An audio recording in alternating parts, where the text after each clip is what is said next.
Okay, I think we're going live now. What? We're going live now, I think. Okay.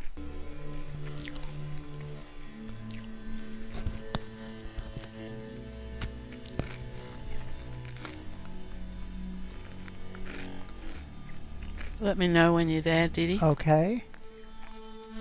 We're there. Excuse me, I'm still eating ice cream. We crashed for some reason. There was a blue screen. And Microsoft wanted to do all kinds of things. They wanted facial recognition, and they wanted me to hook a camera up so they could recognize my face. And they wanted to make for us to to make all of my files cappuccinos on their computers. And yeah. Oh my, we're hurtling through space. We're hurtling through space, Didi. Do you have your microphone on? Yeah. Is there another one? No, that's it. Oh. So, anyway, so sorry about that crash. I'm not sure why that happened. So any of these, Didi? Are any of these things that are, those names that are passing by on the screen there, are they actually any real names of stars? Probably not, eh? I don't think They're just so. made up. Sometimes they Oh, okay. real ones.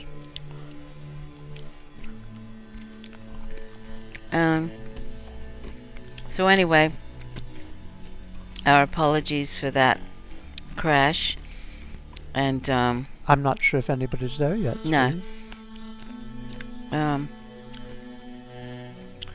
So maybe they'll get a notification, and maybe they won't. Anyhow, we're just going to hang out and continue playing No Man's Sky.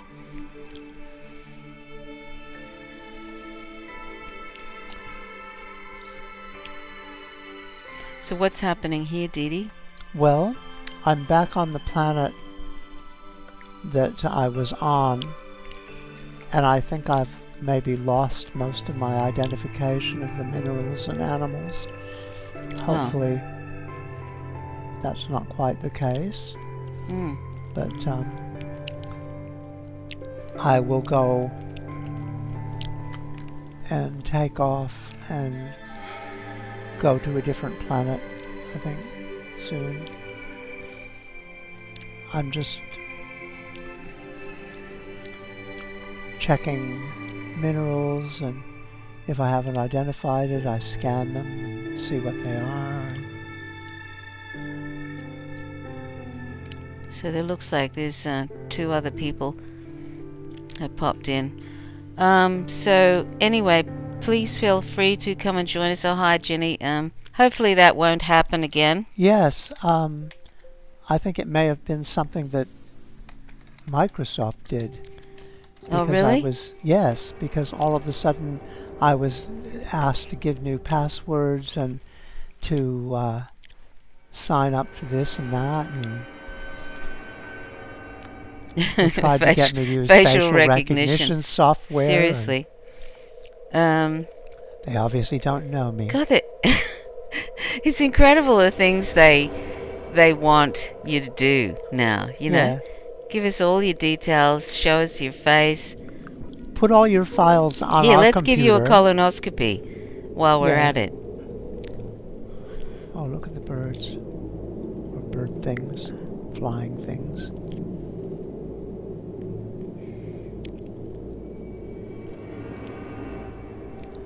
So did I ask you how your week has been, Jenny? I don't think I got to that. I wonder if I should send out another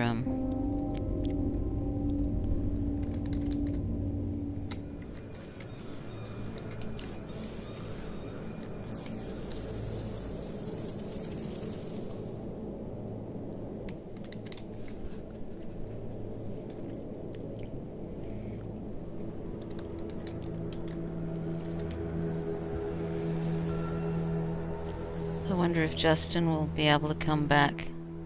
I don't know, I hope so. I hope everybody will come back. um,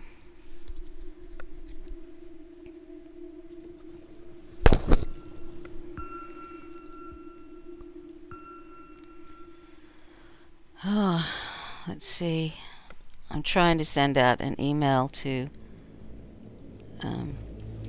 Justin and to Kim and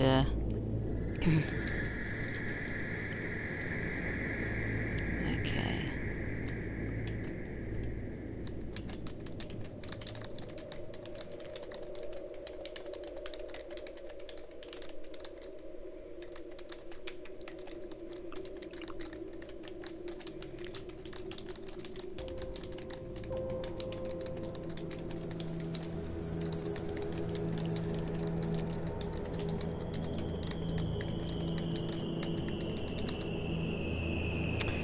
Okie dokie.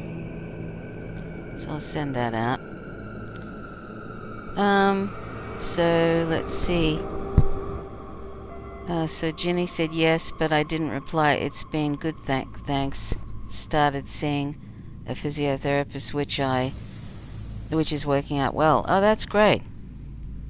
That's great.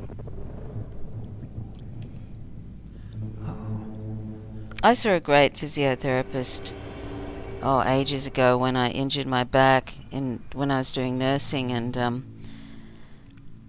I sort of thought it was hard for me to believe that. It was hard for me to imagine that my pain was the result of just a whole lot of muscle spasming in my back. I thought that with the amount of pain I was experiencing, it must have been some sort of a structural thing. And I went to see a specialist, and he sort of said, yes, well, there is some structural stuff there, but if you damage there, but if you sort of do these sort of exercises and everything, it should actually work out okay. And I sort of thought, wow, it just was really hard to believe because of the severe pain I was in. I couldn't walk like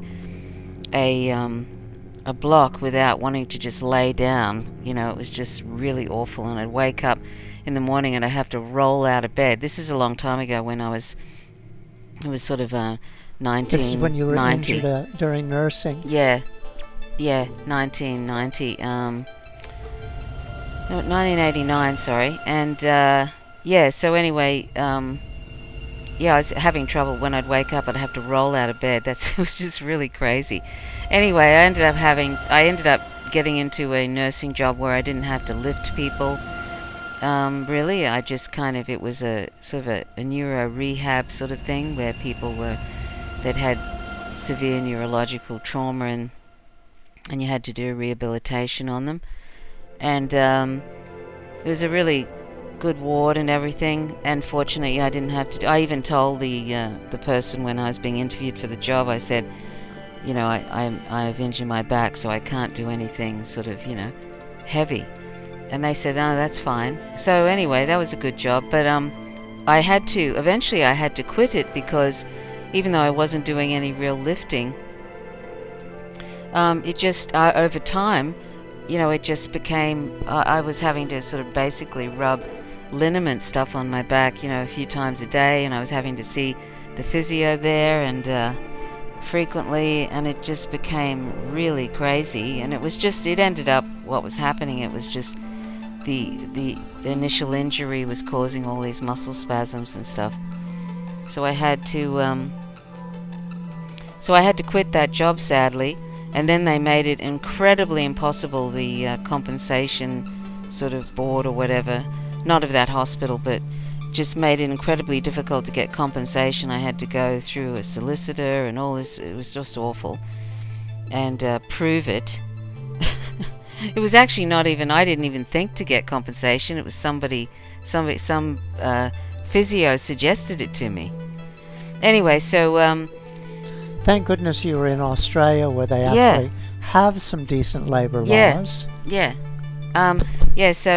So anyway, I did get compensation, but really it really wasn't satisfactory compensation, not at all. But what actually, I'm getting to my point really about physios is that it was actually this physio that got me to basically do this gym sort of thing, like a gym program. And I did that like every day for about 9 months, and it completely rehabilitated my back, just kind of strengthening my back and my core muscles and my abdomen and my leg muscles, all of that. It sort of it kind of went back to normal, and I was fine.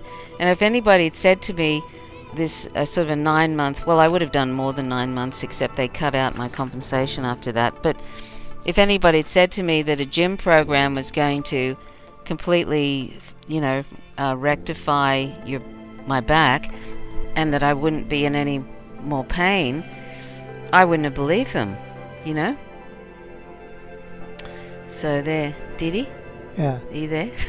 Yeah. Yeah, So Yeah. that was an amazing thing to realize. So sometimes when I hear about people, and they've got a sort of a, this sore back or whatever, and they haven't done anything too disastrous, I sort of think to myself, all they need really to do is probably just do a really good gym program, or have some exercises, that they're given, and just kind of do that regularly, and it'll probably Sort itself out. Yeah. Yeah, I was thinking, like when you went to hospital for your to have this thing done, have this plate taken back out, and all that kind of stuff. How lucky we are being here. Exactly. Where there is public health, and you can just go and have that done because it needs to be done. Yeah, exactly. And, how wonderful that is, really. Yeah. I mean, if I'd been in the US, I would have probably, that initial operation, heavens knows how much that would have cost. Yeah. I'd probably be up for, at this point, $20,000, $30,000 by now, And here it's all free, basically. Yeah. And hopefully it will continue that way, but the governments we have been having are not, they're just neoliberal governments, and who knows what'll happen. Big friends of Donald Trump. Like, you actually have to have health insurance, really, in Australia if you want to have elective surgery, but also if you want to have surgery in a timely manner that is an emergency surgery, you have to really, in some ways, have health insurance, don't you, Didi? It's a way of trying to erode the public health system. And basically, I remember that they've tried to do that since Malcolm Fraser. I mean, I think the public health system basically came in under Gough, didn't it? Yeah, Medicare for all. Yeah, under Gough Whitlam. And they tried to do Medicare private under Fraser, who was the next prime minister. Gough Whitlam was a wonderful social democratic, pretty socialist prime minister here, who ended up being displaced by the CIA. Admittedly so, too. They admitted they did that. They've admitted it finally, Excuse me. But yes, and I often talk about my axe to grind about the US empire and their CIA that ended up getting rid of the only great prime minister we had. Yeah. Now it's been a neoliberal mess ever since. Well, and they keep trying to make it more of one. Yeah. And what was really discouraging is the way the Labour Party under Bob Hawke ended up working to try and undermine and do whole free market capitalism stuff, and that's just terrible. Yeah. And he undermined the labor laws a lot, which for a Labour Party person and someone, Philip Adams was talking about that the other day, how he went to the labor unions and said, because he was the head of the ACTU, the Australian, what is it, the Australian something of trade unions. And yeah, I don't know. He was a scoundrel. It was sort of new labor, as they say, and it really undermined a lot of the old labor principles. At the same time, they tried to kind of gut the Labour Party, which was very hooked into the branches. The branches had a lot of power, the individual people. It was a much more participatory democracy. Yeah. I was just looking at the 4 African countries are at high risk of famine, the UN warns, and it happens to be, is that how you say it? Faso, Nigeria, South Sudan, and Yemen. Burkina Faso, Nigeria, South Burkina Sudan, Faso, and sorry. Yemen. In these countries, the risk of famine is currently high.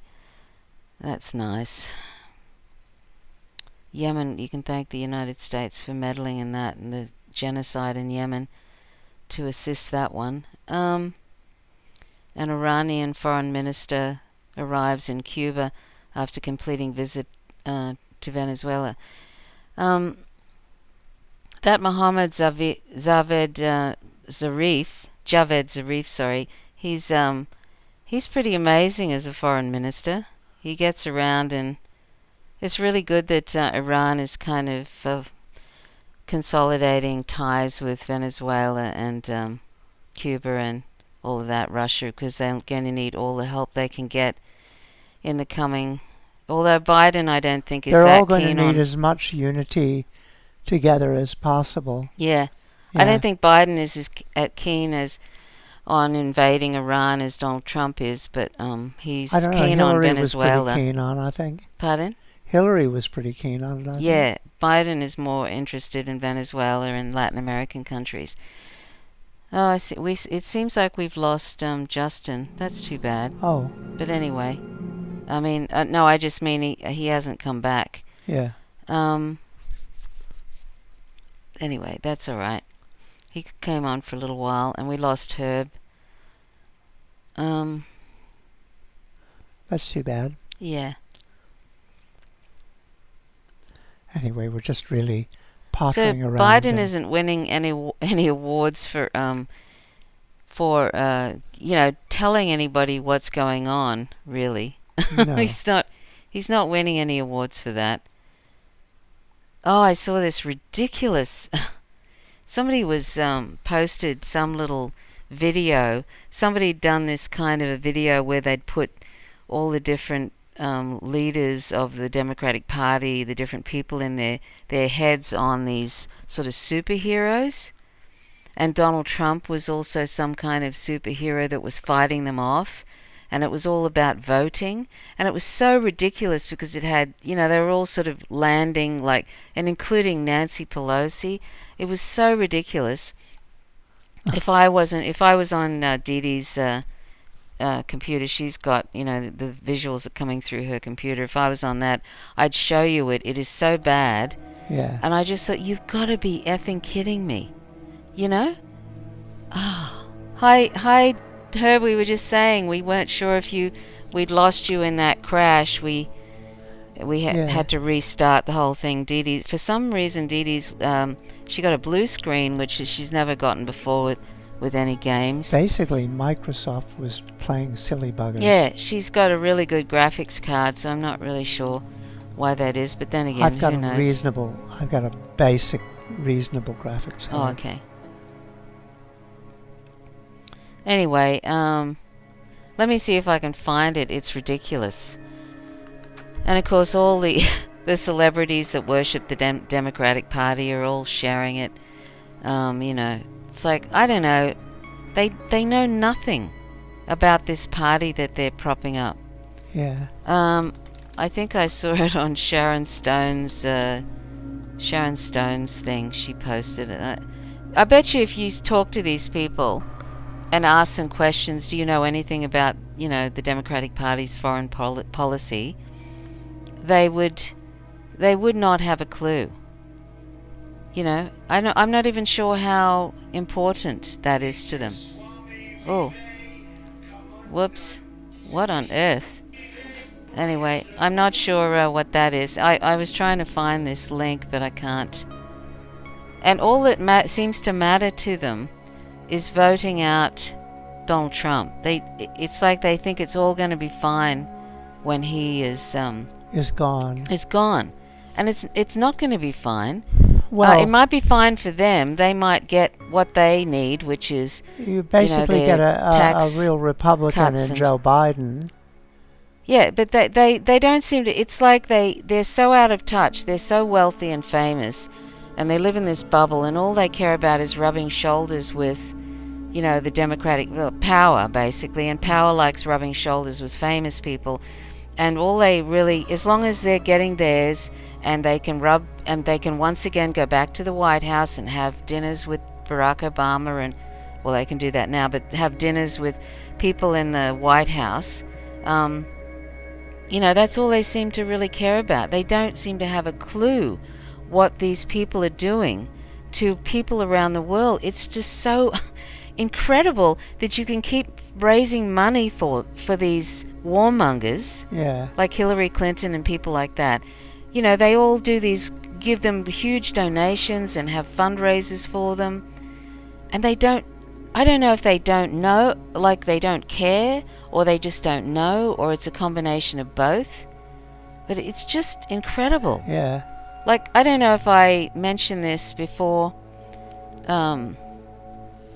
Jenny or whoever's, listening, but, like when George W. Bush was in office, like celebrities like Rosie O'Donnell was on The View, and she would complain bitterly about and really criticize, and I thought, this is great, because I didn't know much about anything then. I didn't know much about the politics in the US, but I did march against the war in Iraq, but I didn't know how bad the Democratic Party was at that time.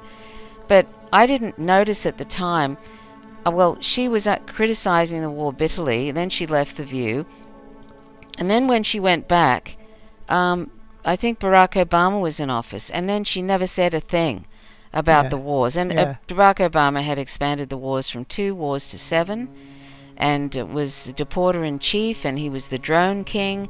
He was droning people. He bought it. He did all these really awful things. Drone bombing. Yeah, he did dreadful things, and there was carnage, all sorts of awful things happening. And there's a lot of focus. I mean, as some people have pointed out, there's people on the left who can't go by anything without criticizing Obama and all that sort of stuff. And yes, he was awful in that, in many respects, but that doesn't mean Trump is any better. I mean, no, but my point was, though, Didi, that she never said anything during the Obama years, but then she's not even saying anything now during the Trump years. This is how normalized the war thing has. Yeah. And she's obviously gotten this message, and probably that don't comment anymore.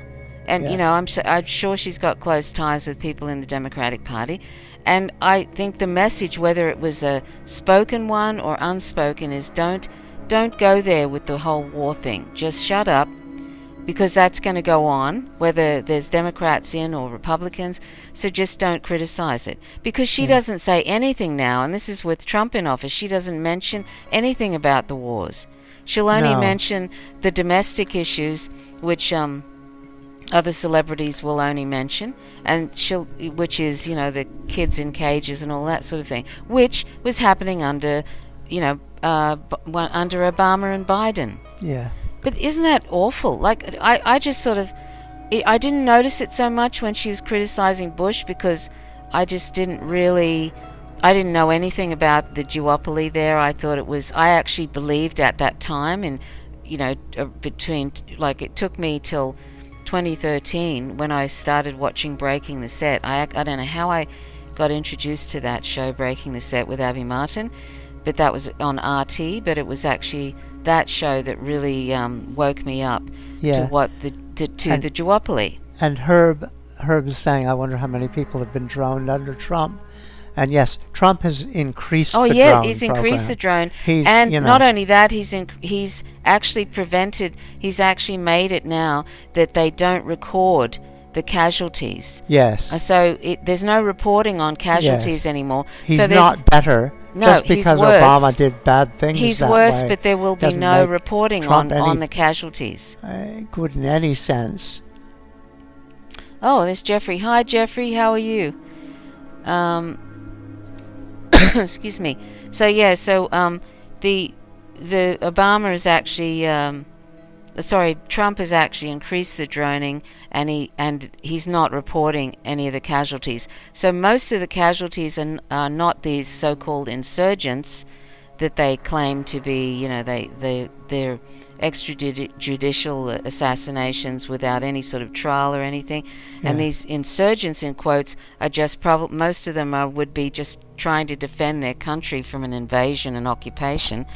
But anyway, most of the people that are killed by drones are civilians, and Trump isn't recording any of those casualties. There won't be any figures, so that's just fabulous. Yeah. They wouldn't even let on how many people and animals they killed when they dropped that mother of all bombs in they didn't even bother counting. Sorry? They said, how can we count? Who cares? Afghanistan. Yeah, he doesn't care. It's just appalling. And I just sort of think to myself, imagine, if do these celebrities know that this is going on? And if they don't, why? Imagine giving money to a political party and not finding out what they're doing all over the world. If they know, then that's criminal. And if they don't know, that's just... Well, I mean, what do you call that? It's not that the political party is doing these things all over the world.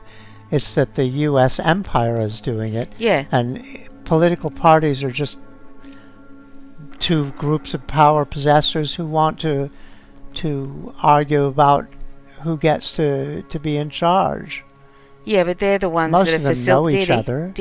They're the ones that are facilitating all of this. Yeah. They're actually helping the... Sure. I mean, they are the ones the U.S. who National Security could State. say something against it and possibly do something against it. The Democratic Party and the Republicans are facilitating and warmongering. They're actually pushing the wars. Yeah. Yeah. So, they are in complete control of that budget, right?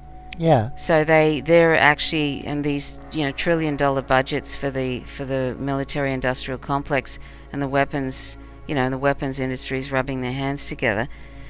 Anyway, but what is it? Notice assassinations. Jeffrey Long noticed assassinations in Afghanistan today. Yeah. Yes.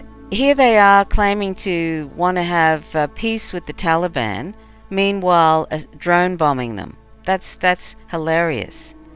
Yeah. Pretending to have peace with pretending they want to sort of sort things out with the Taliban, meanwhile they're droning them. It's unbelievable. Yeah. Anyway.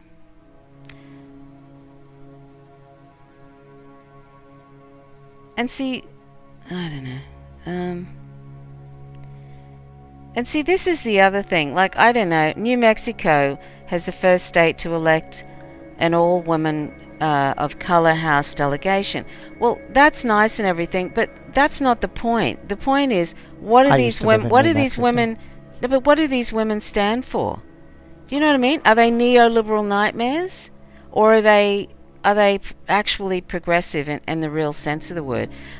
It's this sort of stupid kind of oh goody, we've got women of color in the House. I mean, but what do they represent? Do you know what I mean, Yeah. Dee Dee? Yeah, I do. It drives me spare. It doesn't. That's just sort of that stupid identity politics where the exploitation of that. Oh look, Hillary Clinton is a woman and she's a war criminal. Yeah. It's just sort of ridiculous, and that's another thing that celebrities tend to promote, is these sort of, oh goody, we've got women in the women of color in New Mexico. How wonderful. And it's kind of really patronizing to people of color too, that all they have to be is people of color. Oh goody. You know what I mean? Yeah. You know what I mean, don't you? I do. Yeah. I do think, though, New Mexico is different than a lot of places, and in many ways it's pretty good.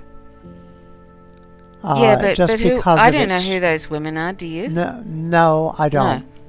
I mean, I'd like to look into them to see if Yeah. if any of them are progressive. I mean, it'd be great if they were, but That's I where Gloria bet you they. Riva comes from and stuff. Yeah, well, but she's a totally different Yeah, species, isn't she? yeah. Um, I'm getting off this planet.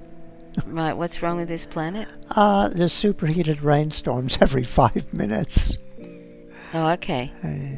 It's hard to wander around and have a nice time. Anyway, I'm sorry I'm whinging tonight. It's just sometimes these things sort of drive me spare. When you're on Twitter and you just see some of that kind of stuff, oh look, we've got, oh look, AOC has said this, like as if, AOC's all over the place. Alexandria Ocasio-Cortez, she's all over the place, and yet it's like. Nobody's following. All these people that are going, oh, isn't she great? They're not really following everything she does. I mean, she's sort of calling Nancy Pelosi, who is like propping up wars and, sort of applauding Juan Guaido in Congress, the illegitimate leader of Venezuela, who was put in there in a coup, a US-backed coup. All the awful things she's not giving people. Economic support during a pandemic. She's using that as a political football and waiting until they get rid of Donald Trump before she gives people who are on the verge of eviction and their food insecurity. She's doing that because they want to look good when they get in, or they don't want Donald Trump to look good, before the election. It's just appalling. They're using people, and what was my point about Nancy Pelosi? I don't know. Anyway, Nancy Pelosi's Mama Bear, and Alexandria Ocasio-Cortez is going, we call her Mama Bear. Yeah, she's fabulous. She's fabulous. Yeah. She's just abandoned the American public because she wants to look good. She doesn't want Donald Trump to do anything for. Not that he was busting himself to do anything for them. He's busting himself to do stuff for his corporate friends. Neither of those parties really wanted to do anything for the people. They just wanted to look good. Both of them. Yeah. Didi's spacing out on the game. Are you? Oh, a little bit. I'm just wondering where I'm going here. All right. Anyway, it's just kind of disgusting.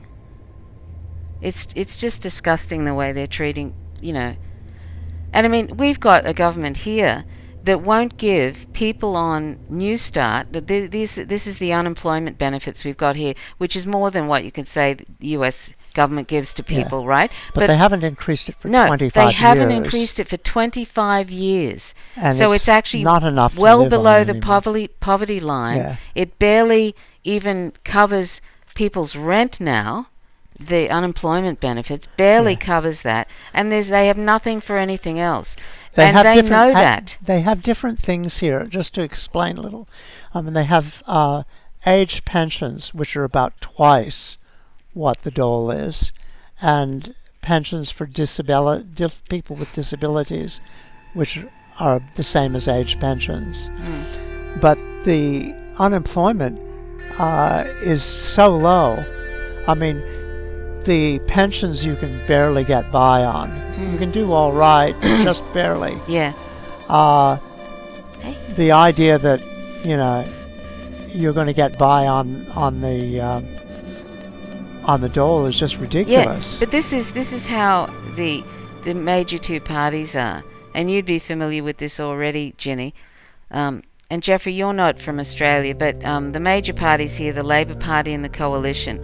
The Labor Party knows that the unemployment benefits, or what they call now job seeker, they know they are below the poverty line, and they haven't committed to anything.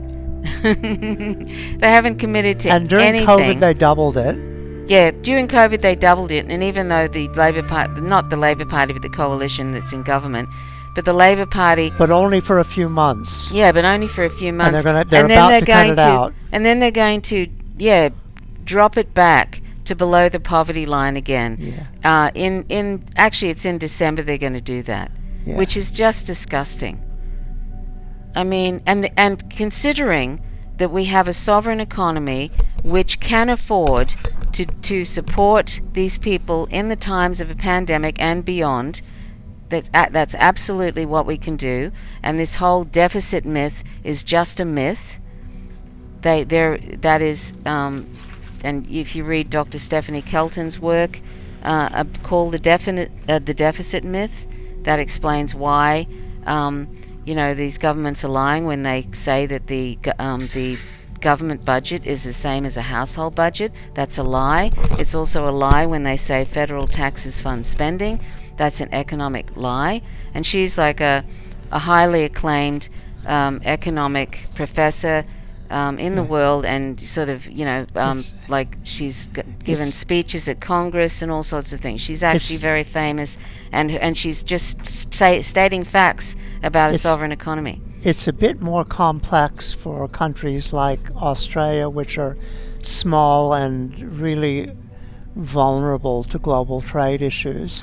But for countries like the United States, where they have currencies of exchange, it's absolutely the case.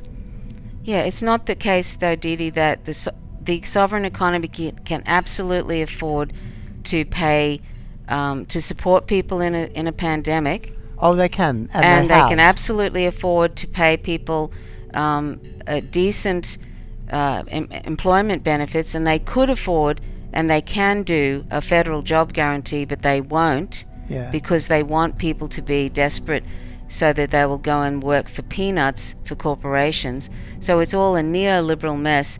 And when one understands what the sovereign economy can do, and these lies that there's that the government budget is like a household budget, which it isn't, it infuriates me.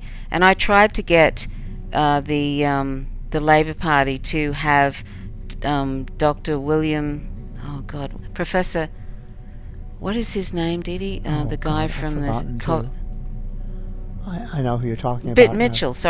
Bill Mitchell. Professor Bill Mitchell, who's a very wonderful economist in Australia, and he has the Centre for Equality and Unemployment, a Centre for Equality and Full Employment or something. Coffee is the name of the thing. Well, anyway, he's a proponent of the same thing that Dr. Stephanie Kelton is. And Dr. Stephanie Kelton was the economic advisor to Bernie Sanders in 2016 and 2020. And so anyway, they both they both criticize neoliberalism and how, the country can have a federal job guarantee, and that there's no need for this and for this kind of built-in unemployment and all that kind of stuff. And I tried to get Bill Mitchell. I was trying to organize for Professor Bill Mitchell to talk to the Federal Labor Party, or any Labor Party basically.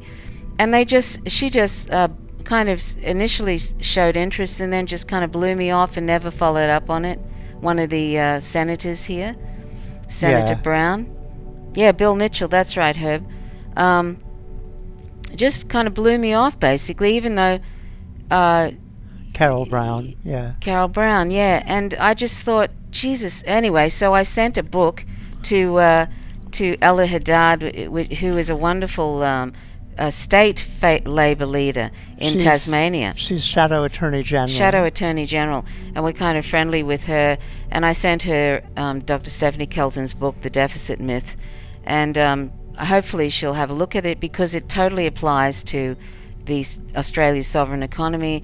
And there are a lot of politicians totally don't really understand. I'm not saying I understand the sovereign economy, and I'm not saying I fully understand MMT, which is like I've said, simply a description of the operational reality of a sovereign economy, but I don't understand it fully. But there are things I know enough to know that we're being told a whole big lot of lies about, and that's why Bernie Sanders was able to say things like, and Medicare for all, that the U.S. economy can afford Medicare for all.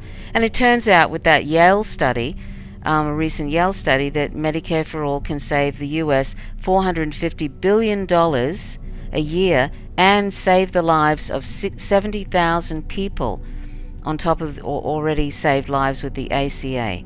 So it's like us Affordable Care Act. So, this is the sort of thing that, but Bernie Sanders used to, because he knew that people were used to hearing the usual economic myths that, these taxes fund things like Medicare for all, federal taxes. He was actually putting out those myths again. This run that he was doing, this campaign he was really doing, unhelpful. And it's really unhelpful because his economic advisor, Stephanie Kelton, doesn't say that sort of thing. So she must have been wanting to pull She's written books Yeah, about she's written books about it, and she must have been wanting to pull her hair out when she would hear Bernie Sanders say we need to tax the rich so we can afford to pay for Medicare for all, because that is a complete lie.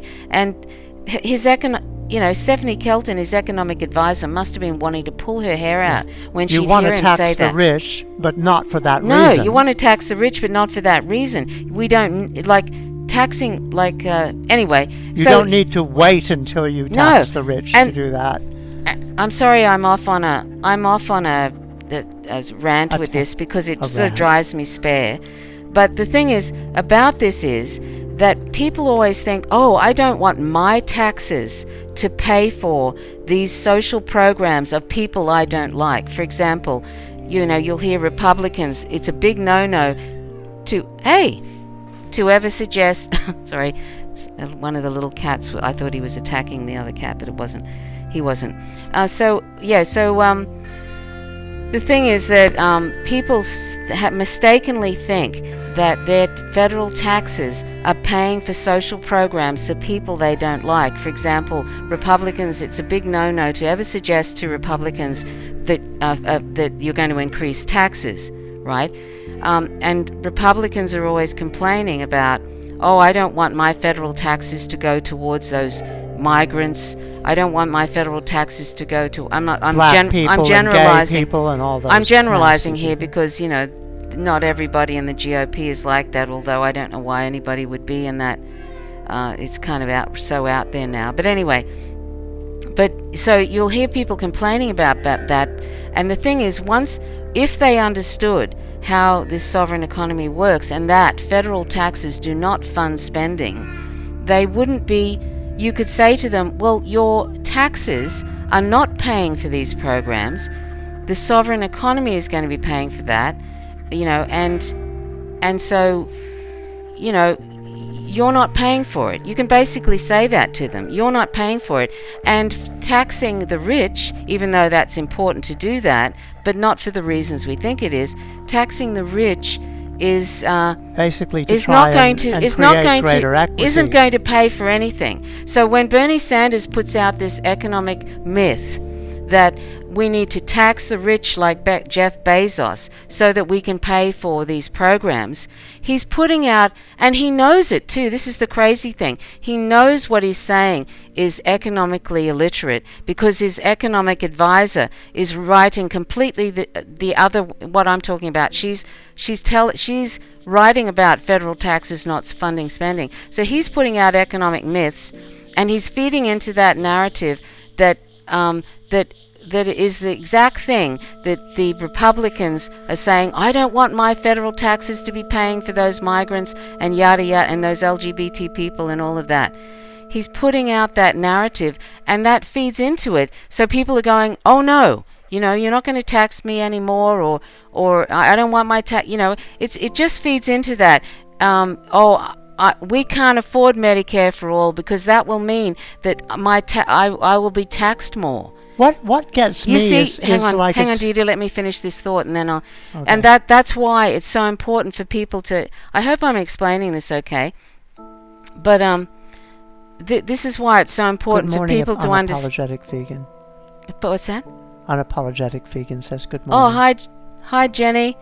I'm on a little bit of a rant about the economic myths, MMT. the economic myths that have been put out by various politicians, and how that's actually keeping us all in a bit of a prison, and not knowing enough to challenge them when they say the government budget is like a household budget and therefore we have to pull in our belts, which is a lie. So anyway, I was just explaining, in my very clumsy way, because I'm not really anywhere near knowledgeable about this topic, but I have basic understanding.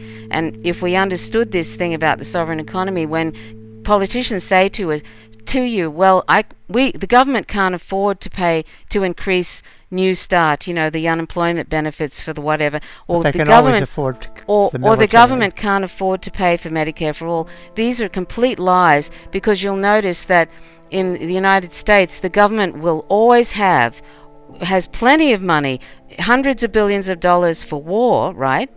And that's a political decision. It's not that they don't have money. It's not that money, they could actually afford those wars, which are awful, and it's immoral to do it, but they could afford the wars and they could afford Medicare for all at the same time. They could afford the wars and they could afford to eliminate student debt and so on. It's like there's things that they are making out like, oh, well, we've got to spend this on war. That means we don't have money for Social Security and all that kind of stuff. That is a complete lie. And Bernie Sanders' economic advisor was trying to put that out. And Bernie Sanders was actually putting out the same economic myths and ignoring his economic advisor's rhetoric and confusing the public. This is the insanity of it. He was feeding into the myths that make people believe that their federal taxes are what is funding Medicare for all and different things like that. So anyway, I don't know if I explained this, well, but this is why every so often I mention MMT, which is not a theory. It's simply a description of the operational reality of a sovereign economy, and that's why we always. In the sense that the theory of gravity is a. That's is a right. Theory. It's actually what's happening. It's not. It's like gravity. You drop a rock. This is how the economy functions, and that's why we need to sort of know these basic things. So when politicians put out this BS, this neoliberal BS, we can say, you're lying, that isn't true, the government budget isn't like a household budget, and you can deficit spend, and you should deficit spend on the population, and it's not, and having it, and this whole fear mongering about a deficit is just that. It's just fear mongering, so the public will shut the F up and not ask for what we deserve. They have a public purse and they choose to use it on things, on corporations. They choose to use it on the military budgets and all that kind of thing. They make a political decision not to spend it on the public. And we all need to to sort of have a basic understanding of it. Otherwise, we can't call these neoliberal politicians out. And this applies to Canada, it applies to Australia, it applies to the UK, it applies to the United States. So I hope that people will check out The Deficit Myth by Dr. Stephanie Kelton, who was Bernie Sanders' economic advisor. And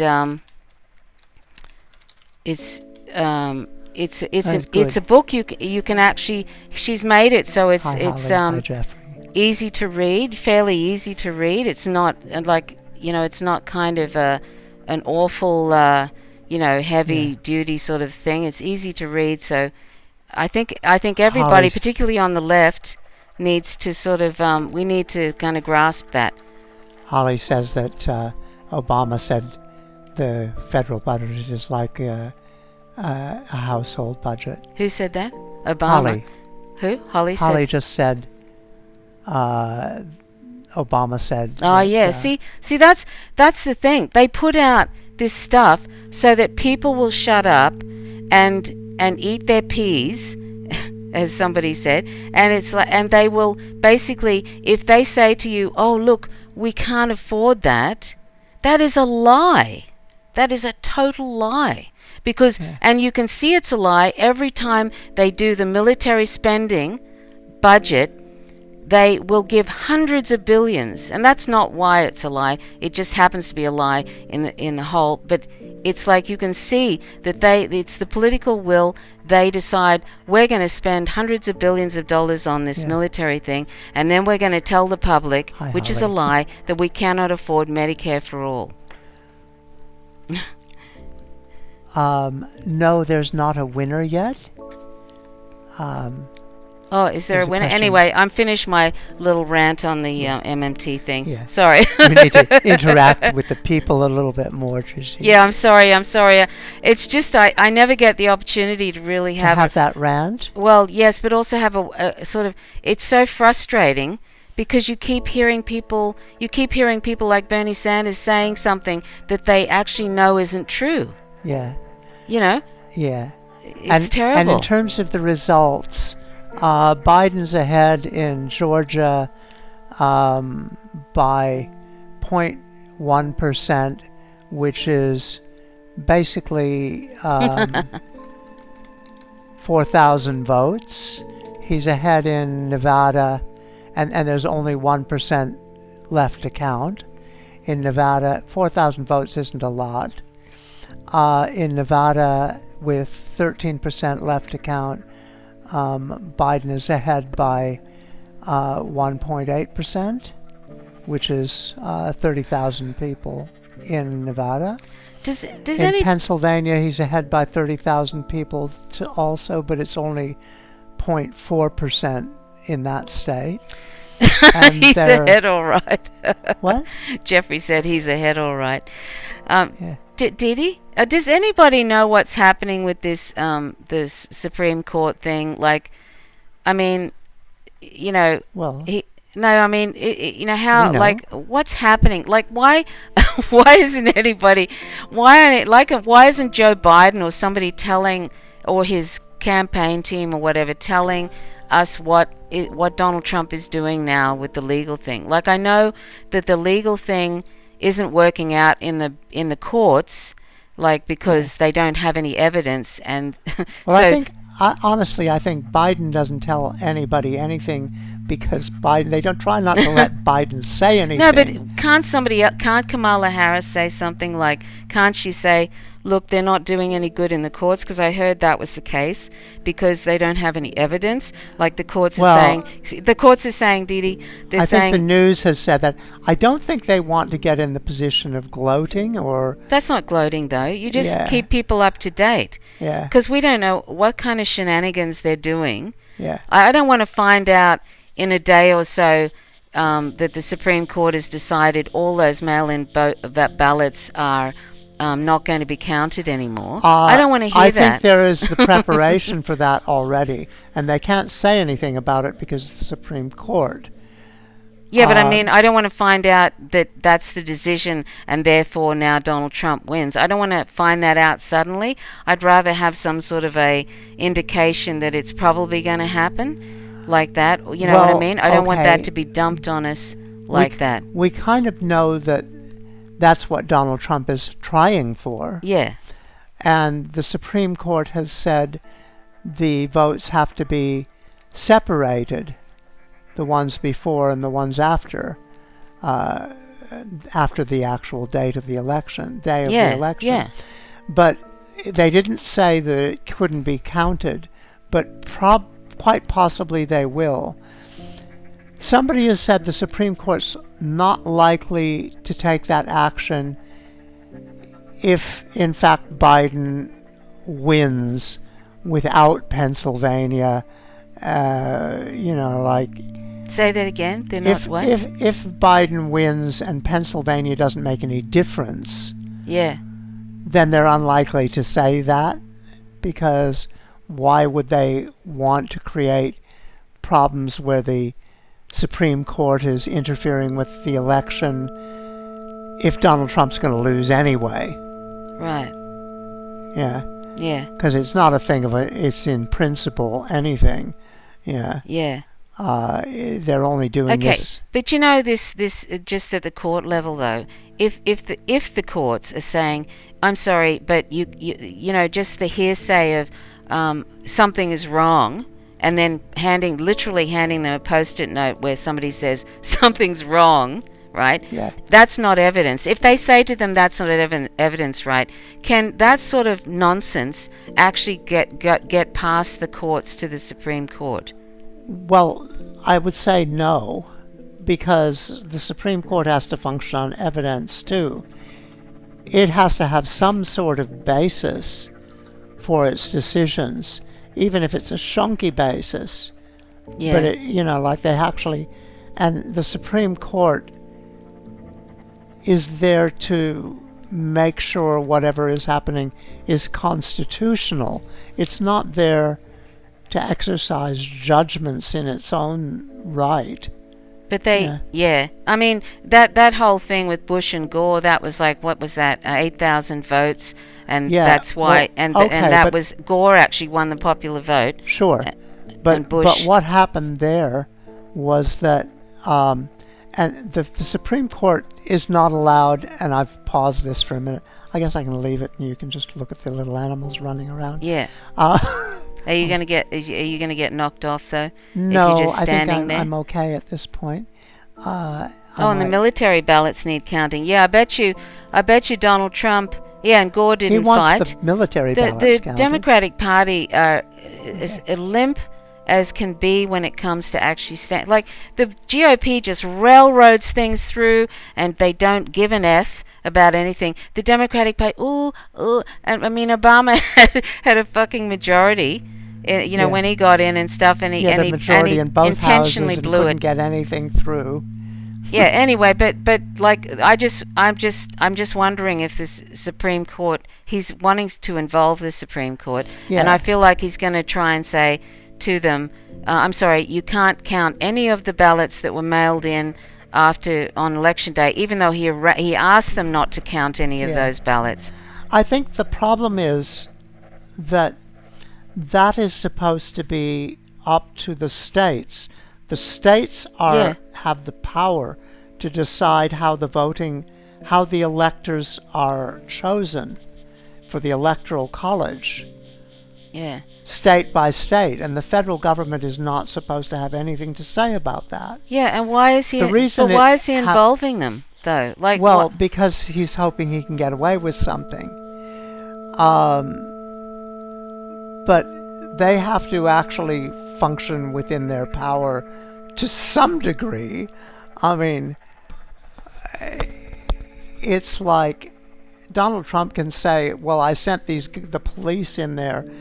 And they didn't want to arrest them, they just killed him. But I mean, clearly that's not the job of the police, that's not the role, it's not their function. And if they're doing that, it's politely extrajudicial execution, and impolitely it's a death squad when you have people doing that. Yeah. And if you're going to have death squads, then it's it's not good. Yeah, exactly. And you can't say that the police are functioning remotely if you've got death squads according to the law. They're always like John Purser is saying here. The Democratic Party is intentionally doesn't push back on things where they don't mind things going through, like and they will endorse things, like they'll just sort of sit back and allow things to happen. And that's why I have to wonder whether, because they put such a poor candidate like Joe Biden instead of Bernie Sanders, whether they probably will not push back, unless of course the US national security state wants Biden in, because he thinks that he'll do more, he'll be more controllable and less impulsive than Trump, and so they've instructed Biden and the rest of them to push back on this attempt at vote stealing. Well, through the Supreme Court. So I was just sort of wondering, like, whether the only reason they will push back, Dee Dee, is if they do push back, the only reason they would is because the national security state wants the Democratic Party in, sort of thing. Yeah. Yeah. John Purser said the Democratic Party is only weak if you think they're trying to oppose the GOP. Yeah, I agree with that. Yeah. I mean, they're really good at knocking off the left. Oh, absolutely. They're both good at knocking off the left. Both those parties want the left dead. But don't they? There was something that was said, I don't remember if it was in relation to Australia or the United States. I read it a few years ago, that the difference between the conservative and the more liberal side of politics is that the more liberal side of politics wants to impose oligarchy without having too much social unrest. Yeah.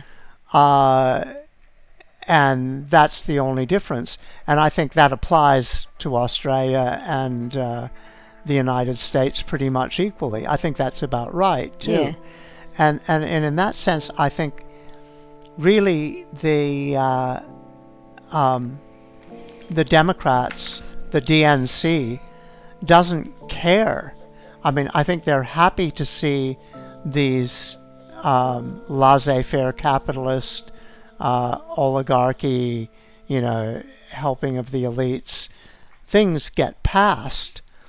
They are the oligarchy, though. Of course they would be. Well, most of them are not the oligarchy. They're servants of the oligarchy. Well, the oligarchy are the people who really have the money and the power. It's all part of the oligarchy, though, Didi. Well, I mean, look at Nancy Pelosi. She's very powerful, and she knows it, and she doesn't do anything. Yeah. But anyway, the what was I going to say about? I've lost my train of thought now. Anyway, I don't think they're going to push back on this, or they might. It depends on. It depends on. I think they'd push back on gaining power. I don't think they're going to let Trump take the election because they want power at this point. I don't know if they do, though. I think they do, and I think there's actually a lot of conservatives and probably the deep state who would be really happy with Biden. Biden as conservative as buggery.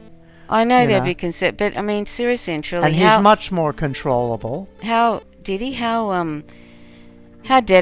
are you, though, to winning, to put in Biden, who literally, is calling his granddaughter his dead son's name? How serious can you? How serious can you be? I think if it looks like he is won, they'll push for it. They'll push for it, not for Biden. Biden's just a puppet, really a puppet, and one that probably won't last very long. I mean, I really don't. If he wins, I don't expect him to see his whole term through before he retires for medical reasons or something. President Harris, and she'll just do whatever they want. Anyway, they all just do whatever. But I think a lot of the conservative establishment would like to see Donald Trump out. Yeah.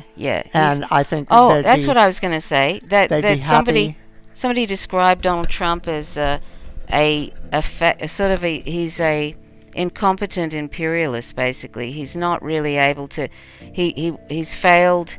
He's failed in Venezuela. An incompetent fascist, I think. No, they were referring to him as he's not a very good imperialist, basically. Yeah. Because he's really messed up. Well, he's alienated all the allies. The Venezuelan thing, he's really messed that up. Yeah. Juan Guaido is ridiculous, and yes, it is. And the Bolivia thing didn't work out. So he's not actually very good at that. And he's offside with an awful lot of He's good at expanding the wars and stuff, but he's not very good at overthrowing countries. Yeah. Anyway, I like that. Jeffrey said, Americans and Australians, I like big schmucks and I cannot lie. What's a big Yeah. schmuck? The politicians. Oh, okay. Yes, that's pretty much Anyway, Jeffrey, how have you been? And how have you been, John? We lost Justin. He was here a little while ago, and anyway, it just makes me nervous, the whole Supreme Court involvement. It just makes me nervous. But I just I can't deal with I have to just go into sort of neutral, because it just drags on, and and it'll be another kind of horror show anyway when Biden gets in. I think he'll immediately start. They never stop meddling with Venezuela, but he'll just be really going for it with Venezuela and whatever else, China. Anyway, so where are we with the game, Didi? Didi? Didi? Jeffrey says, with any luck, the Dawn will bomb the White Helmets. Are the White Helmets still there? I thought they pulled them out because they were all sort of I think they doubling as ISIS. They got too well known that they're just...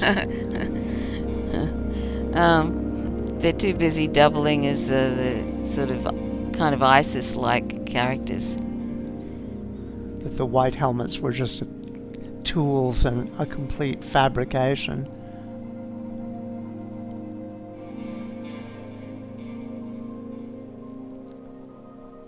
No, I think Donald Trump is very busy. Oh yeah, Tully was saying Jimmy Dore said the Democrats are geniuses at knocking off progressives. Yeah. Jeffrey says Joe mistook his sister for his wife. Yeah. Oh yeah, I think he mistook his granddaughter for his dead son. and then when he corrected himself, he got her name wrong. Yeah, that's really sad, isn't it? Yeah, it's really sad. It's when I think that's a lot of people have talked about, the fact that he hasn't been campaigning with Black and Latinx people, and I think the reason is because they don't want him talking to anybody. I mean, I've noticed that when he was having his press conferences before, he'd have this minder who would be leading him out by the hand past the media, so he didn't talk to anybody. I thought, this is, come, Granddad, you don't want to talk to anybody. Let's just get you home. Yeah. I think it's incredibly sad. Like, he was reading out something about, he was actually reading off a teleprompter just yesterday or the day before. He can't even sort of just deliver an impromptu message about the vote and stuff. Like, you could see him reading the teleprompter, and I thought, God in heaven, can't you just ad-lib this? He can't even do that. It's terrible. Yeah, a bit of genuineness and yeah. Well, sometimes I thought he was reading some kind of teleprompter but Donald Trump wouldn't have been would have said something, I'm sure, but when he was in the debates, he was looking up, and I was thinking, is he reading something? But I don't think Donald Trump would have probably spit the dummy about that. But yeah, it's just, I don't know, he can't even just off the cuff. Yeah. It's dreadful. Like, I could say something off the cuff about the fucking vote, the vote, where it's at and stuff. And in reality, people would rather hear something from the heart. Yeah. To the extent that you can say anything from the heart if you're a politician. Yeah.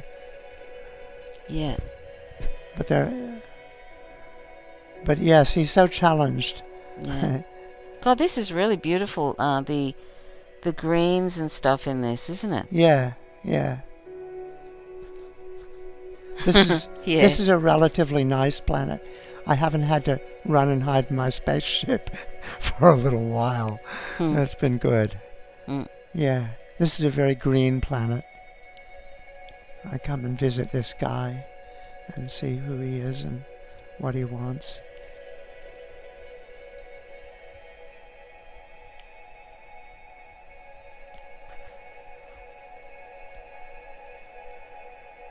Who was it that was talking about decapitating Dr. Fauci? It was, oh, that's right. Was Steve Bannon. Steve Bannon. God, Yeah. what an unhinged character.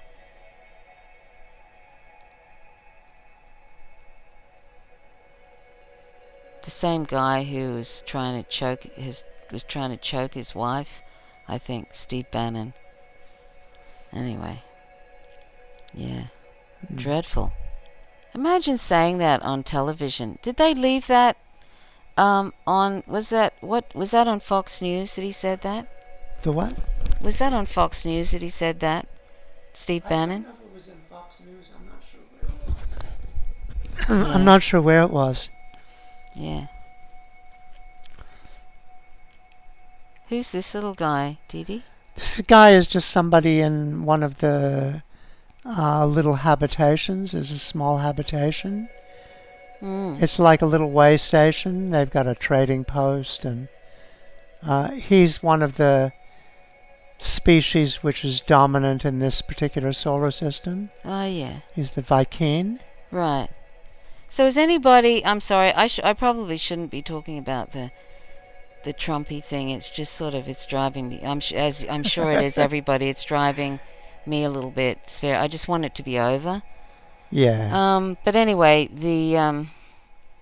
if anybody's watched anything interesting, anywhere, please please let us know, because I'm always open to new, interesting. Yes, we've been rabbiting on a bit. Yeah, I haven't watched anything for a while except sort of YouTube live streams and stuff, really. Yeah. So. Hairy Leg Uncle Joe, yes, that was a bad thing, where he talked about how the I little think we'll black be longing boys, for the hairy the leg. little black boys love to rub my hairy legs. Did he? I Jesus think we'll be God longing in for the heaven. days when he used to talk about, be able to put together a story. You know what I mean? Yeah. Even if it was nonsense. Yeah. About corn pops, etc. Yeah. Yeah, this is a very pretty place. I like it. What's this planet got? Salt, ammonia, and copper.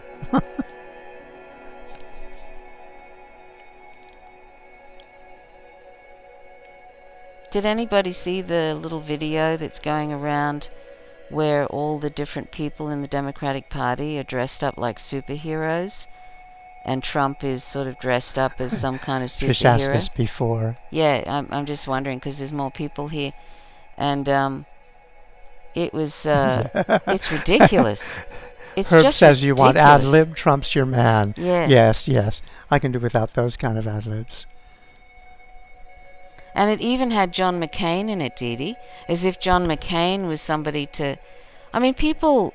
these are the other things. Celebrities are sort of thinking that John McCain is wonderful. Yeah. Did they have, what's her name, Sarah? Oh, I don't know. Anyway. You know who I mean. You can see Russia from my back door. Yeah.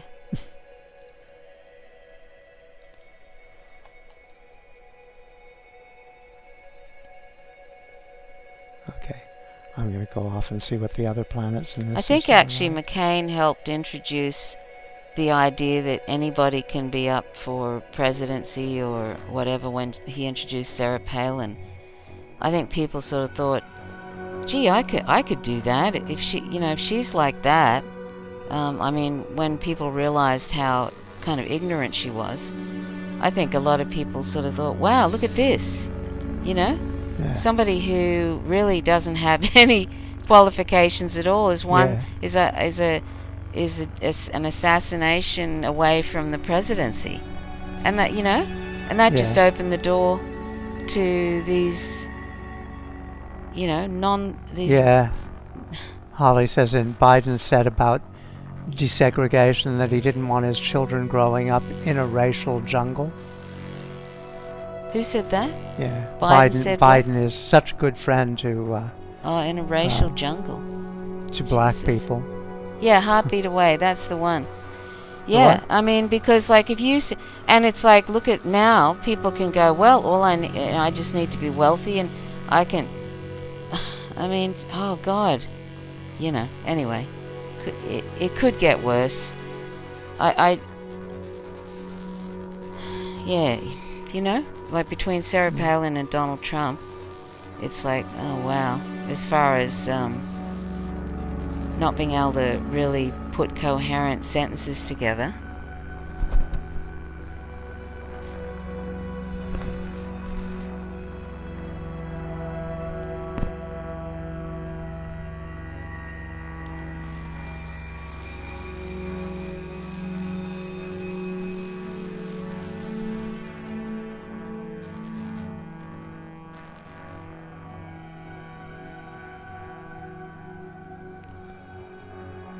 This planet looks barren. I wonder what Jon Stewart's going to do when he starts. Yeah, Ellen DeGeneres helped rehabilitate George Bush. Holly. Yeah, really. But I wonder what Jon Stewart, Jon Stewart from where he used to have the Daily Show, he's apparently going to start a new show on one of those cable channels. And I'm just wondering what he's going to do this is a strange in his show, whether he's going to prop up the Democratic Party and only criticize the GOP, which is, in retrospect, I didn't realize it at the time because I didn't really understand anything about US politics. That really, when I look back, they were really only criticizing the GOP and mocking all the ridiculousness of the GOP, but really basically ignoring the Democratic Party. So really they were just like shilling in a way for the Democratic Party. And it's funny how, when you think there is such a thing as a good party and a bad party, that you don't really even notice. You sort of think that's how it is, and of course he would be criticizing the GOP and he wouldn't be criticizing the Democratic Party. And then, and I look at now Colbert, and he was doing the same thing, particularly when he was standing Obama toward the end there. Holy Toledo. Yeah. But now he's just a parody of the character, Stephen Colbert, that he used to play in the Colbert Show. That is just so sad. I mean, just so sad, even though both of them were shilling, really, for the Democratic Party.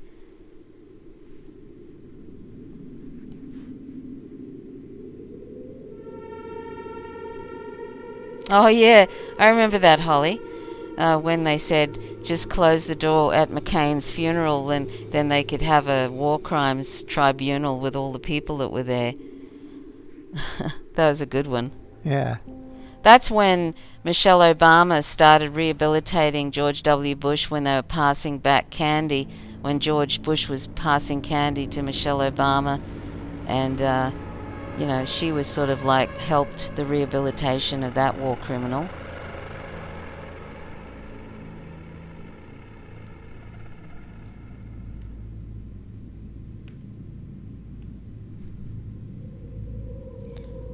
Sometimes I'd love to be a fly on the wall in some of these people's places and see what they talk about in private. Dee? Yeah. I'd love to be a fly on the wall at Nancy Pelosi's place or Michelle Obama, I think it might be a little disgusting, but I don't know. Maybe. I don't know, but it'd be interesting, don't you reckon? Or yeah. I would have loved to have been on the boat, on Richard Branson's boat when Obama and Oprah Winfrey all went there after Obama left office. I'd love to have been a fly on the wall and heard the conversations that were happening. I wonder if Oprah Winfrey, she would have actually, she probably wouldn't have, but sometimes I wonder if she would have said, what the hell were you doing? I propped you up and you did nothing. Yeah. I doubt it though, because she's just a big capitalist. Yeah. And but I mean, I just wonder, or she just patted him on the back and said, "Well done," or something. Yeah. Who fucking knows? Yeah. But Who yeah, knows? I would have loved to have heard those conversations, any conversations with these people, just to see what they're actually like away from cameras and stuff, Yeah. and being candid. This is a special world. What's that? This is a special world. Oh, the Smothers Brothers, Dee Dee. What? Holly's mentioning this Smothers Brothers. Oh, George Carlin and the Smothers Brothers. Hang on, I've just got to get a cup of tea.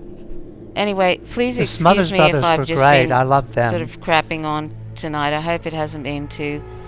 I was getting a little bit ranty about the MMT thing just because it drives me spare. And I haven't had a chance to ever really talk about that and any sort of my frustration about that. But hopefully, I'm sorry if I've been a bit boring. Mostly you haven't been interacting with people as much I'm as sorry, you should be. yeah, sorry.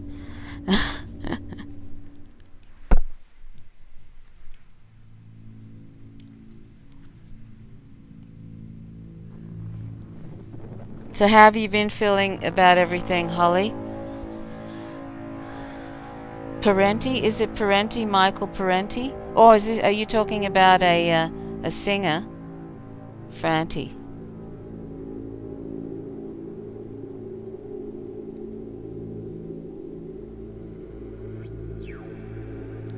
No? Oh, thanks, Holly.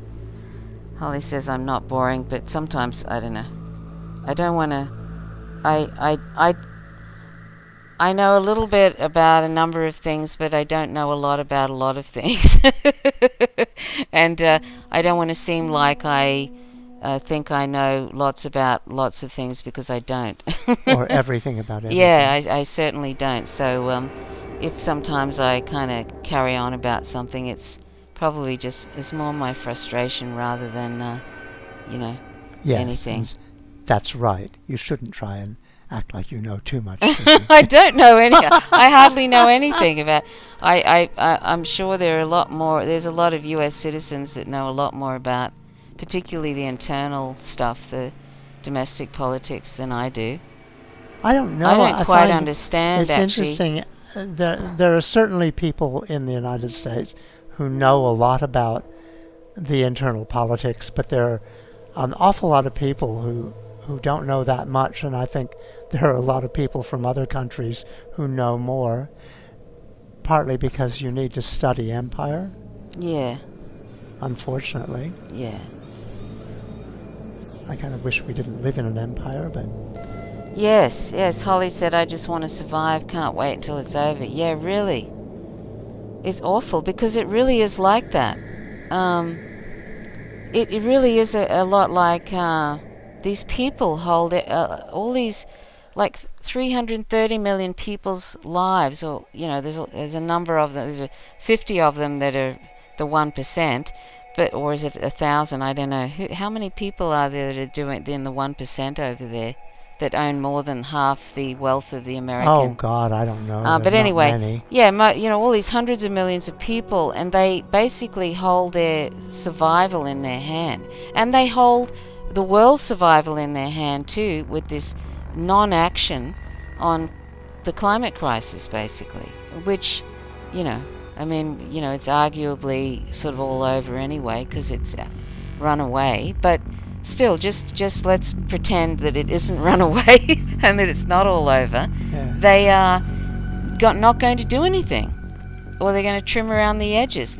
I mean, if somebody would have said to me 40 years ago when I was 20 years old, said, Tricia, in 40 years' time when you're around 60, this is how it's going to be, I would have said, you've got to be kidding me. Like, that couldn't be true, because I would never have believed that human beings on the edge of extinction could not find themselves their way out of a paper bag. Yeah. Because that's what it is like now. It's like we're still driving tons of steel, burning fossil fuels, and we're on the edge of extinction. Yeah. It's absolutely amazing. I was just saying to Dee Dee how, here we are in Tasmania. There is no sign even of any sort of electric cars. There's no sign of any electric stations that you could plug your car into. And here we are almost, we're Yeah. almost on the edge of extinction, Well, and we're still yes, driving fossil fuel I cars. figure another 30 years and we're going to have eco catastrophes. We're going to have mass famines. We'll have. Yeah. Yeah. Please infuse the DC water supply with DMT. Well, yes, that idea came up in the 60s. It's a shame that they didn't put it into practice. It's a hallucinogen. It's the one that's in ayahuasca. It's a bit more short acting than acid. We used to talk about acid in the water supply. The what? Sativa.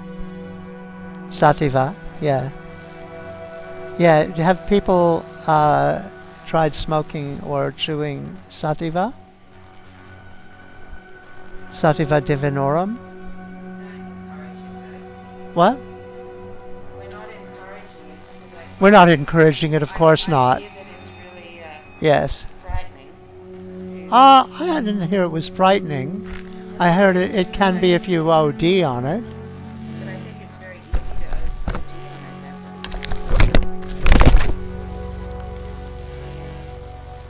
Listen, you. I think people do OD on it. Yeah.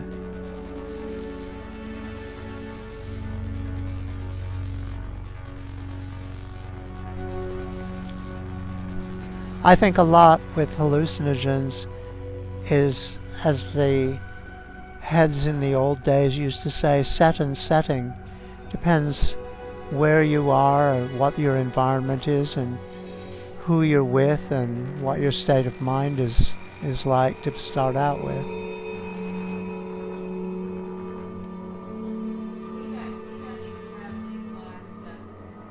I think, what?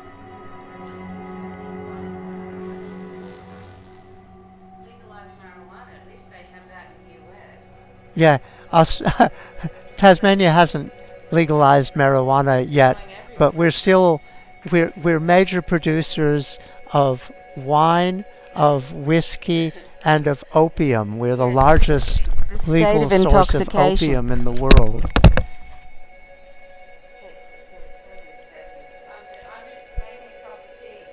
Okay, I want one too. Why? Oh. Oh yes, there's opium fields here.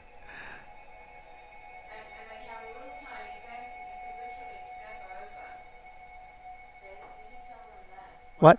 Oh yeah, there's opium fields all around the place, and there's little fences saying, "Don't come in. You're not supposed to enter." And the fences are about um, yeah, 3 feet high, maybe 2.5 feet high. You can step over them pretty easily. Unfortunately, there's been various people who have done that and killed themselves with the opium, ODing, because it's pretty strong stuff. It's pharmaceutical grade opium plants. It's being produced for the drug companies.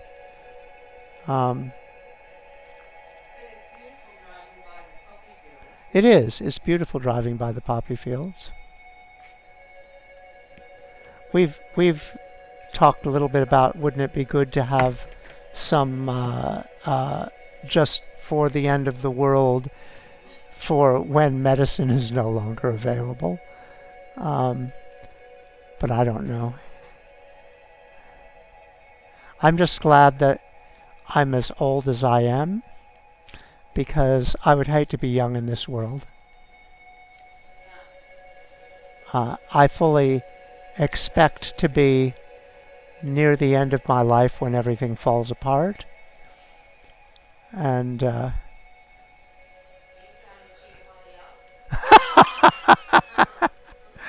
I don't know.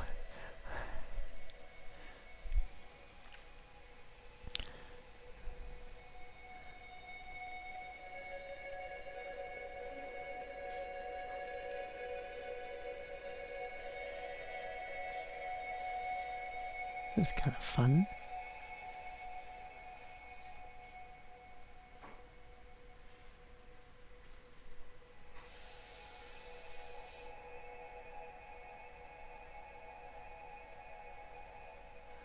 Oh, look at this funny little guy. Oh, one of these guys.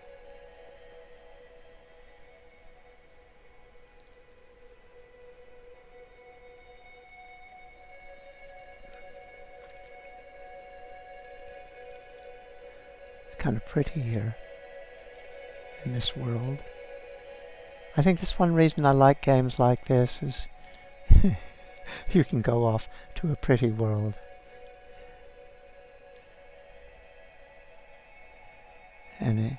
And if it's too problematic, then you just fly away.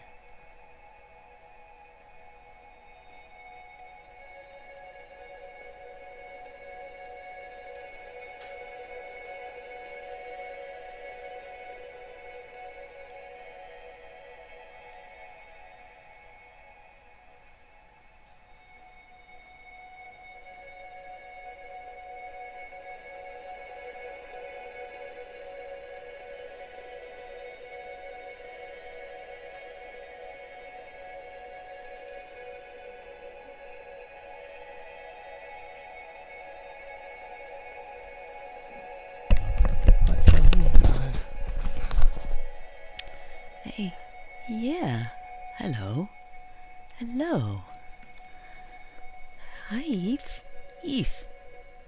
Evie Beeves. Evie Beeves.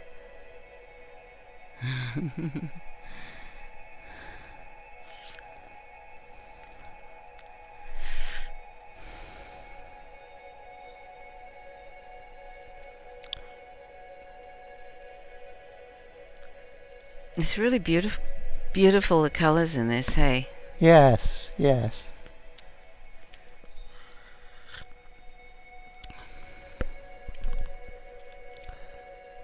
Yeah, it's very peaceful.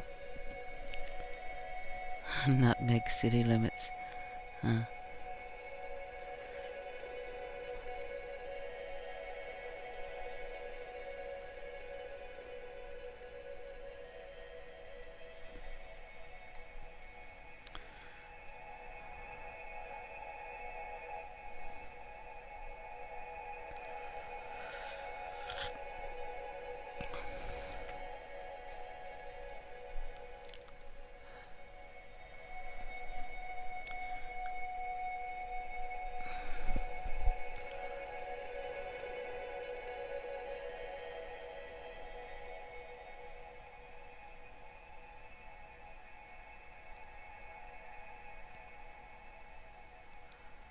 This is a nice world.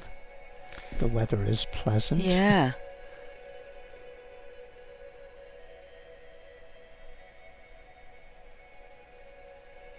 That's water, isn't it? Yeah.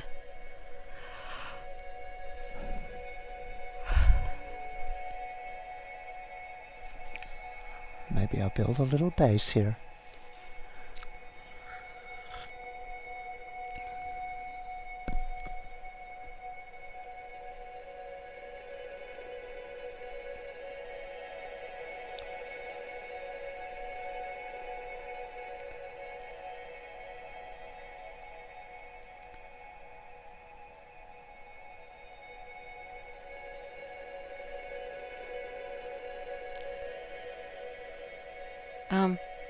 Jan, who's like neither, what is that, neither something cat? You know, Jan? She was asking today. What's that? Jan, you know, neither Wonder Cat. She was asking when we were going to do a live stream, so I sent her, she wanted to, you know, ask, yeah, she was asking if we were going to do one, and I said yes, but I don't know. I don't know if she got that response, but she's not here, so that's too bad.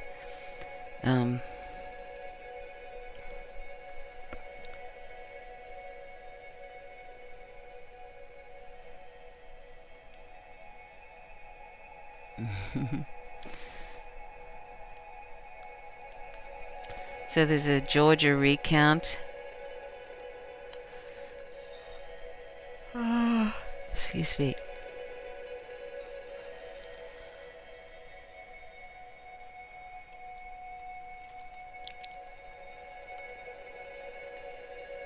So yeah, they must have finished counting the Georgia things.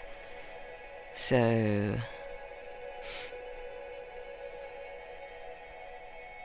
it still says 99% reporting. What's that? It still says 99% reporting in Georgia. Ah, yes. They're probably not going to. But they will recount that because that's about less than 5,000. Eventually. Yeah. Oh, I have to get my plane. Excuse me.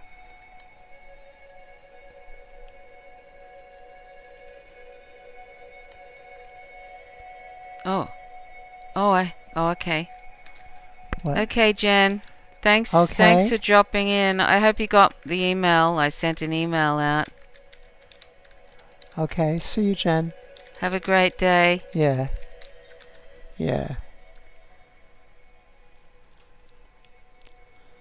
Oh yeah, Susan Vega. I saw Susan Vega in concert in the mid-90s. She was really good, actually. I really enjoyed it. Ah, It was in a small venue. Yeah.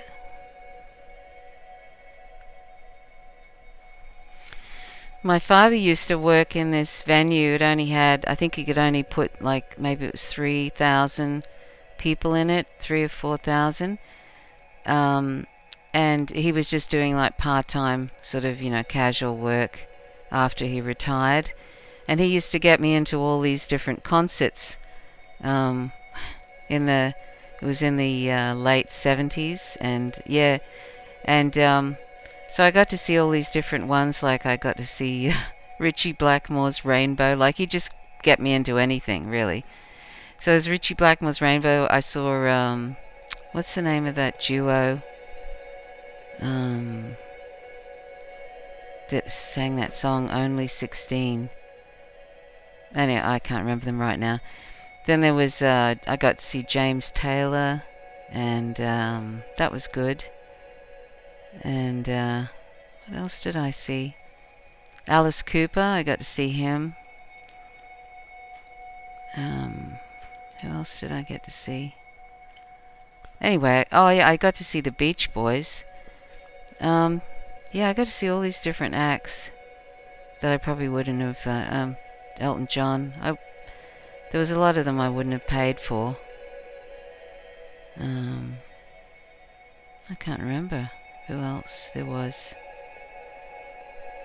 Yeah. I never got to see the Indigo Girls, no.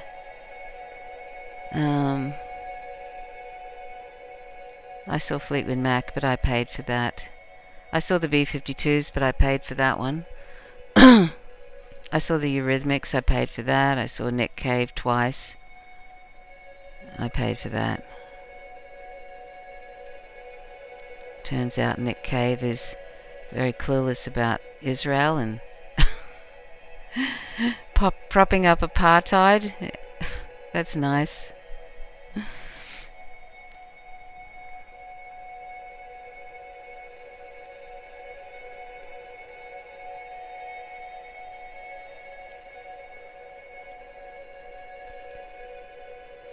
When I was in a band in the 80s, we I don't know if anybody's familiar with Nick Cave and the Bad Seeds, but anyway, we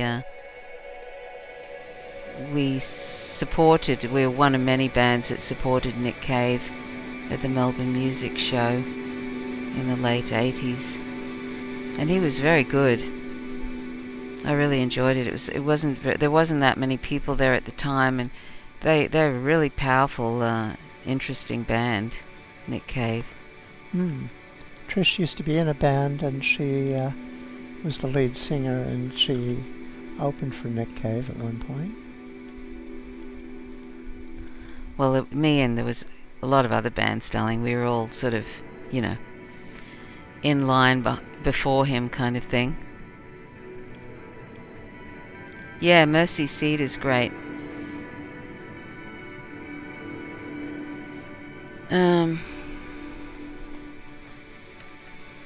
We've got this really nice neighbour down the road that he's a musician. He's a lovely fellow, and he's very clever.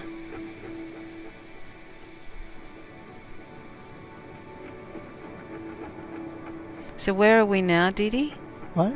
Where are we Just now? on a little planet. I'm building a little base. So are you still enjoying this game, do you think? What? You're still enjoying this game, aren't you? Sure. Yeah. This is a nice place, so I decided to build a little house here. Oh, yeah.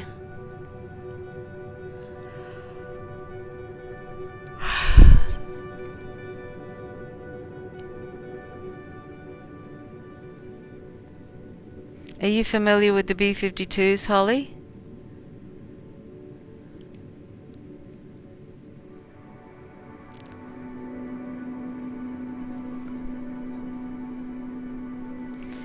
Oh, and I saw The Cure. That was great. I don't know if anybody's familiar with The Cure.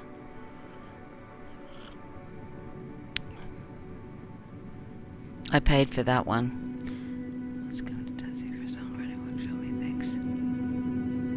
The B-52. Did you see the B-52s? The name of the band was Thanks to the Fish. It was supposed to be a joke, the name, really. It's the Douglas I Adams, came up with it obviously. as we were driving over a bridge. I thought we needed a name for our band for a gig that was coming up, and we didn't have one. And I thought, well, I like Douglas Adams, and there's a chapter where it's just called So Long and Thanks for All the Fish. And I just thought, oh, we'll just call our band Thanks to the Fish, just so that we have a name for this gig. Anyway, we just laughed and laughed, and then we ended up keeping it. You're probably familiar with Douglas Adams from Hitchhiker's Guide to the Galaxy.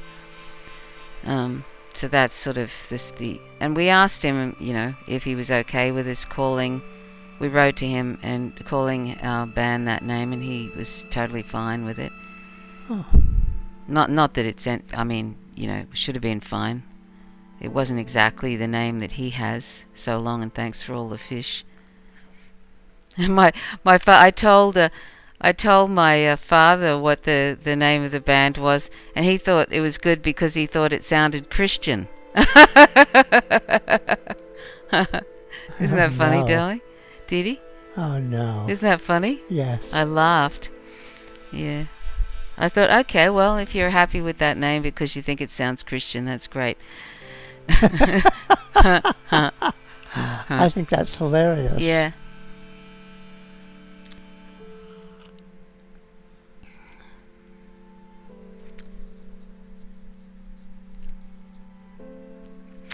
I had this weird idea that you could actually bring about change through music and social change and stuff, but I realized that that's not really the case. Did he? No. Not generally. Ginny thinks that's funny. Yeah.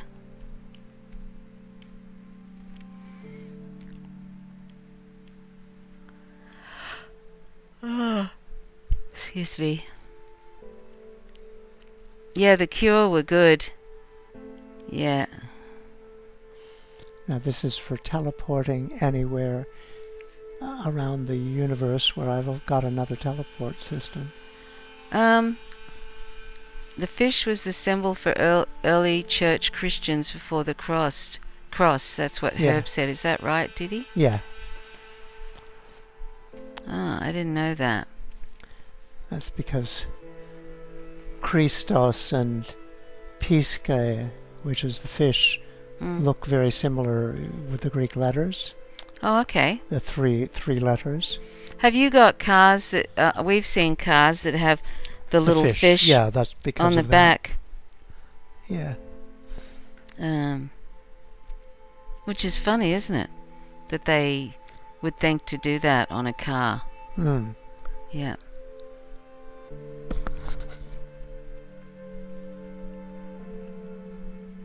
Oh yeah, the Fisher of Men thing, yeah.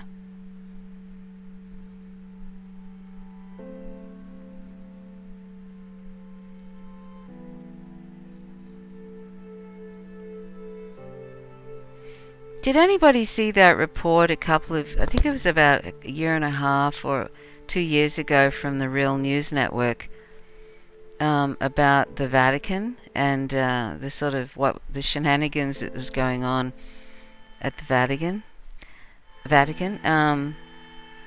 It's I don't know if it's true. Then it's like they give the Borgias a run for their money, Dee Dee. Oh yeah. Yeah.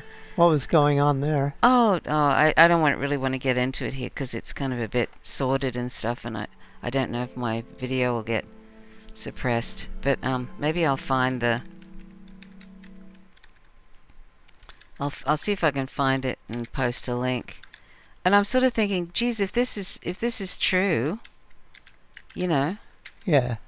You know what I mean? Like, you just don't know anymore, really. Hey. No, well, I mean, Christianity has such a vexed history ever since the Roman emperors took it over. Yeah. Oh, look, here comes the fishes. That doesn't look right. The Real News Network.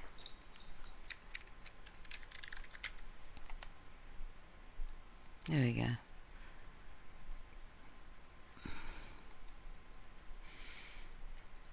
Who grew up Catholic? I did. I didn't. I wonder what I'd be like if I hadn't grown up Catholic, because I know that some of those things, they really get into you that you don't like, the guilt stuff and all that kind of thing, and it's hard to extract to sort of see, like, because you've been, you know what I mean, when you've been brought up with something, it becomes sort of enmeshed in you in some ways. Dee Dee? Yeah. You know what I mean? Yeah. And I wonder, sometimes I wonder, what I'd be like if I hadn't been brought up Catholic. I don't know, sweetie. I'm just looking this up so I can post the link.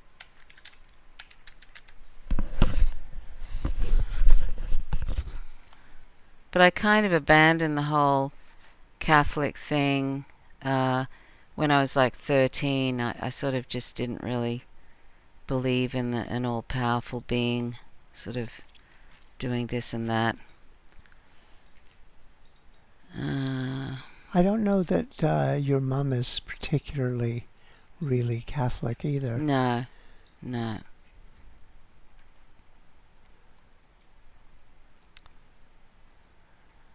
Peter, on This the might other be hand, it. Yeah, I think this is it. The Matthew Fox. He did this thing. I'll post a link because it's kind of wild. Yeah, it's got all the different.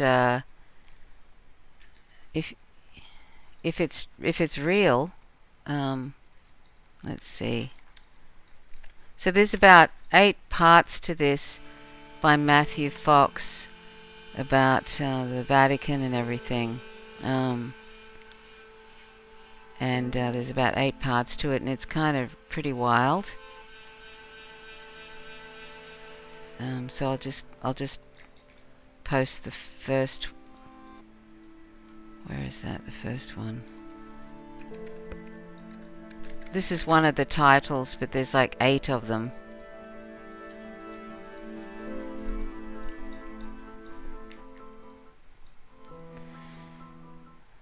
Let's see. Catholic cousins. Holly's got... Oh, Catholic... You brought up Protestant, Holly.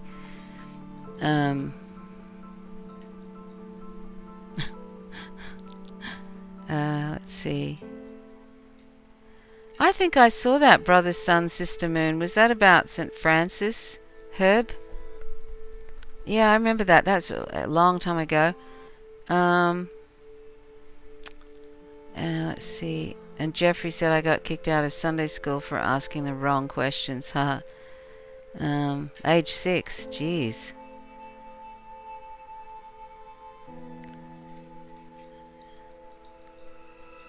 Wow. The nuns, the Catholic nuns, I've probably talked about this once before. The Catholic nuns at our school were very, very unhappy. And they used to take out their unhappiness on the children, and they'd kind of belt into children. I got belted into when I was like 6 years Your mother old. had to go, though, when they did that? What's that? Yeah, my mother had to go at them when they did that, but I couldn't read this board diagonally because I didn't understand. I didn't know what diagonally meant, and this nun kept whacking me on the back of the legs with a ruler until there was these red marks on the back of my leg. Yes, because nothing gets children motivated than physical abuse. Yes. So anyway, yeah, and that was the first time. Thank goodness your mum was good about that. Yeah, she was good. Yeah, that was good. And but there were other abusive nuns and stuff. Fortunately, I don't think I was hit again like that. I think that they terrorized children though as well. But I saw a lot of, particularly there was a few boys in our class over the years, and the nuns would really get stuck into them with the rulers and stuff. It was just awful really to watch. Like I remember, and there was a nun we had in grade 7, and the poor woman was having some sort of nervous breakdown, and she ended up being removed from our class. But I mean, she used to say things like, I've told this to Dee Dee, but she'd say things in front of the class like, "Oh, Patricia, you're a lovely child. You're a beautiful child." That's right, she'd say, "You're a beautiful child." And the only reason she said that is because I wasn't joining in on the kind of taunting of her, because there were some children in the class who would sort of taunt her because she was really not, she wasn't well, and but it was kind of a bit embarrassing. And I just used to sit there, and I would think, I would feel really sad for her because you could see she wasn't okay. And fortunately they pulled her out of there. But it was kind of a bit embarrassing though, having a nun saying that in front of the whole class. And it was only because I was just quiet. Really, But then I was quiet in high school for different reasons. I was really depressed. You weren't being horrible. Yeah. Oh, Holly says, wow. Yeah. Which to wow was that, Holly? About the being hit on the legs, or the nun that wasn't Jenny says we're still holding physically it abused together. at primary school, though. What's It that? was big yard rulers and the strap. Holly was saying they're still physically abused at primary school with big yard rulers and the strap. Oh, really? Yeah. Where did she say that? Guilt complex that's cunningly terrible. disguised as faith. Some of the stuff people do to children is just... Yeah.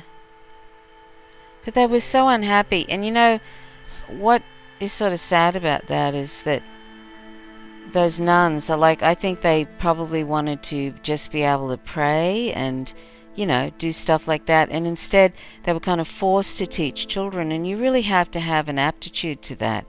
Hey, Dee Dee. Yeah. You really have to. You can't. Yeah. I don't think everybody can be a teacher. And I don't think and there's probably only a few people that can be good teachers.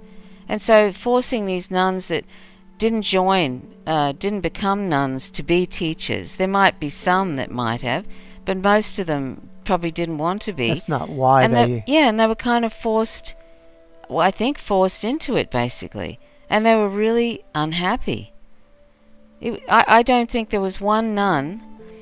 Maybe there was one nun out of the 6 nuns that I had that was sort of remotely happy. And I just think that's really tragic. you know? Yeah. What was that, Jeffrey? What was True Spoken? Anyway, I don't know the full story when it happened. Yeah. We were still physically abused. Ginny says we were still physically abused at primary school, though. Hit with big yard rulers and the strap. Oh, that's nice. Yeah. There was a lay teacher, though, who used to hit my sister with a feather duster, the cane end of the feather duster.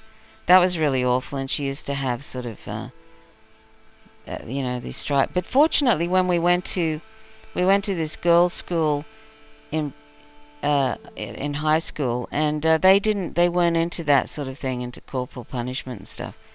Isn't that funny? Because there was nuns there too, but they weren't into that. Did he? Yeah. They weren't into that. The nuns at the who Yes, were that's good. a different order of nuns.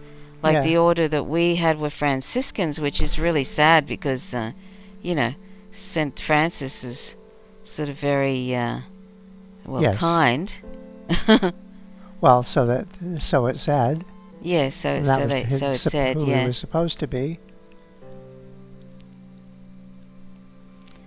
And Jeffrey said, "Oh my God, my mum used the feather duster. Figures my nan was Catholic." Wow. Yeah.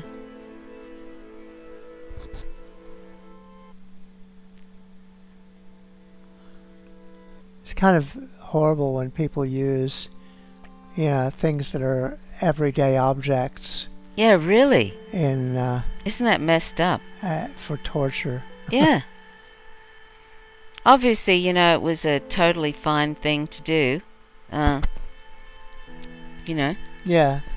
Totally acceptable.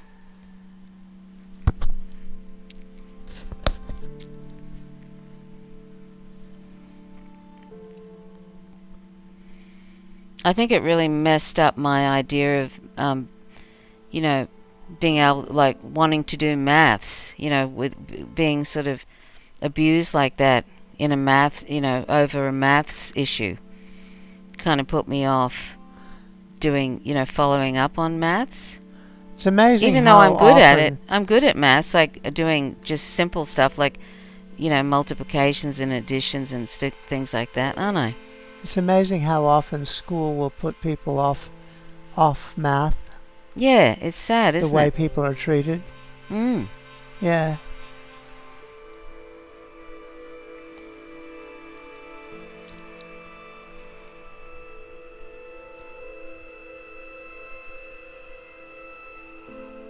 Oh no.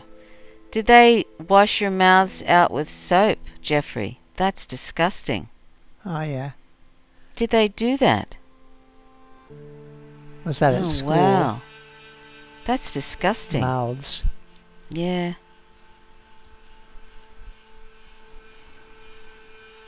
Wowza.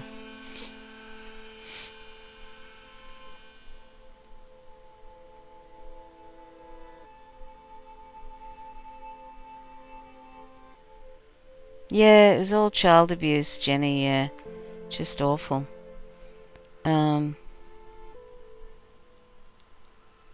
So strange.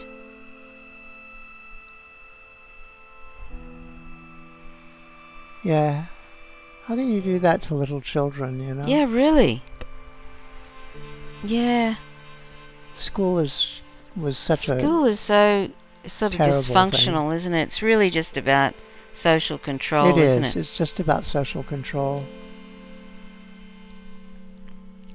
I always think of that the wall thing where they put people through the mincer, in that cartoon from the Pink Floyd, The Wall. They put people through the mincer in the cartoon, The Wall by Pink Floyd. Do they? Oh, God. Yeah, there's a bit where I they don't put think I've three ever seen that people through the cartoon. mincer. And I was often thinking, actually, have you ever seen Harold and Maude, anybody? Yes. Well, there's this scene where Maud is saying to Harold, they're standing in front of all these daisies, and she said something like, I should see if I can find it. I could probably actually play the excerpt of the audio without getting done for, couldn't I? Don't you think? Maybe, yeah. Um, This is a strange little creature.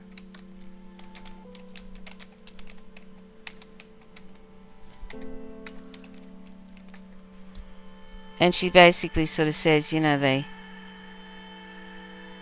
is that? Harold and Maud, the flower scene. There you go.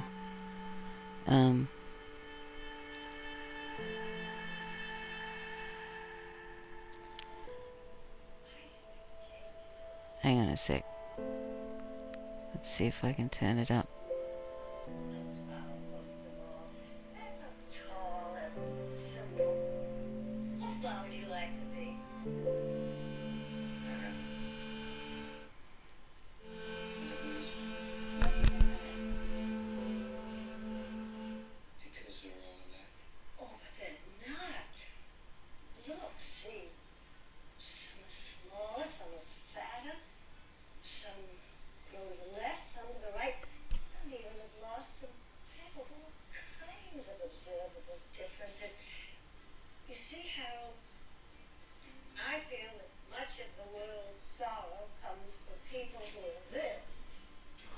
I don't know that anybody can see this. They can hear the audio.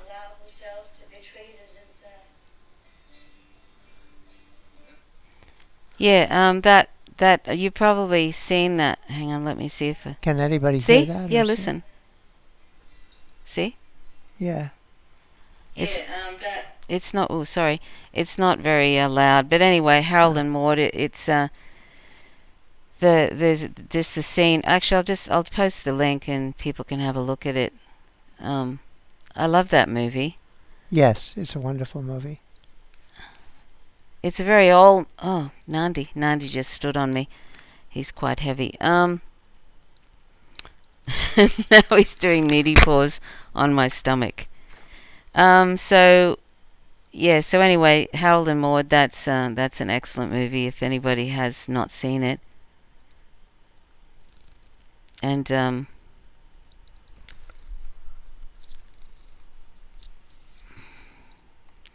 yeah, it's just sort of an anti-war movie, really.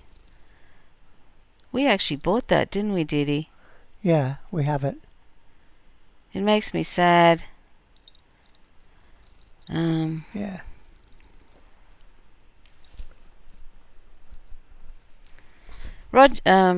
What's his name? Roger Waters. Roger Waters has really come through, hasn't he? Yes, he has. Of all the celebrities there are, that's one guy who has really good leftist politics. Yeah. And fortunately, he can afford to do that. Like, he's got lots and lots of money, so he's probably thought, well, I'm this age, I might as well just go for it. Although I think he's been kind of a leftist for a long time.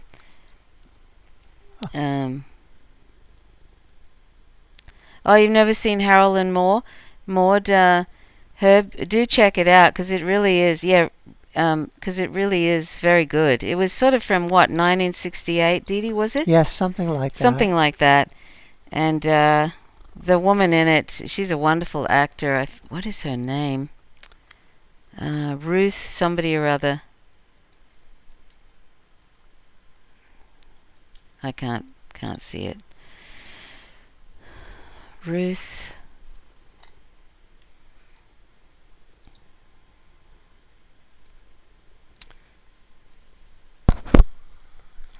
No, I can't think of it. Ruth Gordon, that's it. Ruth Gordon, yeah. Anyway, Roger Waters has kind of really come through, which is great. It's really nice to see somebody using their fame and money to push some good positions. Social justice and yeah, anti-imperialism and all the wrong people have the money. Have money, they do.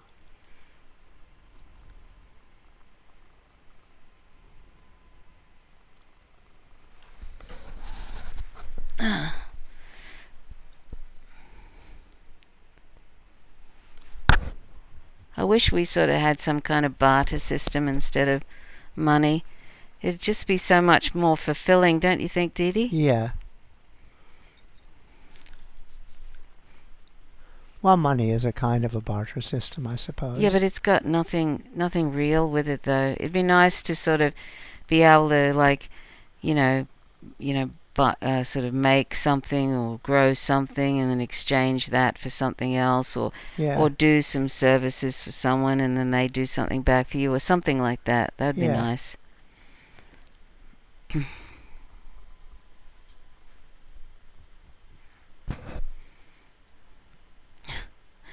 It's funny the way little cats kind of twirl around in a little circle before they go to sleep sometimes. Yeah. Is that like sort of, do you think it's because it's some sort of a innate thing where maybe they're twirling around on the grass to make it flat before they... I don't know. Or just to check things out.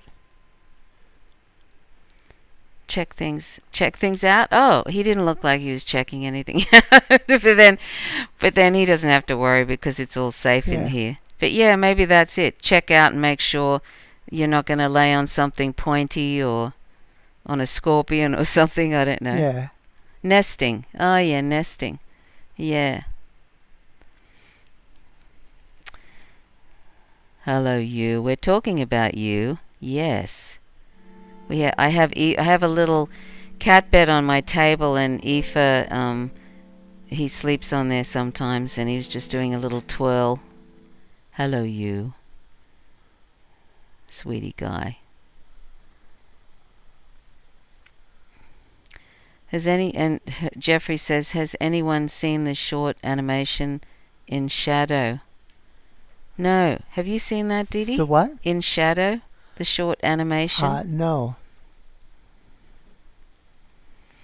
Oh, yeah, Herb said a gift economy is, I've read, what's practiced mostly by primitives. I'm not sure about that word primitives, but is that an okay word? I don't think so, Dee Dee, is it? Which word? Anyway, primitives? Anyway, so anyhow, in Shadow, I'll look it up, Jeffrey.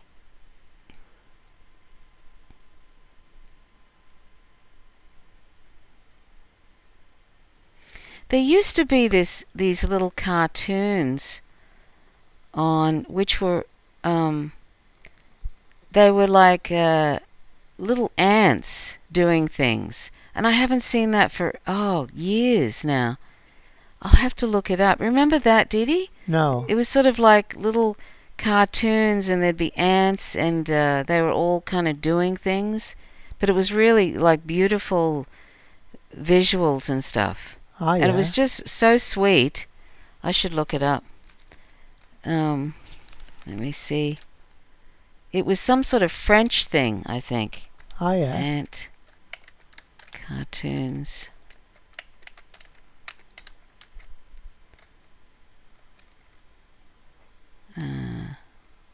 Video. I wish I could remember what it was called.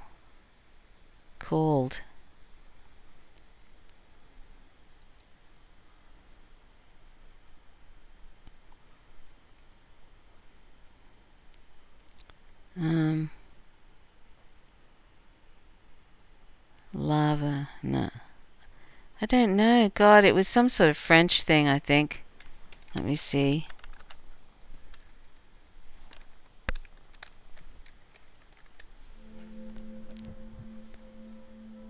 Oh, that's it. Minuscule. That's what it's called. Oh, Jesus, sorry. A peaceful movie clips. Yeah. I'll post a link to that. It's been a while since I've seen any of it, but it's kind of, I remember it was quite clever and sweet. Yeah, that was quite a while ago now. Let me see. Best animated films are here. I don't know, that's some other thing.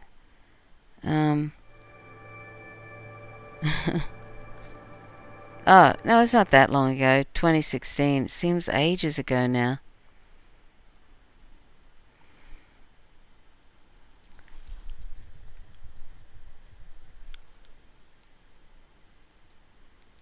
Here's another one.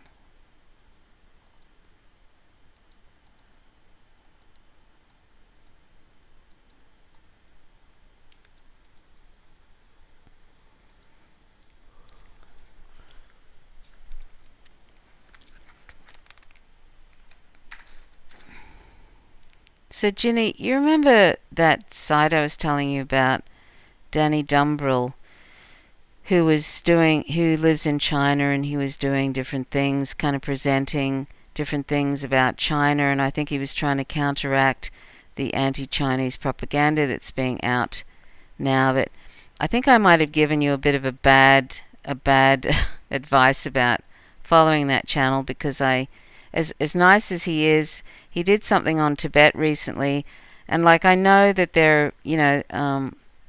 it was really kind of propagandist, really, wasn't it, Dee Dee? Yes, it was. It wasn't good. It was feeding very much into Chinese propaganda. I mean, it's good. Like, it's great that he's trying to counteract the anti-Chinese propaganda, but not. It doesn't help to sort of reinforce some things that are definitely propagandists about Tibet. And like, there are things that are like, there's good things about China's involvement in Tibet, but there's also he just completely didn't mention the invasion. Much whitewash. Oh yes, it was a complete whitewash. It was bad. So anyway, I might have given you bad advice about that, because I thought I could kind of trust that channel, and then I sort of saw that, and I thought, no, that's not good. Because it doesn't help if you're trying to sort of like, you can't. If you're trying to be honest and present reality, where somebody's creating a whole lot of propaganda about something, it doesn't help to do counter propaganda, which is just as unreal. Yeah.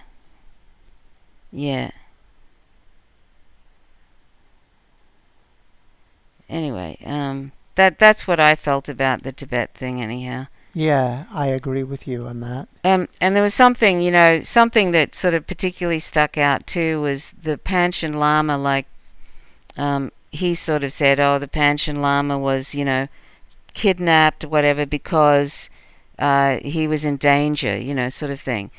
Well, the replacement Panchen Lama that the Chinese selected, and the Panchen Lama, is second most important figure in Tibet. The Panchen Lama that the Chinese selected in place of the Panchen Lama that they kidnapped when he was 10 years old, he doesn't even have any involvement in his own monastery. He's just kind of gone off, and he's living in the city, and he doesn't really seem to have any connection to his monastery. So basically they've kind of severed that sort of lineage of Panchen Lamas, haven't they, Dee Dee? Yeah. So that was sort of really telling, that when they went to visit the Panchen Lama's monastery, he wasn't even there, which is amazing, because you would think that they would try and get him to be there to be interviewed, but he wasn't even there, and apparently he barely has anything to do with that monastery. So that's sort of one of the things about that is sort of shows there's some problems there. But anyway, I just wanted to mention that, because I don't know, sometimes the minute I mention somebody as a recommendation, oftentimes it just seems to go off the rails. Yes. It's bad. I sort of think, I better not. I better stop recommending. Better not mention anybody Better anymore. not mention anybody. I'm not saying that about everybody that I mentioned, but it's sort of like, that was one example. And I thought that site was fairly safe until I saw that, and then I thought, oh my God, this is not good. You don't want to put out propaganda in contradiction of the other propaganda. Yeah.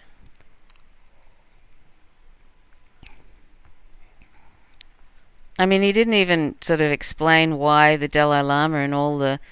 I know the Dalai Lama was on the CIA payroll and all that kind of stuff. There's problems there, obviously, but they didn't even sort of mention the invasion that happened. They didn't mention why the Dalai Lama wasn't there anymore, why there was a whole bunch of Tibetans that were in exile.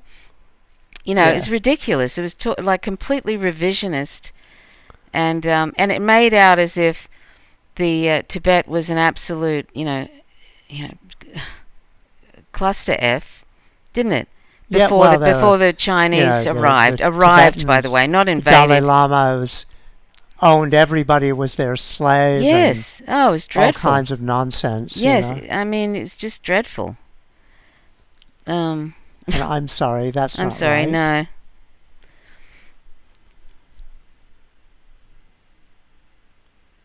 Yes, exactly. And definitely the lineage of Dalai Lamas have been, some of them have been real problematic, haven't they, Dee Dee? They have. But you know, it's not up to it's and it's not up to China though to decide to, you know, to fix that. To fix that and colonize. It's just another example of sort of a colonization. Yeah, it was a colonization, and what they've been doing there is very definitely, you know, to create a situation where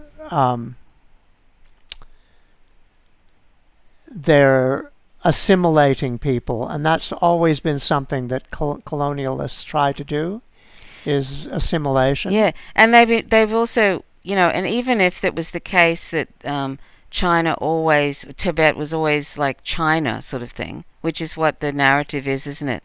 That it was never ever separate or whatever. Well, it was, you know. Yeah, but even if that was the case, it's not. Why on earth, if that was the case, why would China then invade? You know what I mean? Yeah. Like, why would they invade and stuff? So it's just sort of the whole thing. It was just messed up. Yeah. And that was really sad because I really liked his channel, but I just found it was really hard to go back to it after seeing that, because it was so full on. He was, and they didn't film inside the Dalai Lama, the Potala, where the Dalai Lama. They wouldn't film inside the Dalai Lama's room, and he didn't explain why that was. Yeah. There was just so much wrong with. Oh, and the thing that was really disturbing too is when they went to the hospital, and they went into this hospital, and it's sort of like it looked brand spanking new, and they were talking about the Tibetans as if they, like, in this real paternalistic way, like as if they're sort of these Tibetans that need to be managed. These remnant people who needs to be looked after. Yeah. It was that awful. real It was colonialist shit. Oh, it was awful. And I have to just say yeah, and they didn't sort of really they didn't sort of interview anybody except for one woman, and it looked like that was kind of set up, and they were talking to these doctors, and everybody's running around, and Danny's going, oh, look, they all speak Tibetan here, and he never went to any of the villages where Tibetans lived. He went to this hospital. Who, when they're going to visit Tibet or a country, goes and visits a hospital as part of your tour? Yeah. You know, it's just, everything was just so stage managed, and they and they outdid themselves with the amount of Tibetan paraphernalia they had inside the hospital. It was ridiculous. It was the sort of thing you might expect in a monastery. You know, like, I mean, the amount of they wouldn't have that kind of stuff really in a hospital. Like, that's not very hygienic to be having the sort of things that they had. Anyway, it was just basically over the top. And he kept on going, look how the Tibetans are speaking, you know, the Tibetan language, and yada yada, and the amount of desperation he was doing to emphasize that the Tibetans could speak their own language in Tibet. Yeah. Why on earth would you even say that? Anyway, he didn't go to any villages and talk to Tibetans, actual Tibetans, and no, it was just really sad. And I actually wasn't really too worried about I'd sort of forgotten about things about Tibet, and then when I saw that, I became very concerned. So it actually had the opposite effect on me. Mm. Instead of reassuring me that things were okay in Tibet, it actually I made me feel really uncomfortable. Yeah. And I just thought, wow, and it actually really worried me. Anyway.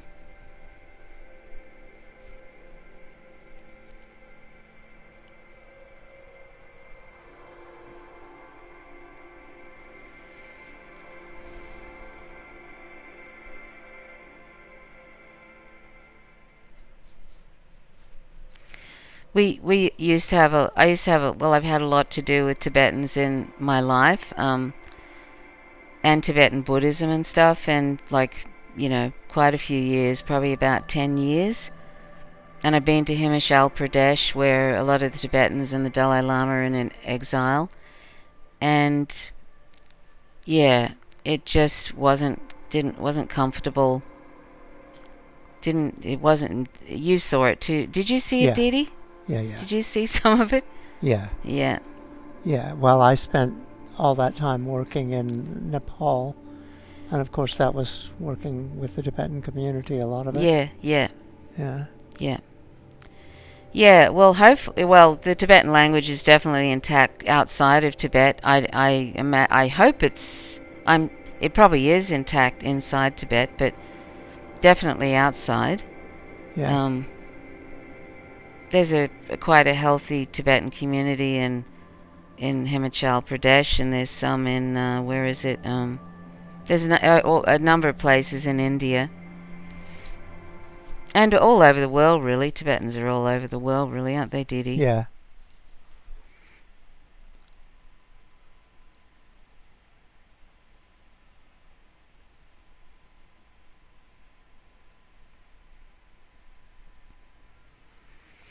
But there's one thing that I've realized about the things that I used to think about the DPRK, North Korea.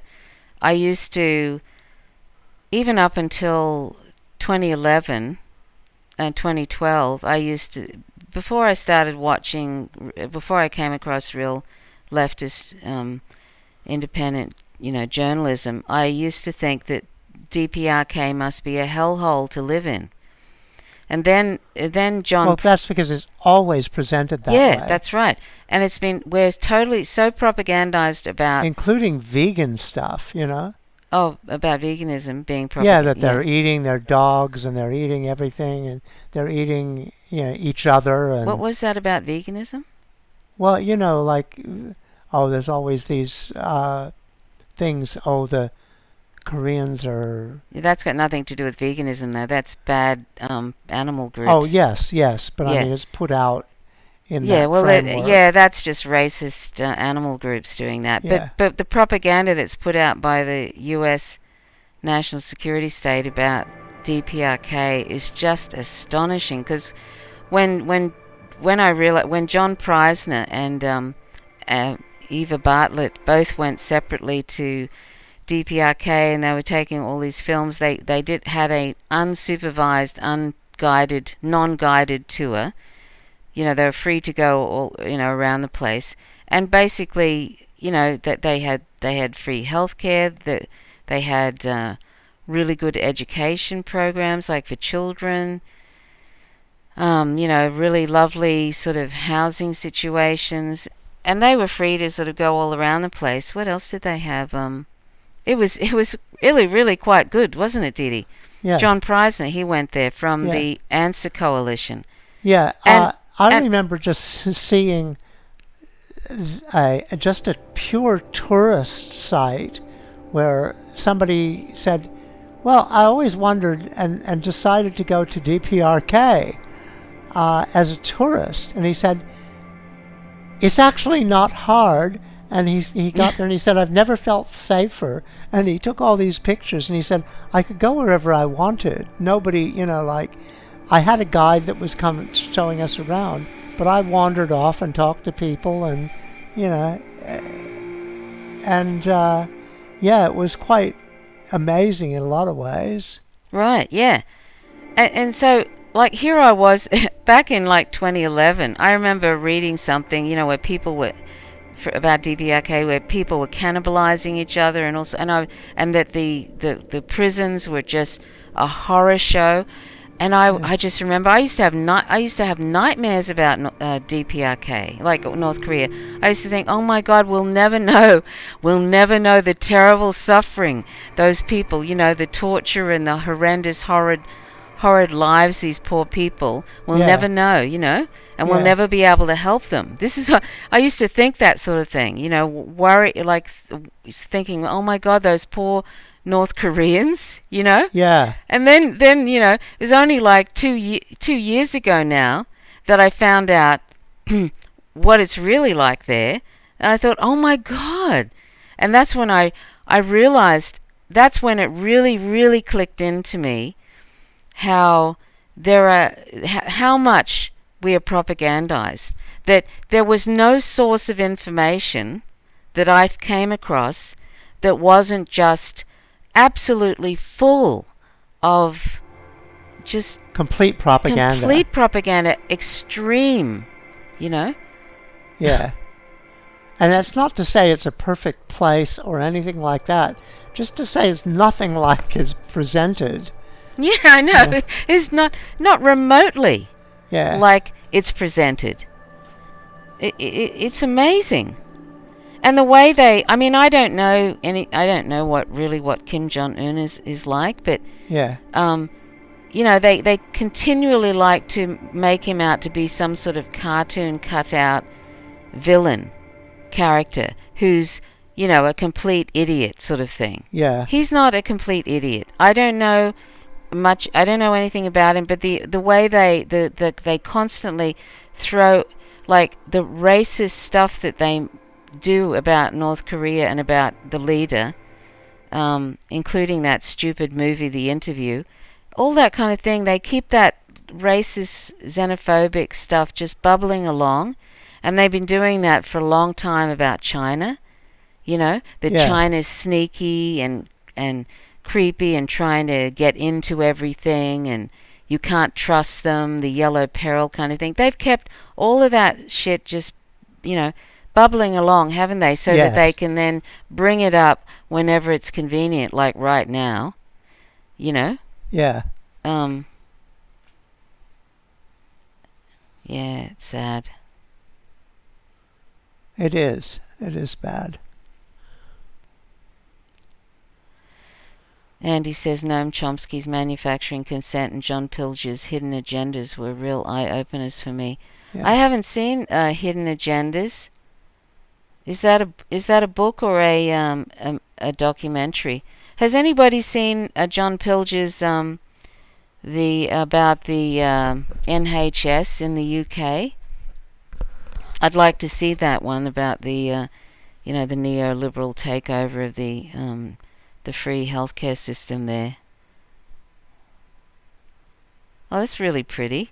So they've got little fish on this everywhere. Planet. Yeah, isn't John Pilger a great journalist? He is. And this is how we in Australia treat great journalists. We just ignore them. Yes, we've got John Pilger and Julian Assange. Yeah, John Pilger, Julian Assange, and we've got... Where are they? Yeah, where are they?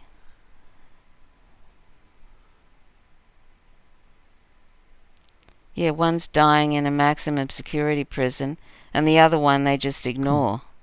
Yeah, well, the one dying, they're completely ignoring him too. John Pilger. Julian Assange. Yeah. And they keep. Oh yes, well he's free to ask for help. Oh yeah. Oh, yes. God.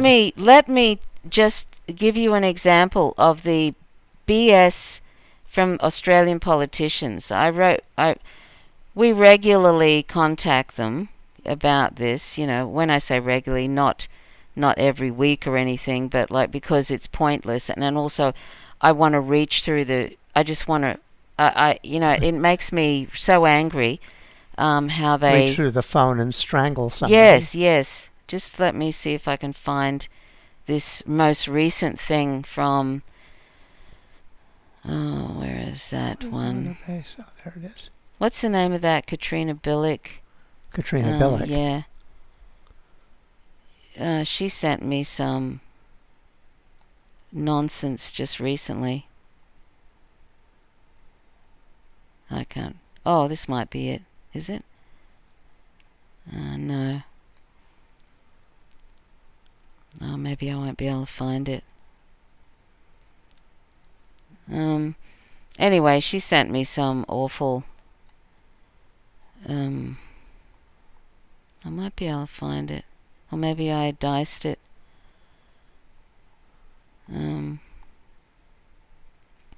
Yeah, I think I might have gotten rid of it. But anyway, she said something to the effect of, this is a Labour politician in Tasmania. Most of the Labour politicians we know are actually pretty good, aren't they, Dee Dee? Yeah. But there's this one sort of said something to the effect of, we're leaving it in the hands of the UK government. It's going to see its due process and all this kind of thing. Basically sort of like blowing it all off, as if the UK law thing is going to treat it in a just way, sort of thing, the case in a just way.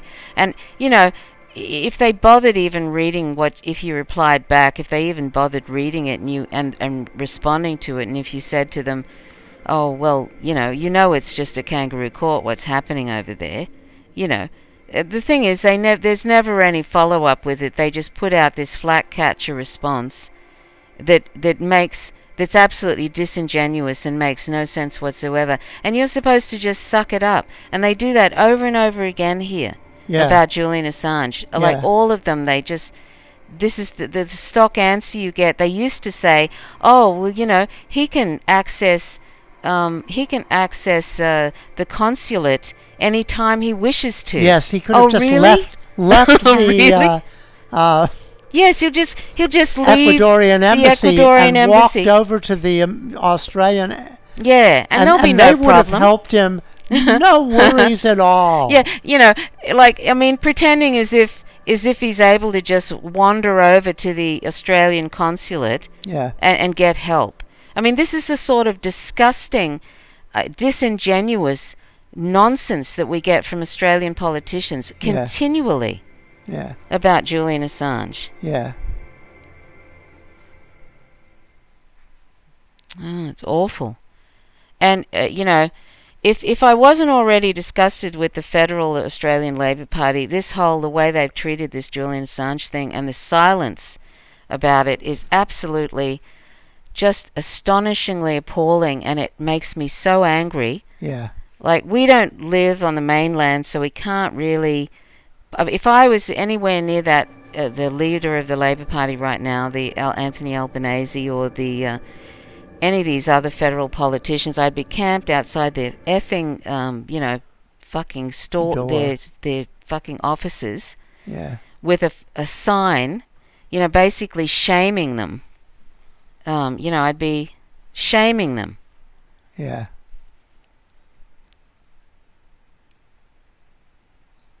And the Australian press here, just appalling. Well, it's mostly the Murdoch press. Including the ABC, just ignoring the ABC. It's almost all the Murdoch press. Yeah, the Murdoch press. They own most of the Australian media. We have one of the most concentrated medias in the world. Oh, you know that one of Murdoch's sons stepped down. I think it was Lachlan Murdoch stepped down because he thought the direction of the whole thing wasn't very good. I can't remember exactly what he said, but I think it was a little bit of a, he wasn't happy with it. Yeah, he wasn't happy with it, which is very interesting. Yeah. Now that's the story it came out. Whether that's true or not, I don't know. Yeah.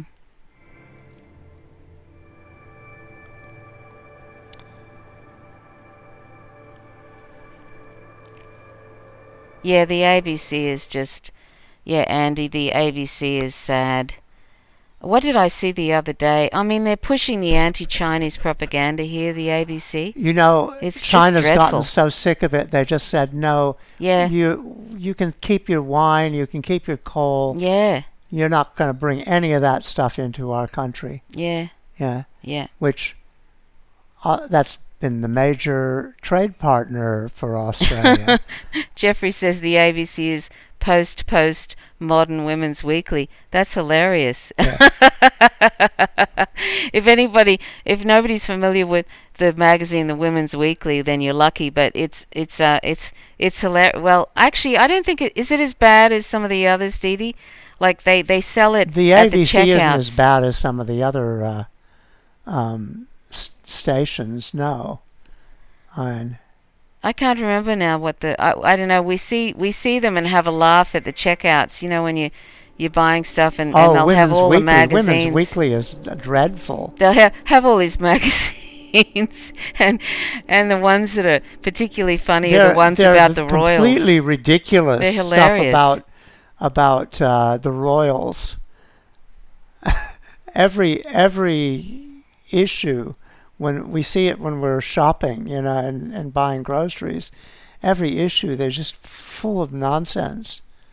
Yeah, but they'll say things like they set up all these different people against one another that is it's just so ridiculous. Like all the royals, like they're all plotting, and Meghan is doing this, and Camilla is doing that, and and they all hate each other, and I signed that Fergie's petition, made a deal with Camilla, and they're out to get Kate, and or Kate and Meghan hate each other, and that's always and there. Kate or Meghan's really in love with William, or William's having a problem with it's just so.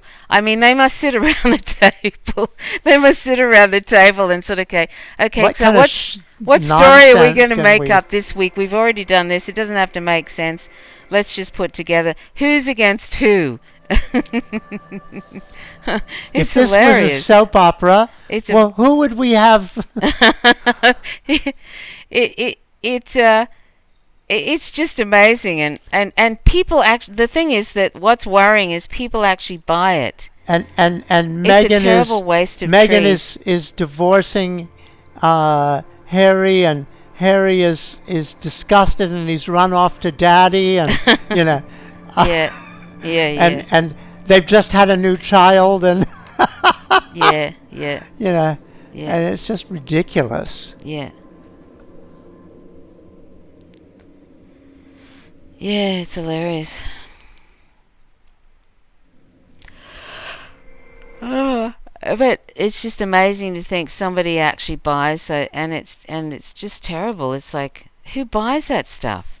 And you don't even really see it anymore in the doctors' surgeries, like they used to have all like ancient Women's Day magazines in the surgeries. You don't really see that anymore, do you, Dee Dee? Because everybody has their phones. Not in our doctors' surgeries. I don't know about other ones. Yeah, but everybody has their phones now, and so Yeah, our doctors' surgeries don't have that.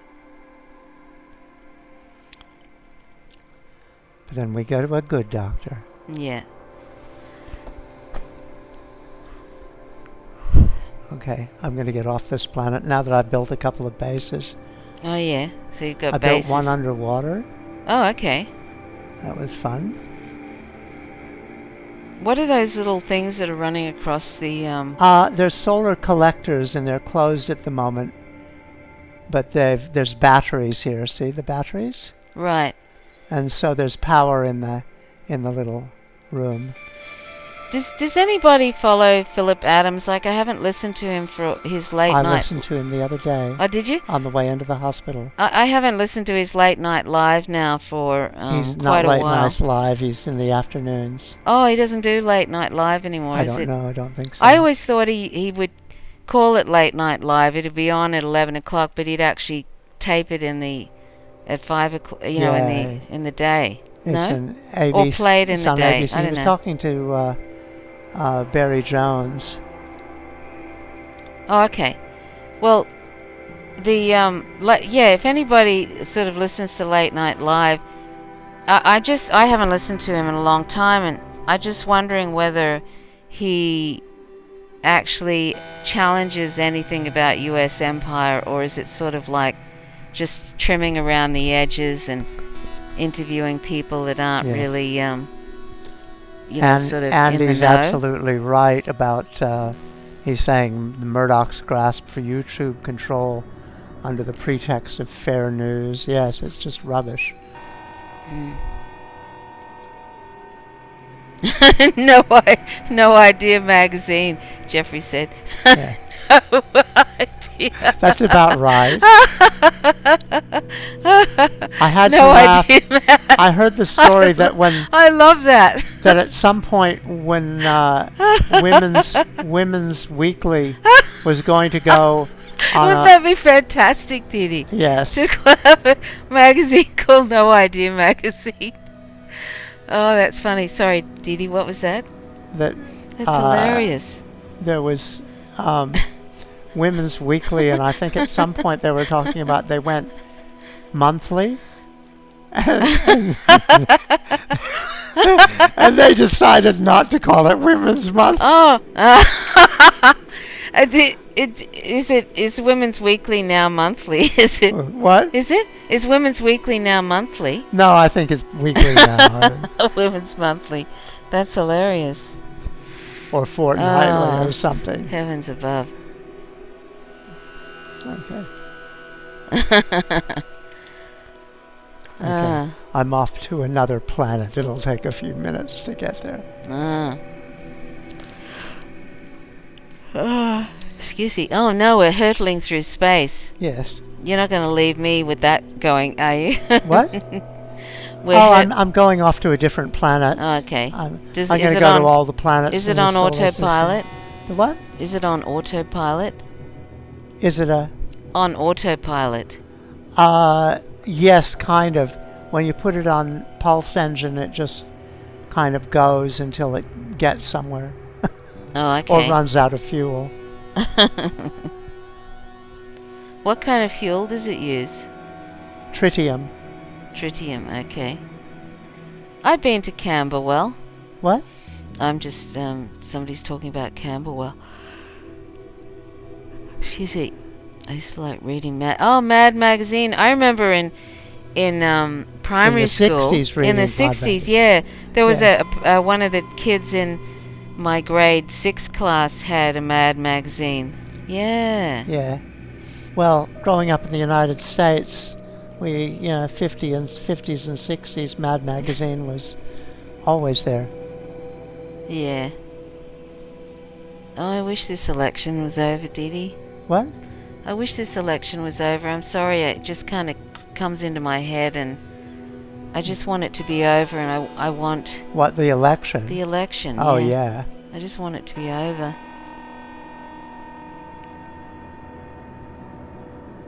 I mean, we were just saying before, I don't want to get back onto this election thing, but I just wanted to say, why haven't they gotten some more people to help with the counting? Like have supervisors, a lot of supervisors, but have other people to help with the counting. I mean, when they had this recent thing in Bolivia, they had such transparent counting. It was amazing. Yeah. Like they'd in one county, like they'd hold up the vote thing and say who it was, and you could see who it was, and then put it down and pick up, and like they do it like that. Yeah. And show everybody. Yeah. You know what I mean? Like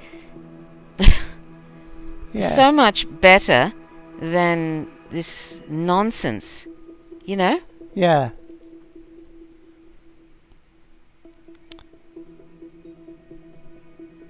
That's really pretty. Yeah. Anyway, I'm talking a lot.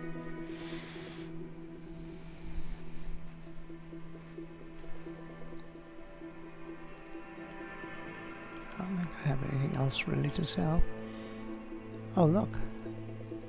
Little So guys. this woman on Twitter, Jamil, she said, when I was young, people claimed debating their views on gay rights was also a, quote, legitimate debate, end quote. You can't debate human rights. If you don't believe in equal rights for all groups, then you shouldn't have a big platform. Closing my replies because it's not a effing debate.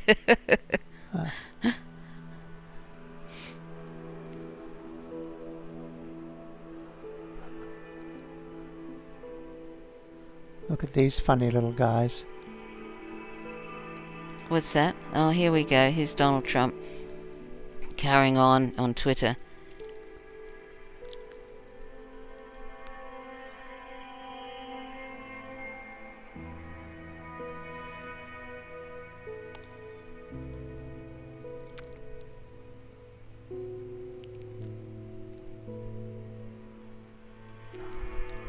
These guys all want to be my friends now.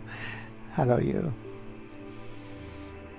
What's he going on about now? Tens of thousands of votes were illegally received after 8 p.m. on Tuesday, Election Day, totally and easily changing the results in Pennsylvania and certain other razor-thin states. As a separate matter, hundreds of thousands of votes were illegally not allowed to be observed. This is Donald Trump, this would also change the election. Yeah, he keeps saying that, but... Yeah, this would also change the election result in numerous states, including Pennsylvania, which everyone thought was easily won on election night, yada, yada, yada, yada. Jesus Christ.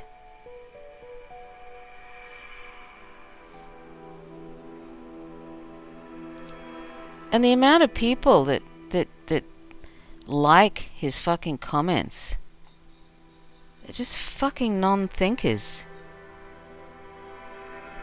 Hey, Nandi. I mean, how long is this gonna go on? This kind of stuff that he's crapping on about, just the complete BS. Is Twitter gonna end up hiding some of this stuff too? Oh, you know what I mean?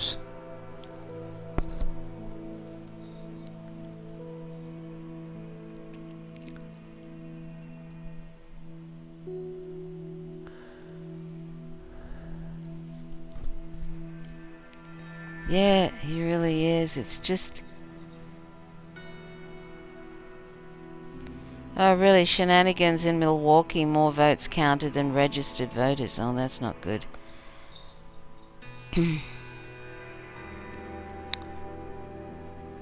Wow. Thank Christ we don't have this sort of stuff going on in Australia, darling. Yeah. Oh my God, I couldn't stand it. No. God, Nandi's full of beans. He can't go up into the ceiling anymore. We used to have, we still have a lot of exposed beams in the ceiling because we trusses, haven't trestles because we haven't put the ceiling in yet. But it actually looks very attractive. But Nandi, one of our sweet little cats, he used to go up into the ceiling, and you could see him like walking across the trusses.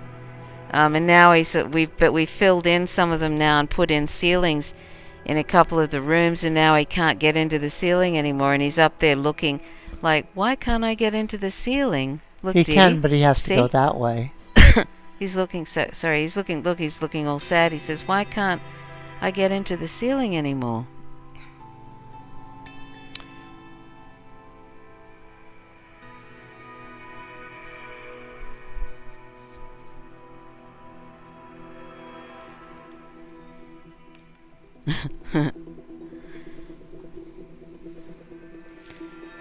But I just look forward to the day when we don't have to be looking at Donald Trump's fucking Twitter account. Do you know what I mean? Well, we don't have to governing look from Twitter. At the president's Twitter account. Yes. to find out what's going on. But specifically, though, this man's Twitter account, that we don't have to be paying any attention to him whatsoever. Like, I really look forward to the day when we don't have to do that. Yeah. You know what I mean? Yeah.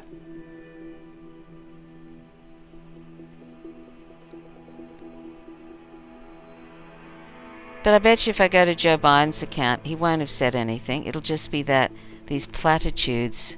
Let's see what he's saying. Keep the faith, guys. We're gonna win this. We may be opponents, but we are not enemies. We are Americans. Oh, God. Oh, and I had to laugh at this one. I had to to make a comment about this one. We have to remember the purpose of our politics isn't totally unrelenting warfare. Now, I know he doesn't mean imperialism, but anyway, No. I kind of had to go at him about that.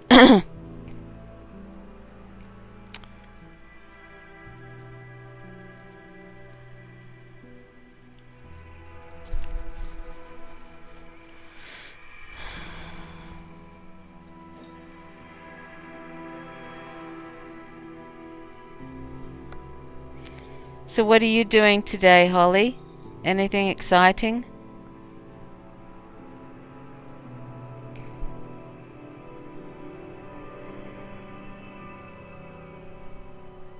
Anybody who's lurking and not in the chat, feel free to drop in and say hello. Yes. Yes. I've been crapping on a lot and probably talking way too much, so my apologies. So Holly said the choice is knife in the front or knife in the back. Yeah, exactly. Pretty much. I think that's about right, Holly. Just hanging out on a Saturday. That sounds nice.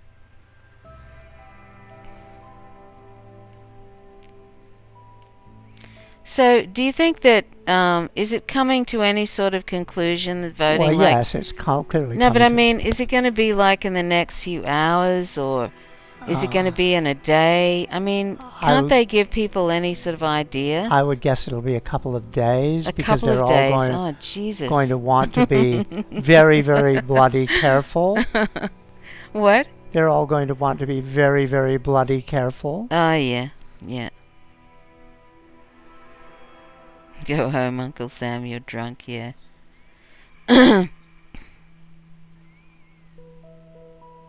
Oh, 13 degrees, Holly says. Celsius, that's nice. It's actually, let's see, we're coming to the end of spring here in Tasmania, and It's it's still like, quite cool. and it's still quite cold. We actually have Felt very the wintry heater on. today. And let's see, it's like it's around 1.4 degrees Celsius right now. And actually we've got a hot day coming up. We've got 2 hot days coming up this week, Dee Dee. Do we? Oh, that's too bad. Tuesday and Wednesday, 30 degrees each day Celsius. We're not huge fans of the hot No, we're not days. huge fans of. But then the rest of the time it's cool. Like, that's the thing with Tasmania. You sort of get these occasional hot days in summer, or this time of year, and then it's sort of like you probably get about eight hot days, wouldn't you, in summer, Dee Dee? Yeah. Like, where they're quite hot. Really hot. Really hot, and then the rest of the time it's kind of mildish, which is kind of a relief, because I think one of the things here, we actually have, I don't know, our atmosphere isn't all that dense in some way. The ionosphere has a hole in it, and and so when it gets sunny, it gets hot really quickly. Yeah. And quite bitey, and as soon as the sun goes away, it gets cool really fast. Yeah. I think that's one of the blessings of being this far south. That's really pretty. What? That's really pretty. Yeah, this was a cave. Did you see the cave? No. Well, watch it. Hang on, I just took a screenshot. I took a screenshot. Putting other things up over her screen. Oh. Yeah, did he really say that? I heard that there was debate about whether Obama said that turns out I'm really good at killing people. I don't know. I'm not sure if he said that, but it sounds like that could have been the case. I don't know.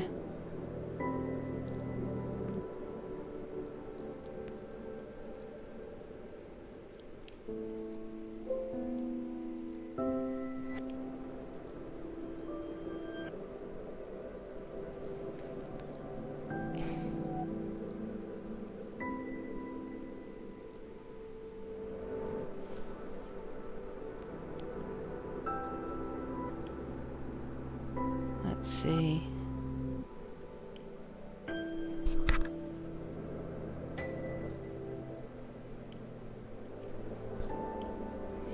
No, it's true. What am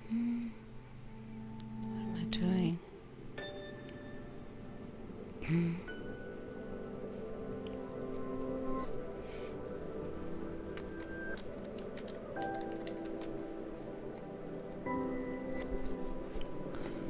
That's pretty, isn't it? What's that? Oh yeah, yeah, it really is. They must have a way when they, construct this. Like, obviously they must have templates or something, right? What? They must have, when they're constructing this game, they must have templates. Oh yes, they have templates. Yeah. You see similarities on things a lot, but Yeah.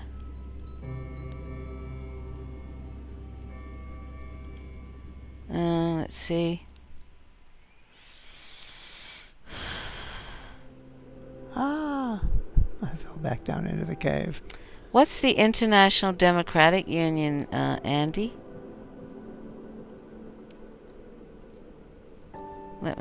Is it possible to look it up? I don't know, I've suddenly gotten hungry. International Democratic Union. Is it International Alliance, of centre-right, right and conservative political parties. Headquartered in Munich, Germany. This is if you can believe Wikipedia. The IDU consists of 73 full and associate members from 63 different countries. It is chaired by Stephen Harper, the former Prime Minister of Canada.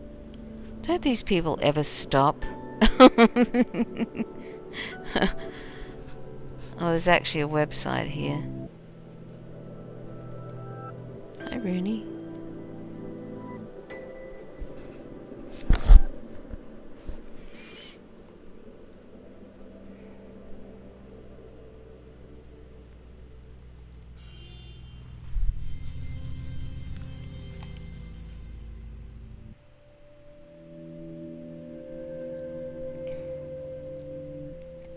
So do any of you get like so specifically targeted ads on your phone that you haven't looked at all online for, or the only way that your device could get access to it is by actually listening to what you're saying? Has anybody had sort of that sort of experience? Because we get it like all the time. I got this specific ad for something today. It was so specific. There is no way in the world they could have. I haven't been searching for it. The only way they could have gotten it is by listening to the thing. I mean, this happened. This started to come into full force with our phone. Our phones probably. Let's see. How long ago now would it be, Diddy? Like a year ago? Oh, more than a year. Year and a half? Yeah. No, but when it really started happening and it was really noticeable. Oh, yeah. Yeah, like I noticed this one day. I was standing in the pantry and I was talking about this specific product. It was really, really specific. And I excuse me. And I walked out of the pantry and I sat down and literally within probably a minute, I had that exact product that I was talking about in the pantry.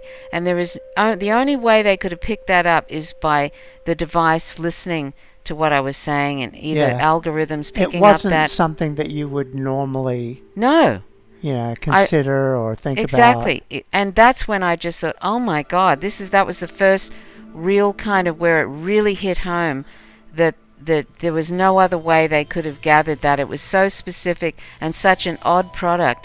And then it started to happen. It's just been happening non-stop ever since, hasn't it, Didi? Yeah. What I've noticed recently is that watching. That's true. I will get it when I put something into a search engine. Oh yeah, this is scary. Before I actually put it in, it will, if I've mentioned it, it will come up with all the things I've mentioned recently. Yeah. I mean, they're not things sorry, that Nandi. before I even put in a single letter, it's the suggestions, Searching you for know. it. Yeah. Yes, there was something that I looked for and I put in like 2 letters and it pulled up the whole specific thing that I'd been talking about. Yeah. Yeah, that's really sad. Oh, I don't even use Google, Jeffrey. But unfortunately, a lot of them by are kind of, proxy. yeah, they're kind of hooked into Google, a lot of them. I use Ecosia. Even the ones like DuckDuckGo and so on, they use Google or Bing. Yeah, and like, then they strip out some of the spyware, but like it's still, they're using those search engines, and so you're kind of at the mercy of their and control of what you get to watch. Yeah, and you know what's sad? Look at. What's sad too is like now, because of all that, when we, like if we have to sort of talk about, say, a PIN number that we want to tell one another, or some, some sort of password that we're using on, line or whatever, or some information maybe that we actually end up walking or going away from our phones and whispering it to one another. And I mean or writing it down. I mean, it's insane that this is where we're at now, and because, I mean, it sounds, it could sound like a sort of tinfoil hatterish thing to do, but when you literally have the things that you mention in the pantry, the next thing you're getting that absolutely specific ad, and you haven't looked for it anywhere, you're getting there is something happening with smart devices picking up, either by algorithms or literally. I don't think they physically have people sort of tuning into stuff. No, but their voice recognition is getting very good. Exactly. And they pay people to help improve the voice recognition. And every time you use it, in a sense, you are improving their voice recognition. That's right. Yeah. So does anybody else end up doing that? Because it's sort of like literally now, like, and this is the other thing too, that when, if ever we've made a comment about something which sounds like it could be like violence against something, right? The government, like we weren't meaning that, but it sort of, we actually explain it just in case. There's some sort of either some NSA thing or some ASIO or whatever listening in to make sure that they don't know that we're talking about some sort of violence towards the government, which we don't, because we don't believe in that. What was that thing that you were talking about where you were talking about taking out Donald Trump? What's that? Oh, yes, that's right. I was talking about, the army might take out Donald Trump, if he refuses to go. And meaning I meant literally escort him from the building. Yes, I meant escort him, but I felt like I needed to explain that just in case. Didn't mean you're going to take mean him like out. The mafia take him out kind of thing. And anyway, but yeah, so that's sort of how kind of, you sort of, and you get a little bit paranoid. And sometimes I'll leave the phone at home when Dee Dee and I go for a walk. It's sort of ridiculous. Yeah. If you want to talk about something that you don't particularly want to be, and that's just sad, and it's become normalized now. And everybody wants the location of your phone, and everybody wants access to your phone. Yeah. Every single app or anything that you use. Now I'm going to go away for a minute. Yeah. Yes, they're constantly trying to get your phone number. Like the Facebook, like the other day, a few months ago, I have like a few sites, a few pages that I run on Facebook, and I hate Facebook with a passion. I'm only there because there's a few independent journalists that I like to see their updates. But anyway, they actually sort of said, if you don't, basically said to me on Facebook, if you don't give us your phone number, you won't be able to run that page anymore. So basically they're saying, if you don't provide that personal phone number, your page is going to be unusable. So they force you. And I sort of didn't feel like giving up those two pages, which I use all the time. The Naked Empire and Days of Destruction, Days of Revolt. One's a group and one's a page. And I just thought, wow, they basically, like, I've been trying to avoid giving them my phone number for these pages, but they forced me into it. So that's, I loathe Facebook, but there's a number of leftist journalists on there that tend to do all their posting on there with their updates, which are very interesting, like Ajama Baraka. If you don't follow Ajama Baraka or the Black Agenda Report, please think about it, because I mention them a lot, and people must get sick of me mentioning stuff, but anyway, that's really good. But Ajama Baraka, let me post, if you're on Facebook, you might want to follow him if you don't already. He was the 2016 vice presidential candidate for the Green Party. Ajama Baraka. I think the Greens got trashed during this election, apart from the fact that literally the Democratic Party was legally getting them removed from the ballot. Anyway, there's Ajama Baraka's thing. And yeah, that's right, the Black Agenda Report. And so anyway, there's Ajama Baraka. And so, I like Facebook for things that he posts, and there's a few other people. And also I post a lot of leftist stuff on those two pages that I have. And there's a vegan page I have and all of that. Anyway, so what was I saying about that? Anyway, yeah, that I just loathe Facebook. And speaking of, like Facebook, like I had a page, it was a vegan page, it was called Live Vegan. I still have it, but it's almost useless, really. But it had like, some people who follow this channel for a long time, I talked about it in the beginning, and this is why I started this Faint Signals from Vega, because Facebook was unusable for me. But the Live Vegan, it had 58,000 people on it, and it was growing by 250, 100 to 250 people every day toward the end.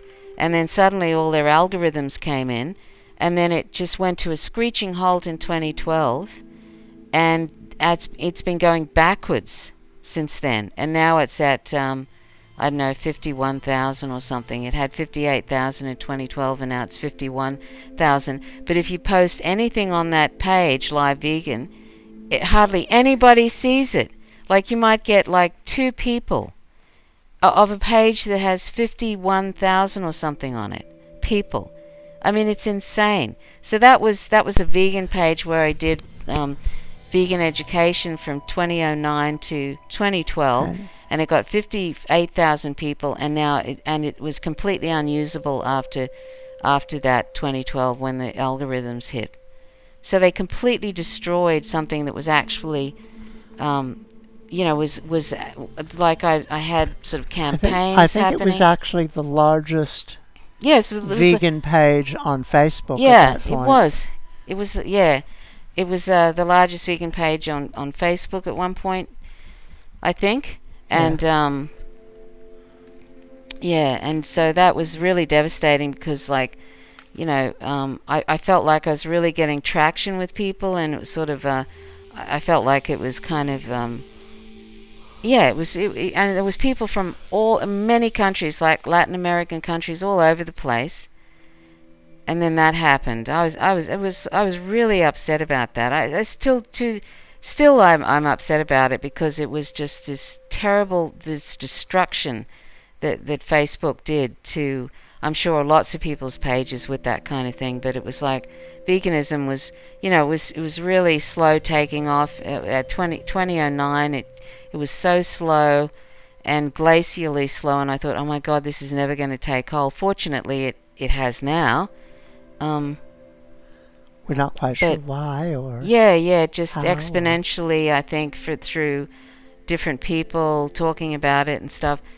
But that was such a bummer, wasn't it, Dee Dee? Yeah. Yeah. And then I had a YouTube channel which was called Live Vegan, and that had 5,000 people on it, and that just came to a screeching halt. And like I try to resuscitate that, and that doesn't happen either. I think that was because I don't know, just I don't know what happened with that. Actually, it just stopped.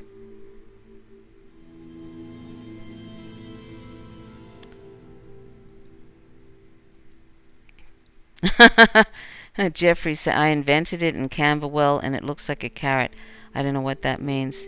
What's that?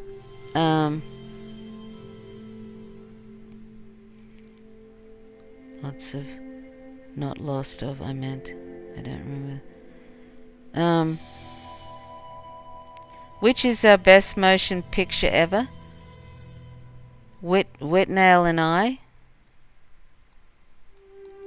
I've just been going on another rant about Live Vegan, about something else, darling. Oh, yeah. Yeah. Let's see. Whitnail and I, 1987. A British black comedy film written and directed by Bruce Robinson, loosely based on Robinson's life in London in the late 60s. The plot follows two unemployed actors, Whitnail and I, who shared a flat in Camden Town in 1969. Huh. Oh, you can see it, I think, SBS On Demand. I'll post the link to that. I haven't seen it. But anyway, this is a link. I think you can watch it here.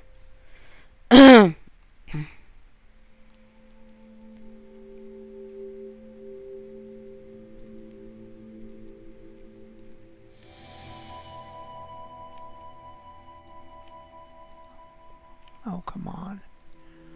Has anybody seen Lost in Translation? That's a probably. And then with Murray. Bill Murray. But there's also one called Housekeeping, which I saw ages ago with what is her name? I can't remember much about that movie. I don't know. Maybe if I watched it again, I may not think it's that interesting, but it was at the time. Housekeeping with God, I can't remember. Who's that? She's still around as an actor and stuff. I'll look it up.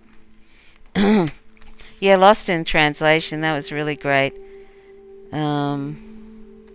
Housekeeping.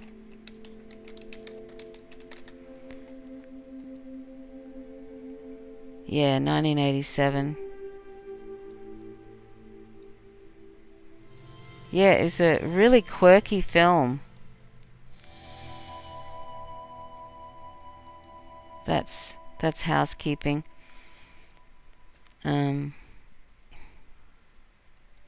Richard E. Grant's a funny actor, isn't he? He's in all sorts of weird... Who's that? Richard E. Grant. He always plays these... He actually... Richard E. Grant, he kind of spit the dummy about that Star Wars thing. I think it was the Star Wars thing. He said something on Twitter like it was sort of, I don't know, he kind of thought it was one of the worst movies he'd ever been in, and then he started backpedaling.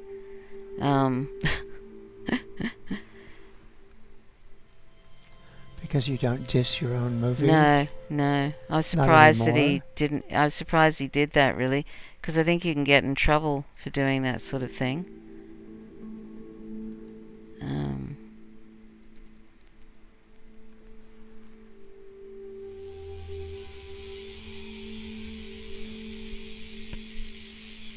The studios don't like it when you diss the movies they've paid you to be in. Yeah. Yeah. I wonder if Jenny's still there listening. Unapologetic vegan.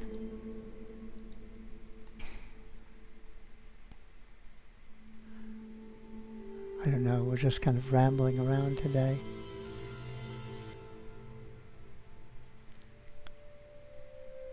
I'll be glad when this election is over.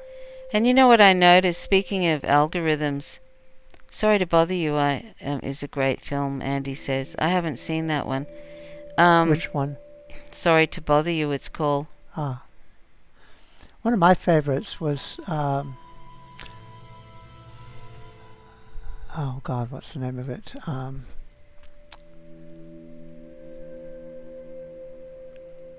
know the one I'm talking about with Anthony Perkins? Oh, Psycho. Not that. No, Anthony... The King, something. Anthony Perkins or Anthony... The King of Hearts. Oh, yeah. Yeah. It was an English, French, German co-production. Oh, and yeah. It was fabulous. Right. It was such a good film. Right. It wasn't Anthony Perkins, it was Bates. Alan Bates, yeah. Alan Bates. Yeah. Yeah. Sorry to Bother You, yeah. I'll have to look that up. I was going to say, speaking of algorithms, it's interesting, like this channel, my channel, Faint Signals from Vega, it took 3 years to get to 1,000 subscribers, and then when it hit 1,000 subscribers, it started moving a little bit faster. And at that time, that's when they said to me, "Oh, you can monetize, monetize the site." So I thought, okay, well, I'll monetize some older videos, and I'll just put like an ad at the end if I'm going to do any monetization, so that, because most people, it's not a sort of a problem if you put a skippable ad at the end of the video, because they usually just turn off anyway. But I only wanted to do it because I thought maybe it would increase the visibility in the recommended things and stuff, because I thought, because YouTube is kind of capitalist. So far Trish has made a grand total of 12 cents. Yeah, no, 25 cents I've made, in the last in the last 6 weeks? Few months, like a couple of months, I think, or 3 months. Yeah. Anyway, so I put them at the end, and I think there's a couple where I might have put them in the middle and the beginning, but they're really old videos, and they were vegan ones, and I was going to use that money, if there's any money, to give to a vegan sanctuary. But anyway, since I've actually done some monetization, things have actually started moving a little bit, and then just recently, YouTube sort of put this message out to me saying that because my videos were suitable, the ones that I'd monetized, that I'd got some kind of certification. You passed. Yes, and then I noticed that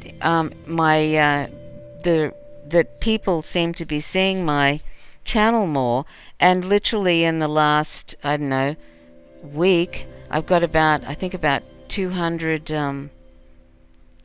probably around 200 subscribers in the last week. So it went from one every day for 3 years, or less than one, to then when I hit 1,000, probably 2 a day.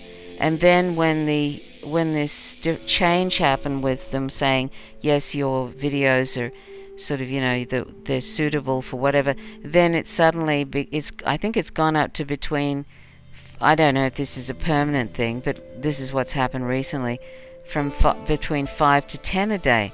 So it's just really sad, and shows that it's totally in the control of YouTube and their algorithms whether people see what you do or not. It's got nothing to do with how interesting your stuff might be, or the topics, or whatever. It's everything to do with when they decide we're going to allow people to see what you're doing, and therefore then you might get some subscribers. It's all up to them if people get to see what you do. rather than maybe, yeah, anyway, it's just sad. And that's one of the reasons I thought, oh well, I'll monetize some of them, because I thought maybe that YouTube might respond to that and start showing my videos more. And sure enough, they have, really, haven't they, Diddy? Yeah.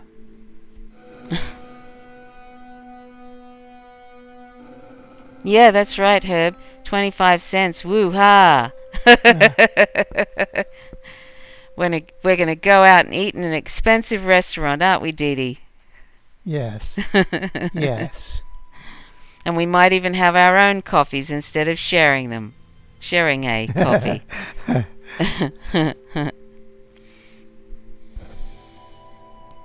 Yes, so probably in about a year I might have $1. Yeah. And then we can really paint the town red. Yeah.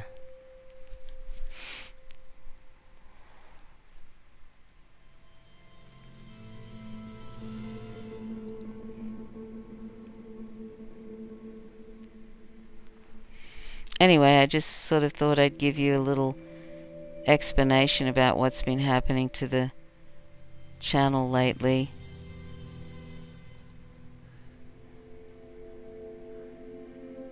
She's trying to do good things. Trying to.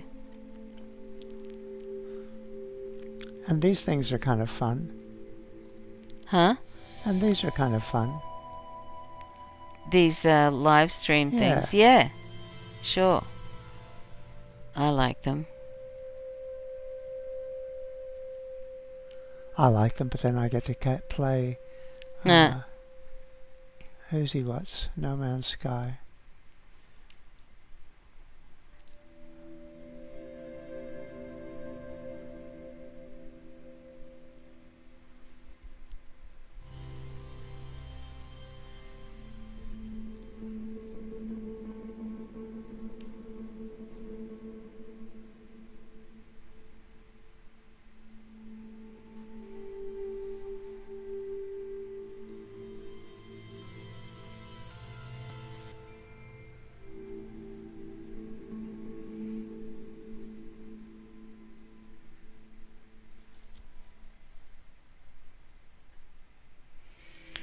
Like sometimes I see some of these channels, like there's the guy, like what's his name, James Charles, who does kind of makeup stuff and everything, and he's like, I don't know, he's got like, he gets millions of views, like when he puts up something which is just him, prattling on about his day, taking photos for Instagram and TikTok, and then maybe applying some makeup and going to a party or something, and he'll get millions of views, and he's got millions and millions and millions of subscribers. And I think, Christ, what fluff, what fluff, and then to get, gazillions of views. And then you get other people who are talking about, like, some of these leftist journalists who are talking about really important things, and they're struggling, and having to, it's just sad, isn't it, Didi? It is.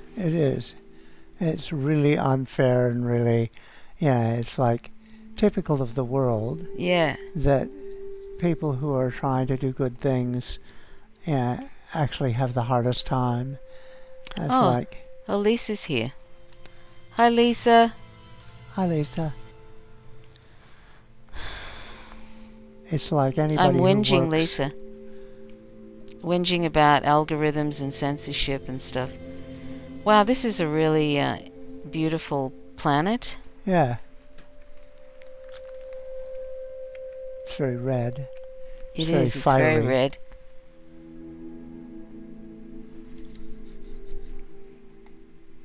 Oh, okay. What? I'm just, Lisa's saying, wish I wasn't at work. Glad to catch you on my break. What, do you mind me asking, what, are you in the United States, Lisa?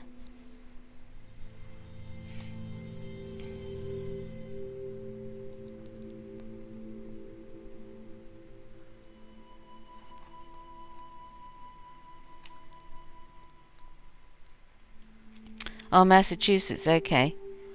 Oh, yeah.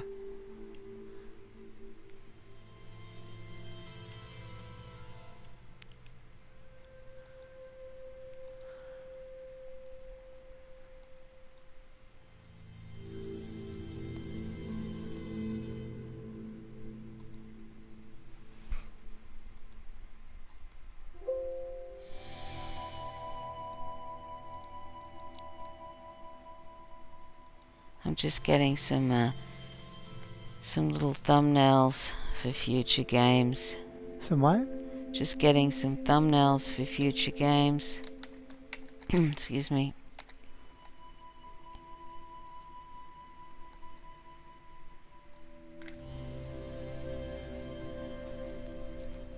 Is it? It's a beautiful day there. It'd be a lovely autumn day, wouldn't it? Yes. And there'd be beautiful leaves change, the trees changing color and stuff.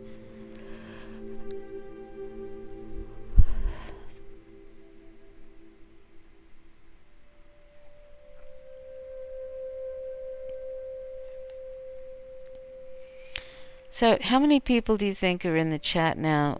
Would that be like 5, Dee Dee? 5 in the people? Chat? Yeah. Hang on. Because there's 12 people watching, so there's 7, so there's 5, and so there's 5 people who are lurking. So please feel free to come and say hi if you wish. Yeah. Always happy to have new people come in and say hello. hi. Don't be shy. We're all friendly here, aren't we? Yeah.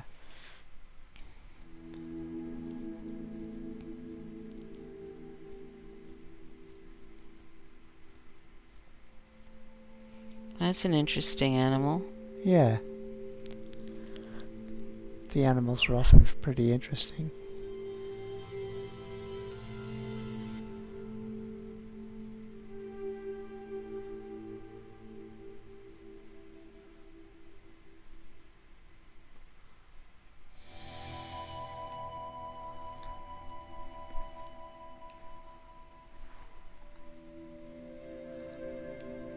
Oh, okay then, Lisa. Nice to see you. See you, Lisa. Thanks for dropping by. Oh, okay, so Andy said Biden's lead in Georgia has increased from 0.1% to 0.2%. Oh, yeah. So, Good. what is Aren't what they would about that? finished counting? Oh, please God, let there be finished counting. Yeah. Let's see. Georgia. Oh, it still says 99% reporting here in this page.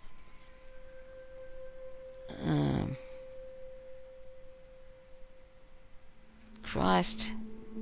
They're almost done. Jesus, it's They've been almost excruciating. done for days.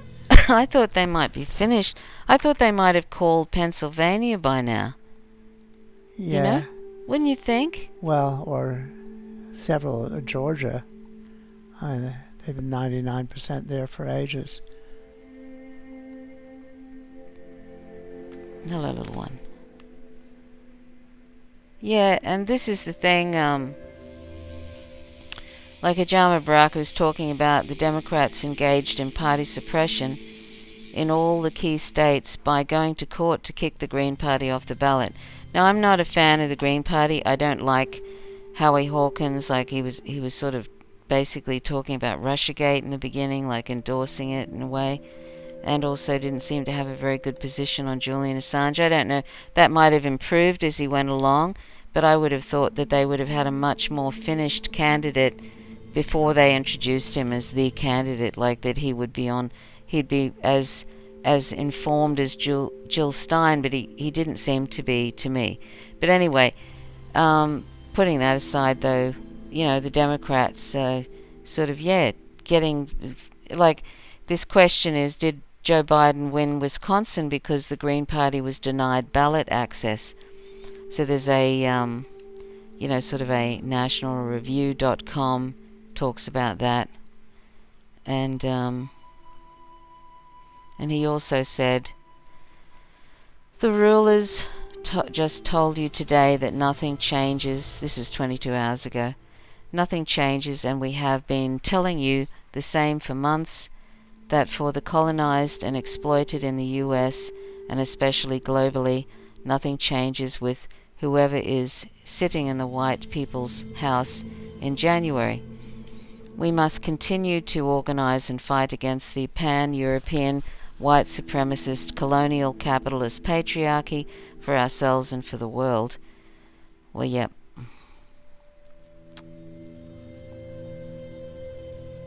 He doesn't hold back, and that's what I like about him.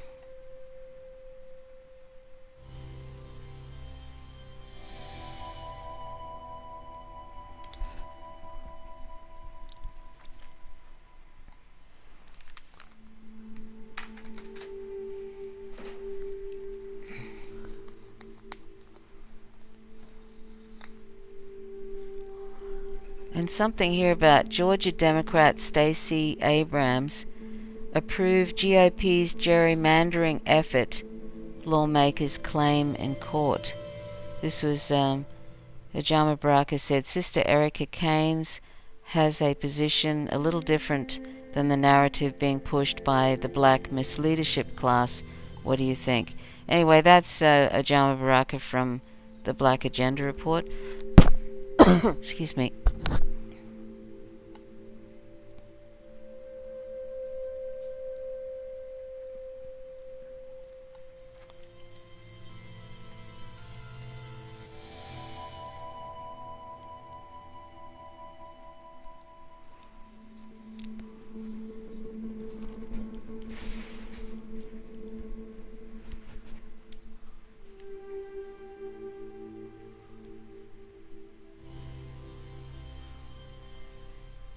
Yes, this is a very pretty planet. Sir Geoffrey said, got my son, quote, Watch Dogs Legion today, a hacker odyssey set in London. Awesome, he said. Oh. Watch Dogs Legion.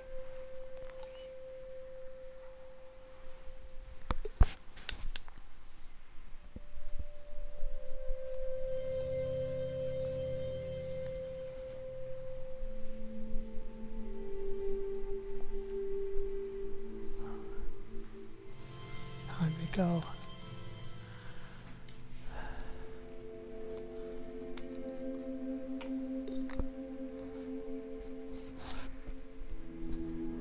Remember, Holly, when Jill Stein, you know, during the 2016 thing, she used to have like fireside chats, you know, and every week she'd get on and chat about, things.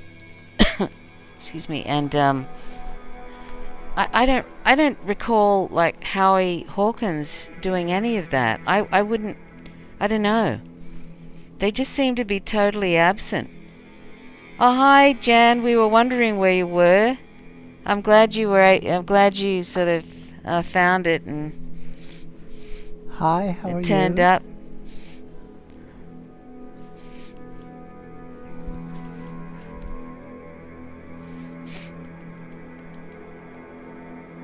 Yeah, Andy, the Black Agenda Report's really good.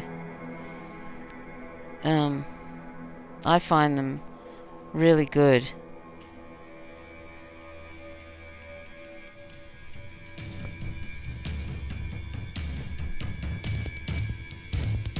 And if you're on the awful Facebook, if you might want to follow him, you might want to follow this link, the Ajama Baraka, because he says some great stuff on his Facebook page. He also on Twitter.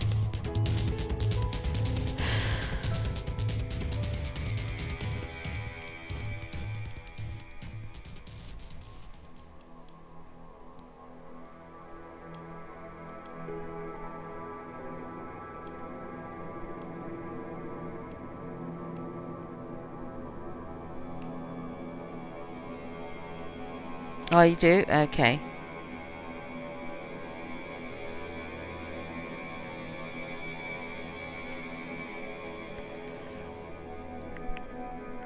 What shouldn't the deflectors, Dee deflect these little asteroids, or The what? shouldn't the deflectors kind of push away these asteroids?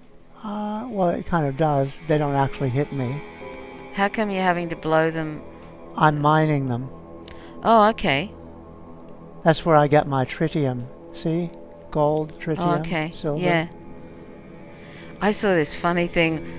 Oh, what was it? There's some asteroid out in space somewhere Yeah. that is like some ridiculous, would be worth some ridiculous amount of money. Like it was such a ridiculous amount that I thought maybe that it isn't true, but it was like Yeah. yeah, hang on a sec, let me look it up, because it was something like a billion, you know, like a trillion billion dollars, or some, you know, like ridiculous amount of money. Yeah.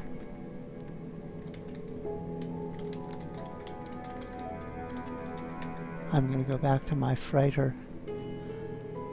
Yeah, here we go. NASA finds a rare metal asteroid so rich in minerals that it's worth, puts our global economy to shame.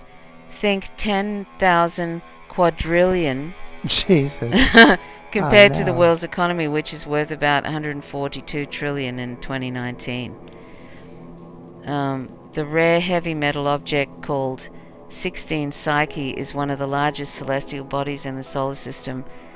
A main asteroid belt orbiting between Mars and Jupiter is located at roughly 370 million kilometers, 230 million miles from Earth, and measures 226 kilometers, 140 miles across. Isn't that amazing? Yeah. 10,000 quadrillion. Yeah. What large ship is here? It was discovered, that asteroid was discovered in 1852, but this is the first time scientists can get a closer look. What makes it special is that unlike most asteroids, they are either rocky or icy. 16 Psyche is made almost entirely of iron and nickel, a study published this week. And it's likely a leftover core of a planet that never properly formed because it was hit by objects in our solar system and effectively lost its mantle and crust. Anyway, there you go. There you go.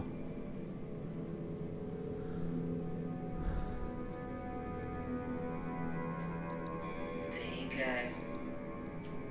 Huh. That was loud. Yeah, I had the... hopefully it's not that loud in the actual...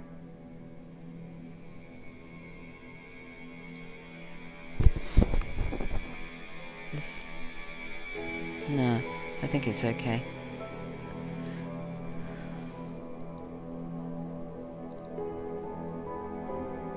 I'm heading back to Crikey, my mothership. Pumpkin's gone. Yeah. What? Jeffrey was saying, "Crikey, Pumpkin's gone." I'm assuming that's about the how expensive the asteroid is. Yes. Baraka is... Wow, have we? Oh, the other one. That's right. The other one we were going for, like, what? The other live stream, that was what, for half an hour before it crashed? Or was it longer than that? I don't know. This one's been going 3 hours.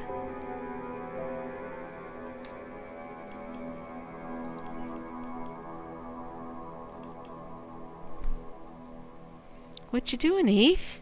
See that big ship in the distance? Hey? The big ship in the distance? I'm a little bit hungry now. This is what happens when you stay up too late. It's 1:40 on a Sunday morning. This is my ship.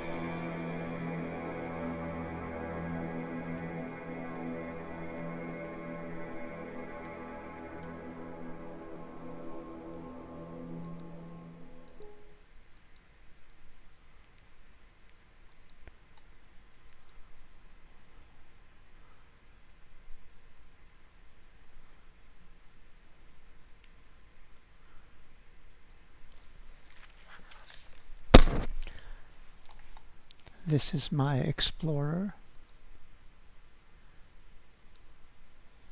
Yeah, I think I've seen one of those, that Power-Quatsi, and I think I saw one of We've those. got that.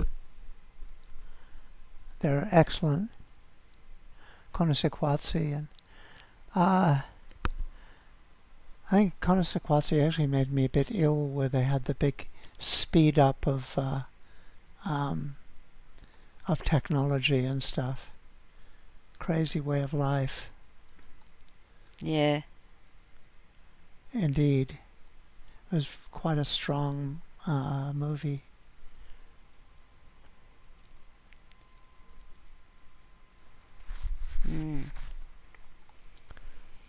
What did you think of the other ones, Jeffrey?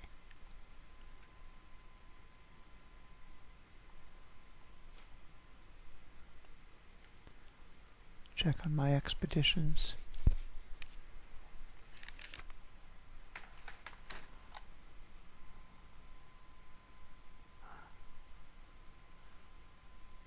This is my garden.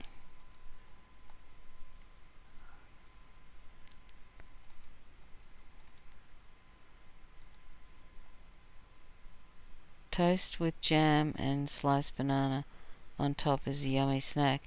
That sounds good. What's that?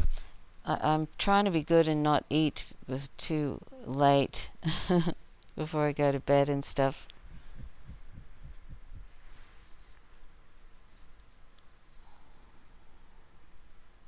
But I'm kind of getting hungry. It's 9:42 a.m. there in Tampa, Florida. Herb, how do you go when they have the is it typhoons or Hurricanes. hurricanes? Yeah. Peanut butter with tomato and black pepper. Oh my. That sounds pretty good.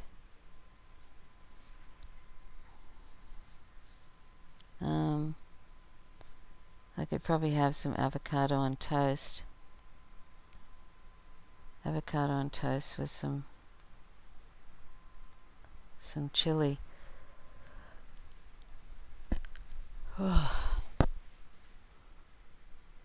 Hurricanes, yeah.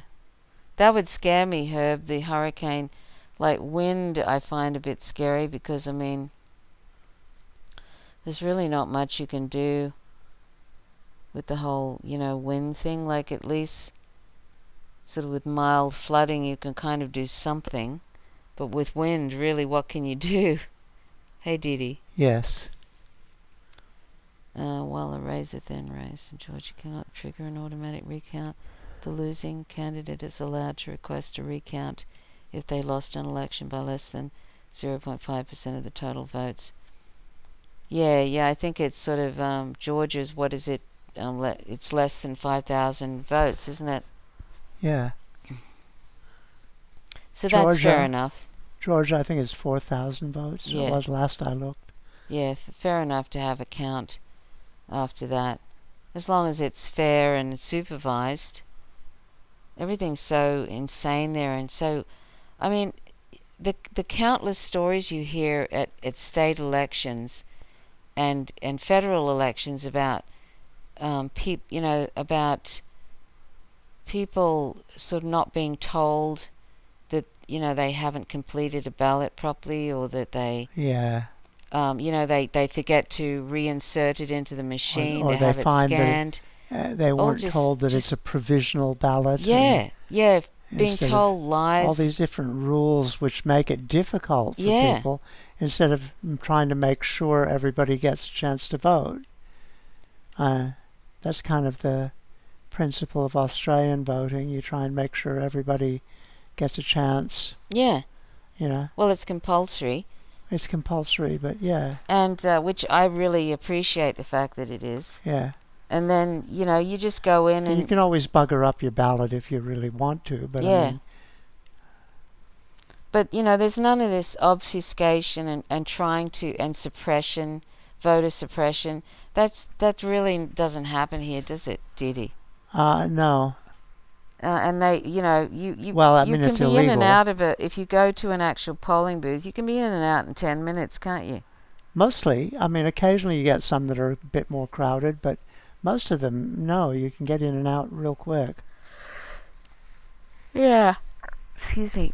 Yeah, it's sort of thank goodness it'd be dreadful. I couldn't stand it if we had the system they have, in the US. It's just so it's so there's no uniformity, and people just seem confused, and they make it confusing. Yes. Intentionally. They make it difficult. Who was I was watching that guy, what's his name, who does the election, looks into election corrupt, Greg Palast, that's it. And he was doing something on Twitter.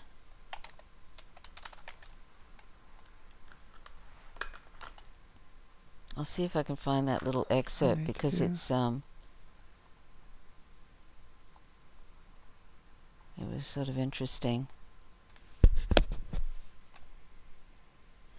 Unfortunately, I find Greg Palast sort of tends to focus on the on the GOP, and I haven't noticed that he actually focuses on the corruption, electoral corruption of the Democratic Party. So I don't entirely I'm not entirely happy with him, but he does, he's done some interesting stuff though. What's this?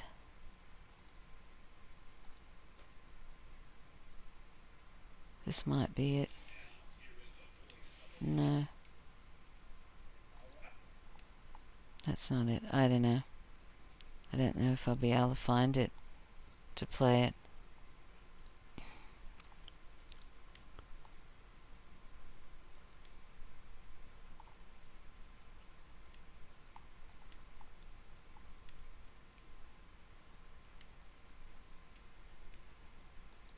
No, I can't find it. What are you doing? I was trying to find this excerpt from Greg Palast where he goes to this somebody in the state, a certain state, and sort of says, "Do you realize that that there was a purge of the voter roll, and it was all it was all black people and Hispanic people, and they kind of chose the purging based on their surnames, like if it was Brown or something like that, they'd get rid of them." Oh, really? Yeah, and it was sort of like selecting, based on the possibility that they were brown or Latino or something. Right. Yeah.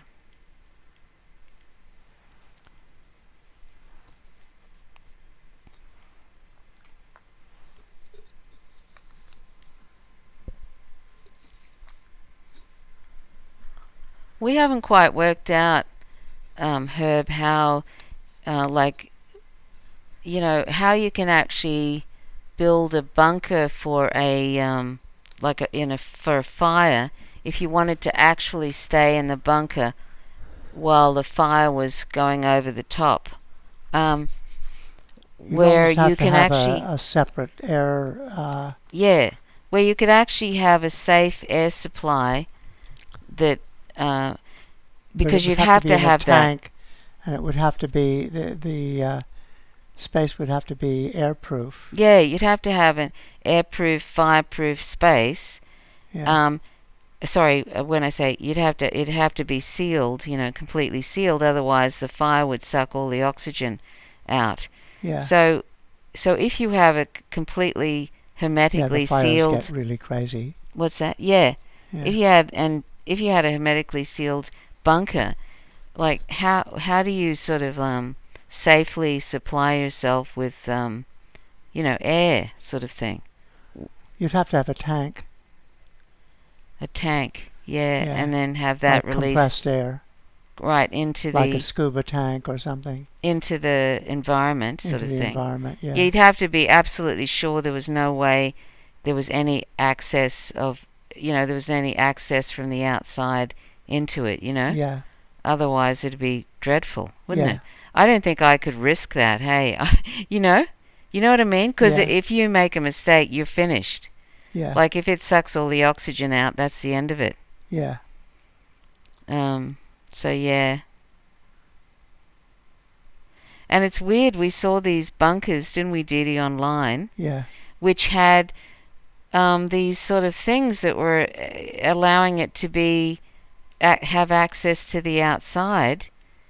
And I was thinking, I suppose that would be okay if it wasn't a crazy firestorm on top of your bunker, I Yeah. guess. Except that's what happens. Yeah, well, yeah, that's right.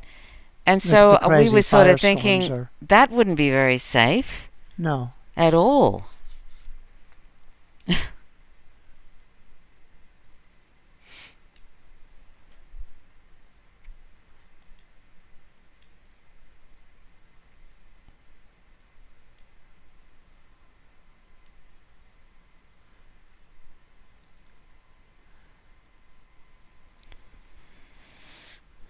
It's funny, Dee Dee and I were only going to come on for about like an hour at most. But it always ends up. I know. It always ends up.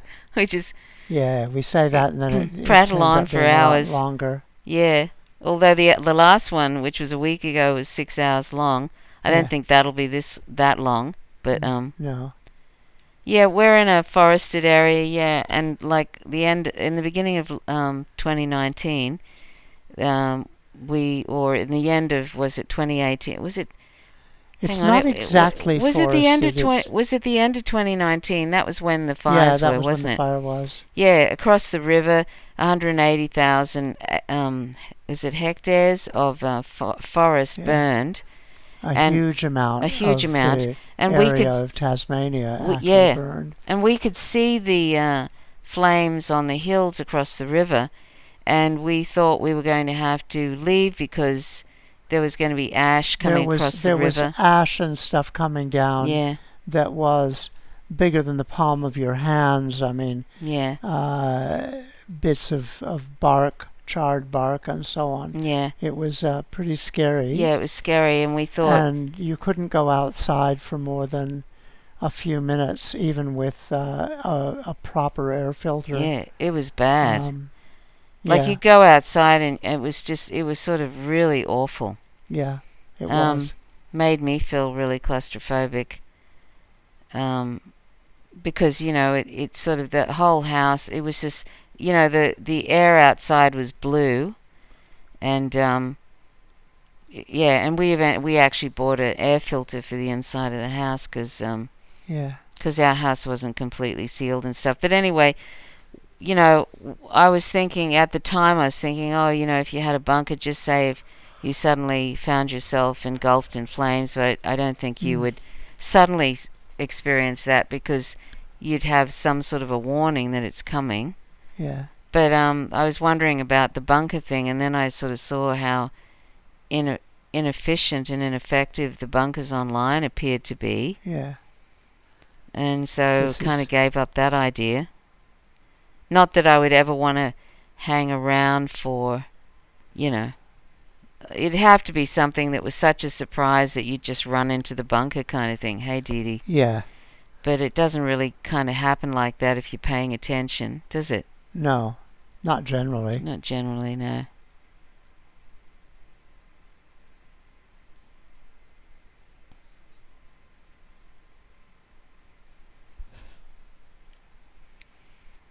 I wonder if Jen is still listening.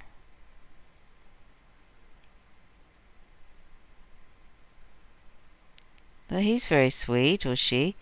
What? That That little guy seems sweet. Yeah. Yes, he's one of the staff of my freighter. I might have to quickly make a piece of This toast is with this some is the avocado. guy who helps me, who gets expeditions for me. What's that? This is the guy who gets expeditions for me. And this over here is the ship's captain. The ship belongs to me, but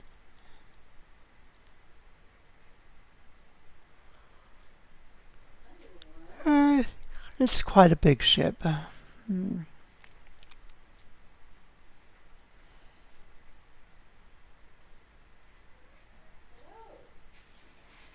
And maybe I'll take a different ship out.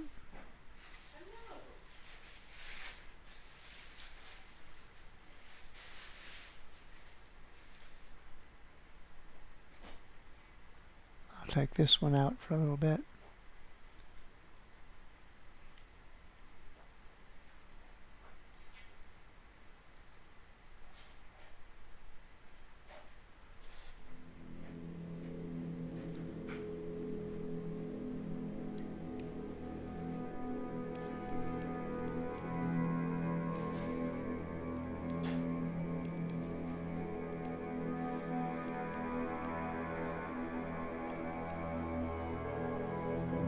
Now, I want to go, that's the unknown planet. Good, that's the one I want. Looks good, it looks like it has a lot of water on it.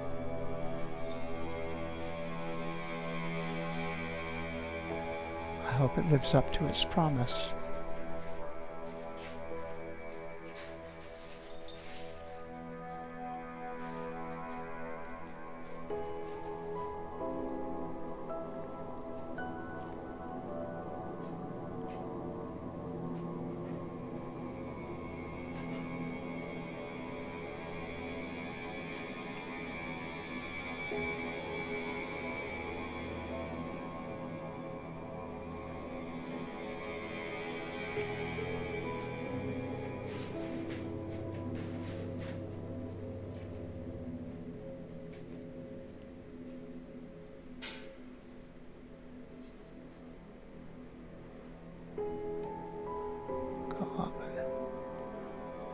The coast. Okay.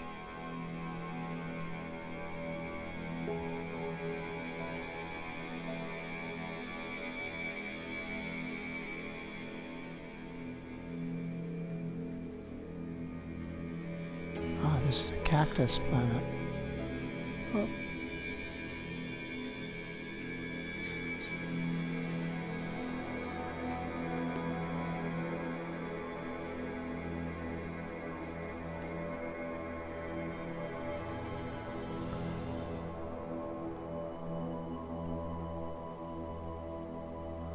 Let's get rid of that guy.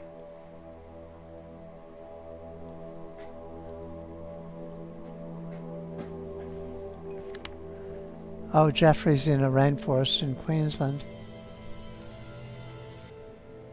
Trishy?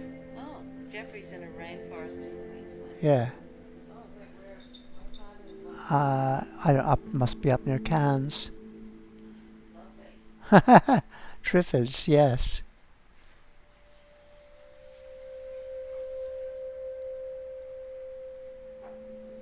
Oh, look at the.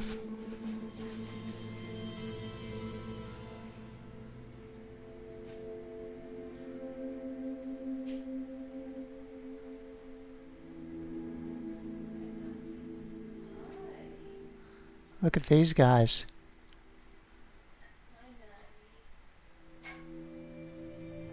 It's flying dragons. Oh, hush.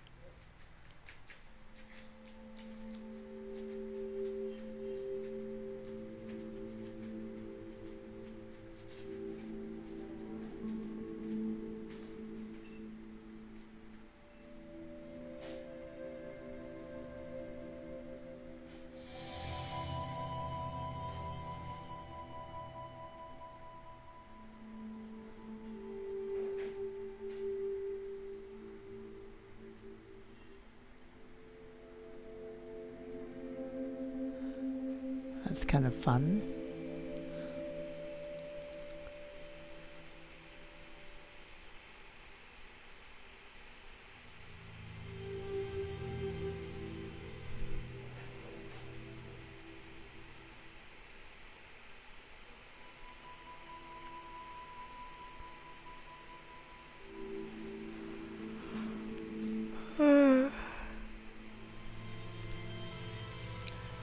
Trisha's off making cups of tea.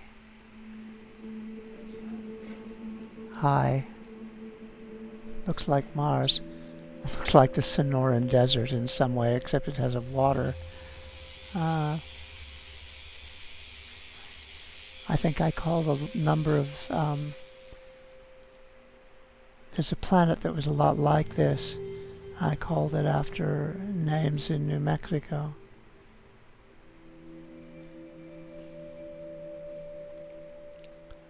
Oh, I think I'm severely heat challenged here. Let's see.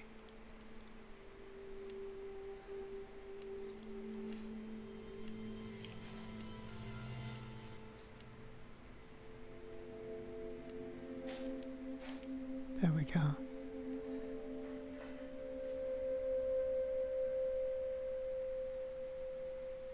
Hello, little guy.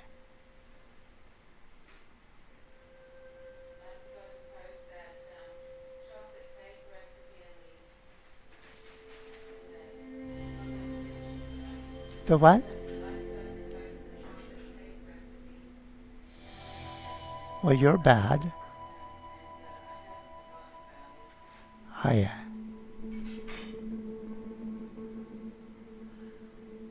Pompeo's hired goons. On this planet, Jeffrey? Jeffrey said, beware Pompeo's hired goons. And I said, on this planet? Ollie said, yes. Yes.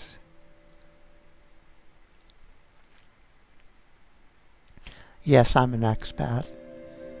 I lived in New Mexico for a number of years. But I spent my preteens and teens in the San Francisco Bay Area.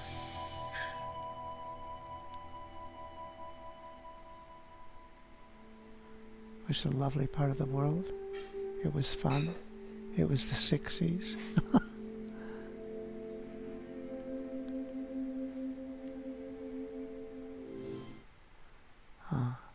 Hopefully I'm a little cooler now.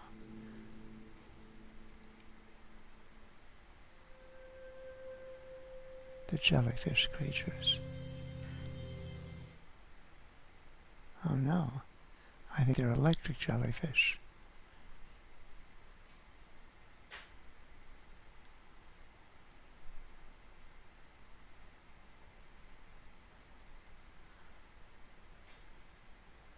They're really interesting.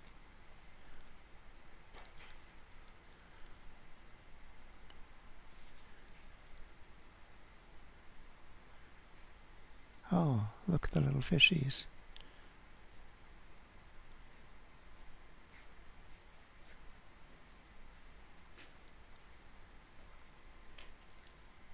Thank you.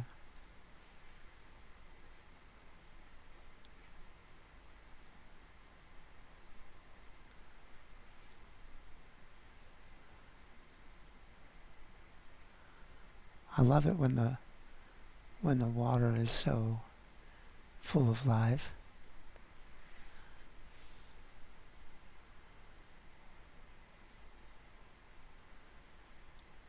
That reminds me of islands in the Red Sea.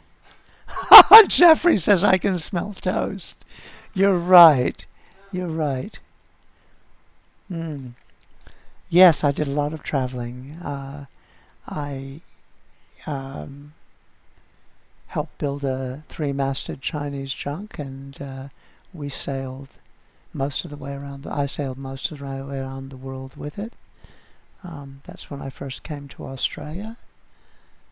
I got here in the 70s, just after Cyclone Tracy devastated Darwin.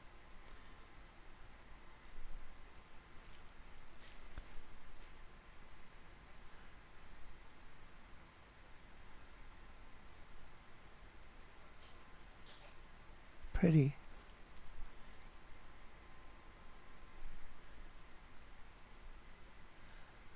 I did a lot of community development work in Nepal and Thailand.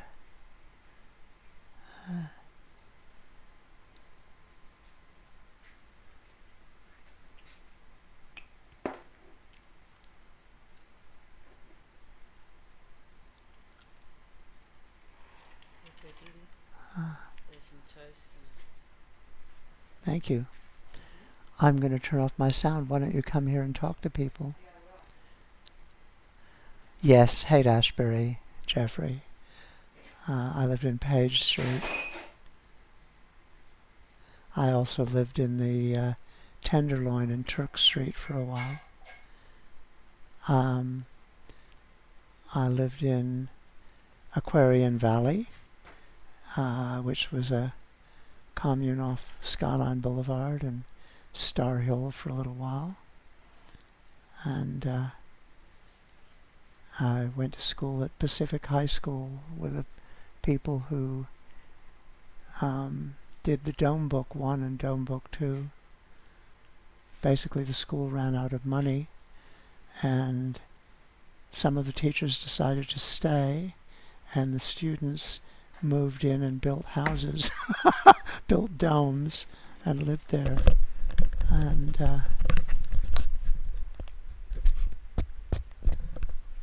that was fun. What were you saying, Dee Dee? I was just talking about Pacific High School. Oh, yeah. Tell them about when you lived in a tree for a while, Dee Dee. Oh, yeah, at Star Hill. I ended up living in a tree. It was a very, very large redwood tree that the tree had hollowed out, and it had grown where an earlier tree had died and been burned out, and there was kind of a triangular part left over from the old tree, and there was a hole between the triangular part and the tree itself, and you could crawl in, and then the space was big enough to stand up, and I had a double bed mattress in there and a steel chest because there were mice that shared the space, and I lived in that for a while. That was good.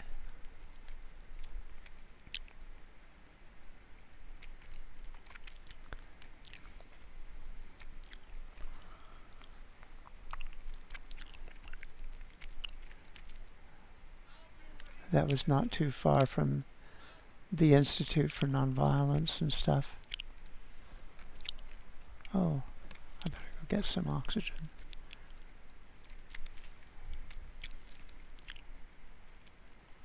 Jesus. Listen to what Joe Biden is saying about China. What's he done? This is on TikTok too, by the way. What? This is on TikTok too. This is Joe Biden on China. What's he said?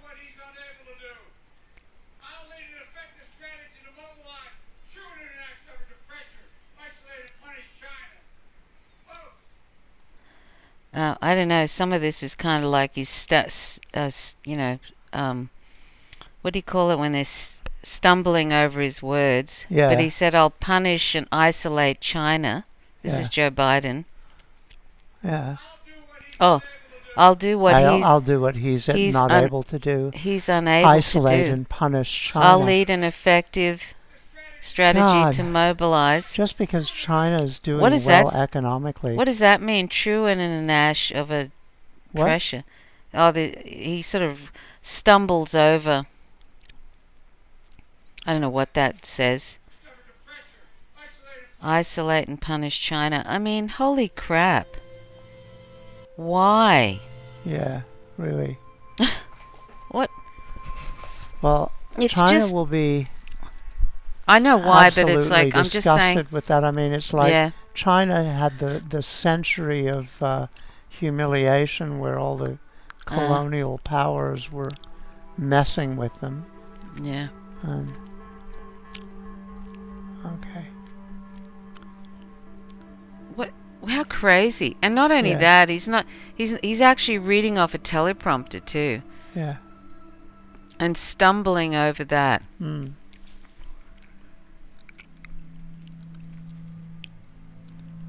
I better get into my...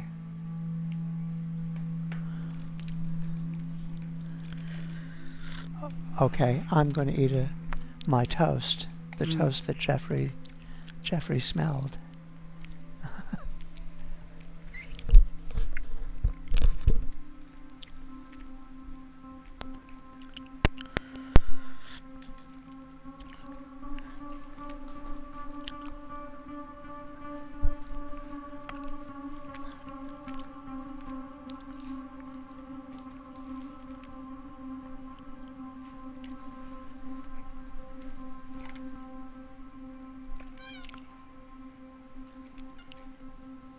So really, Glenn Greenwald is...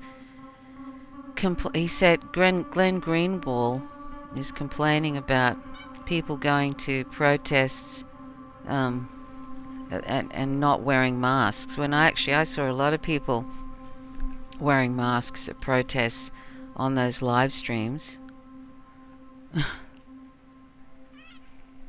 What is it, Swift? What is it?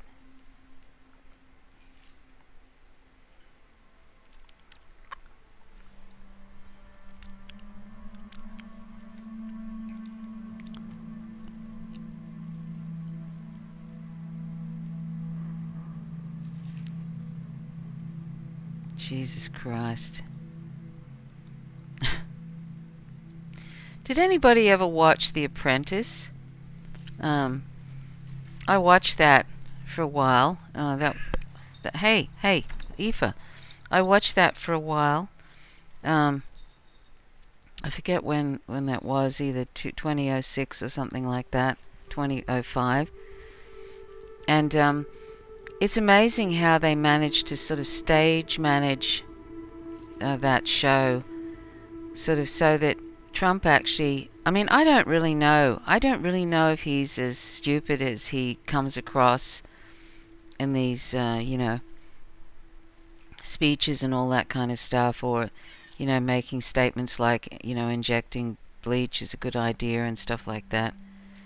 But anyway, in this Apprentice, they had it so stage managed that, I mean, he looked like he was intelligent, and so did Donald Trump Jr. But now, they're just like so unhinged, both of them, and kind of, really. And I sort of think, wow, it just shows, with reality TV, how they can really craft an image. And he was obviously, it seemed like now that was part of the beginning of his presidential campaign, was to sort of be on this The Apprentice and look like he was really, really good at business and all of that kind of thing. And of course all those people are on those non-disclosure contracts, where they can't talk about what went on there, so we'll never ever know what happened in private. But anyway.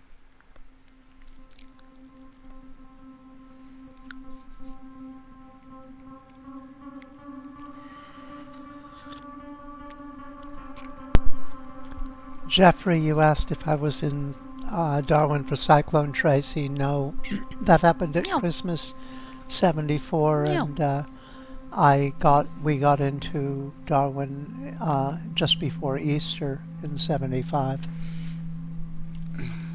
So we were about 3 months. They were rebuilding at that point.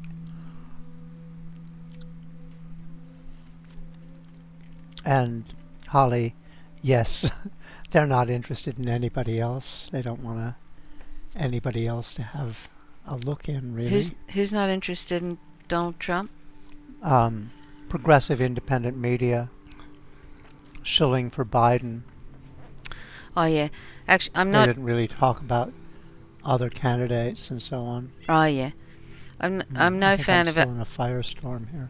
I'm no fan of Alan Dershowitz, but apparently he said 300 degrees. Yeah. Donald Trump probably won't win election court battles against Biden.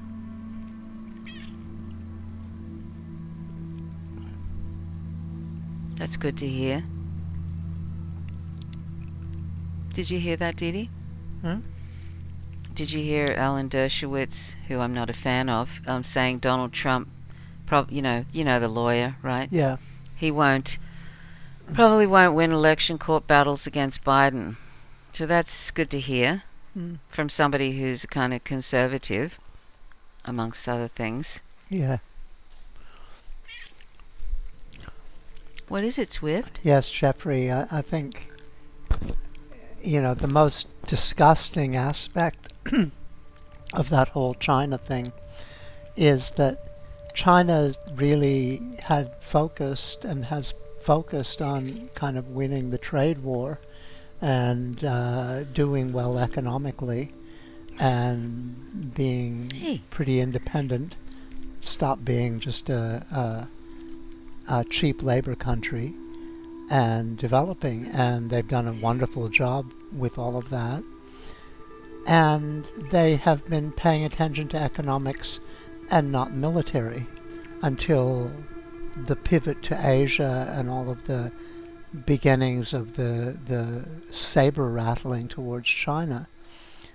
And since then, they've started to militarize really quickly. They've built a couple of nuclear submarines and aircraft carriers, and suddenly they've got, previously they had a whole lot of fighter planes, which were older, but, would kind of deal with an invasion more or less. But then with the threats that went on, they have got very modern, high-tech planes now. And the problem with that is when a country starts developing a really full-on military, the military has an agenda of its own. And I think giving China a military, pushing China into having a military with an agenda of its own is a really dangerous thing. Yeah, I don't think it's their intention, but yeah, militaries have their own kind of trajectory. And I think that's really dangerous. I think they need to leave bloody China alone.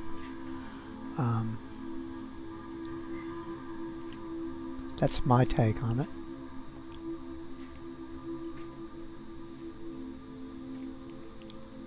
And Australia is utterly stupid and goes along with whatever the United States does, and so we're paying with all the Jeffrey, I don't know if you heard that China has decided that it won't have any more Australian wine or coal or any of the rest of that. They said no. Oh, look.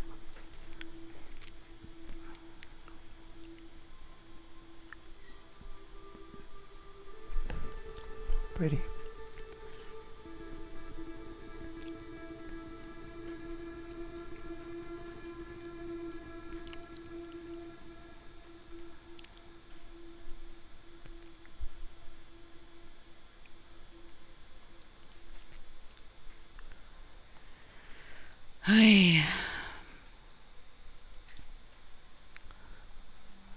The longest election ever.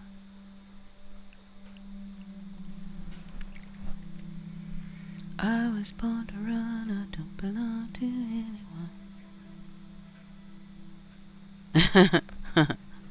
anyone.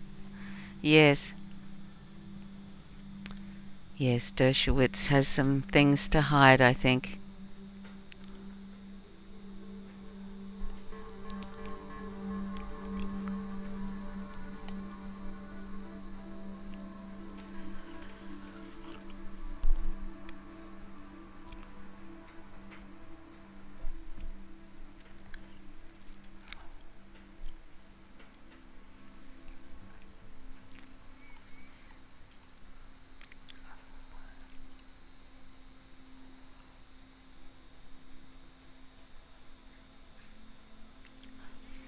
There's no way Trump is going to win Nevada. No. And there's no way, I don't think there's even any way he could win Pennsylvania at this point. Well, it kind of doesn't look like it. I mean, they're mucking with the votes, but there's no way he's going to win. I mean, they're talking about Arizona being up in the air, and I don't see that. No, And, well, 90% reporting, but anyway, if Arizona went to Trump, if Joe Biden got Pennsylvania and Nevada, would that be enough? If Joe Biden gets Nevada, that's enough. That's enough. Okay. I mean, that's the thing. He's sort of if it gets Nevada, that's enough. If it gets Arizona, Georgia, that's enough. If he gets But this Pennsylvania, that's way more than enough. Yeah, well, this Pennsylvania thing, I mean, it really looks like it's his, because well, I think this that's 1%. That's why people are talking about the court probably won't pursue all that stuff. Yeah. I mean, if he wins Nevada, yeah, and particularly if he wins Georgia as well, I mean, it's like he'll be so far ahead. But all he needs is Nevada for 170, and then that's it. Yeah. Well, I don't know. The Pennsylvania thing looks like it's really in the bag to me. I mean, they talk about Arizona, but I don't think Trump can muck with it. And if they stop counting where it is, well, Biden's got those two, Nevada and Arizona, and it's all over. Good God. You know that show Dexter? We never really watched Dexter. Who? Dexter? You know, the Dexter with Michael C. Hall. Yeah, yeah. Well, apparently it's going again. Really? Yes, it's got from What are they doing? They've got from 2006 to 2021. What, he's going to kill some more people? Well, obviously Wahoo. they obviously intended to resurrect him from his hideaway spot. We watched the last show because it was underwhelming, apparently, so we wanted to see what it was like. And I just see that it's like it's going. Oh no! It's yes, it's Tatooine. So he must have come back from his little lumberjack place, and he's killing again. I mean, it's just sad. Yeah. Hollywood just doesn't have any original ideas at all anymore, does it? No. No, it really is Jesus lost. Christ.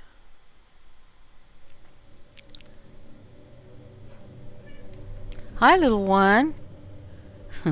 Pod races, yes.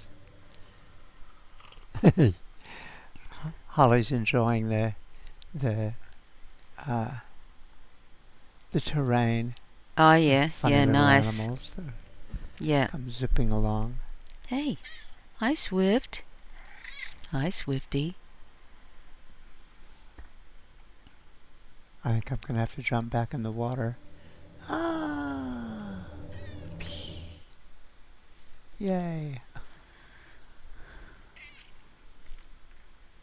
Cool.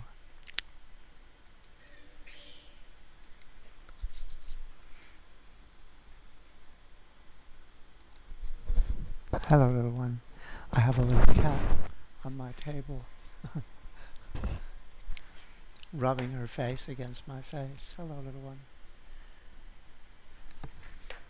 She's hungry.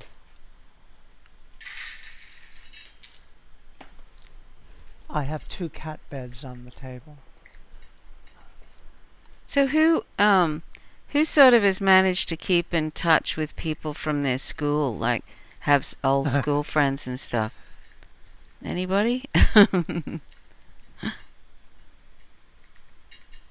Not me. Ooh.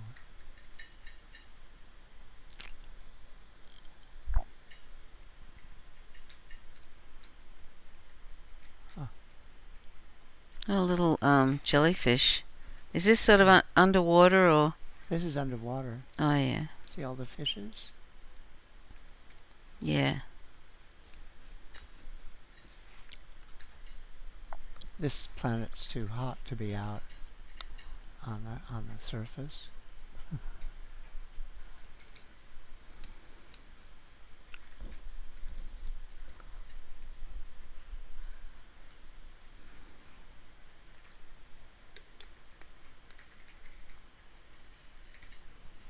Oh, I better get some oxygen. Oh, so is that a city in the? Oh no, that wasn't a city in the distance, was it?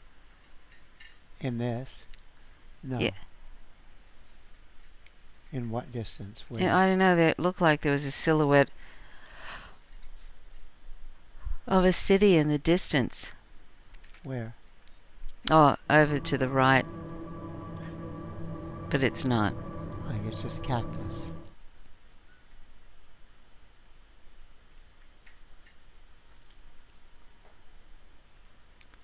It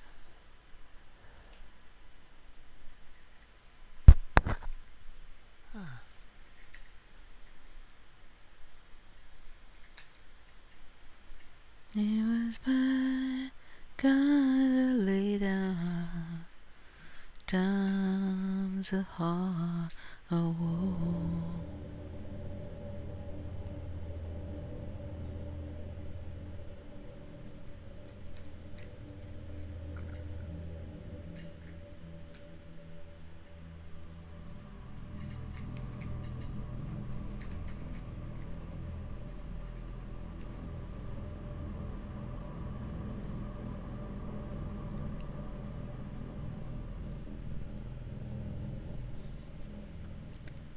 So Ginny says, I have one friend from school days, went through primary and secondary school together, lost touch for almost 30 years, then reconnected on Facebook.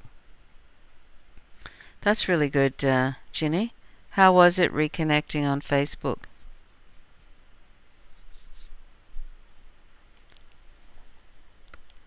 I reconnected with someone on Facebook that I knew when I met, they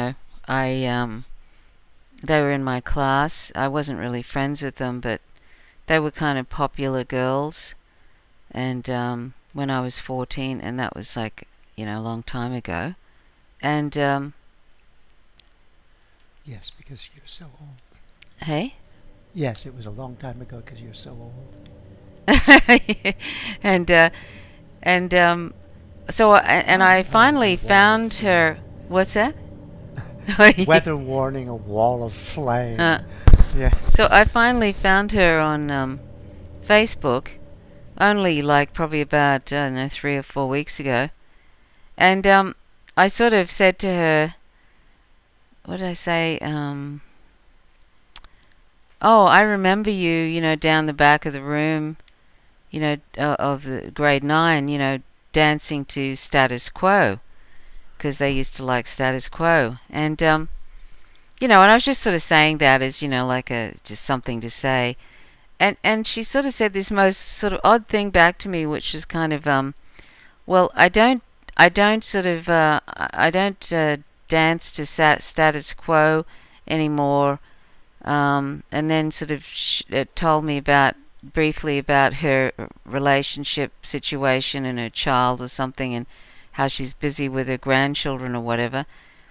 And I just thought, well, I would hope that you're not still sort of dancing to Status Quo. Like, I hope that your musical tastes have sort of broadened from when you were 14.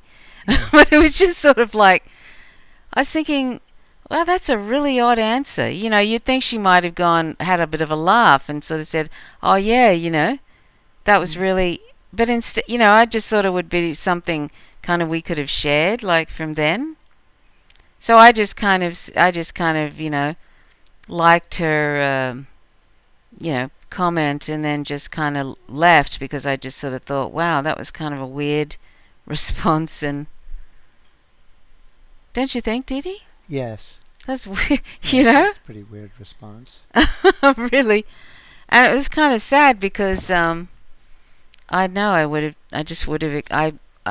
I expected something so different to that. But anyway. As one does. Yeah.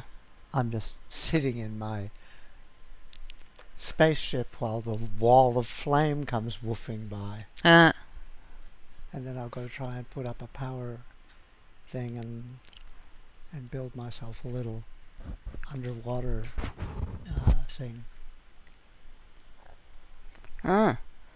Ginny says, oh, look at these guys. Wonderful, he's such a good friend, and turns out he and his partner just live just 5 minutes by car away from me. Oh, you're lucky. Yeah. You've known... I'm not that lucky. You've got a couple of friends. Rob. Who? Rob. Oh, yeah. He wasn't from school, though, but yeah. No, but he's... That's a long time ago, yeah. Yeah, a long time ago.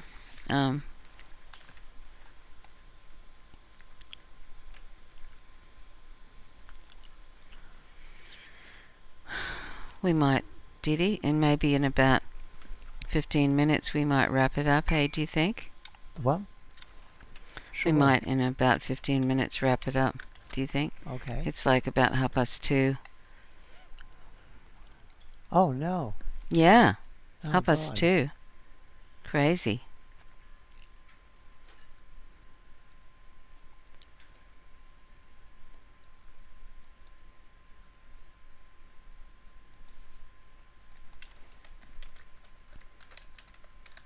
I better try and find this PowerPoint.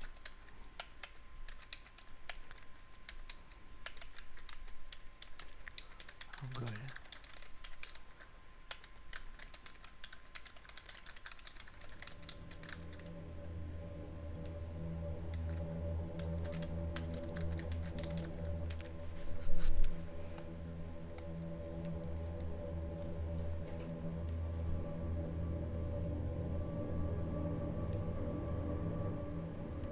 Yeah, I haven't seen Rob online for a while. I hope he's all right.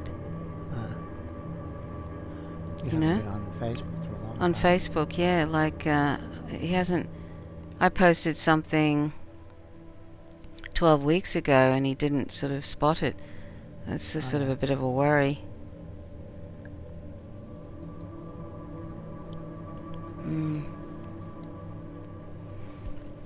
And Jeffrey says, Trish, don't forget to watch In Shadow, A Modern Odyssey on YouTube. Okay. I'll check that out.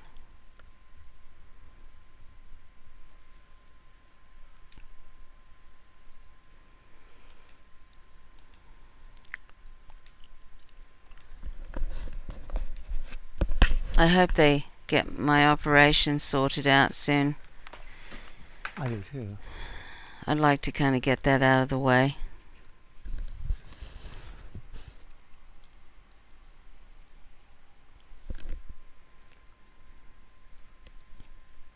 Oh, I don't have anything to plug into. How did you get lucky, Jeffrey, to be in a rainforest? Like, do you actually live in a rainforest, or do you live beside a rainforest in Queensland?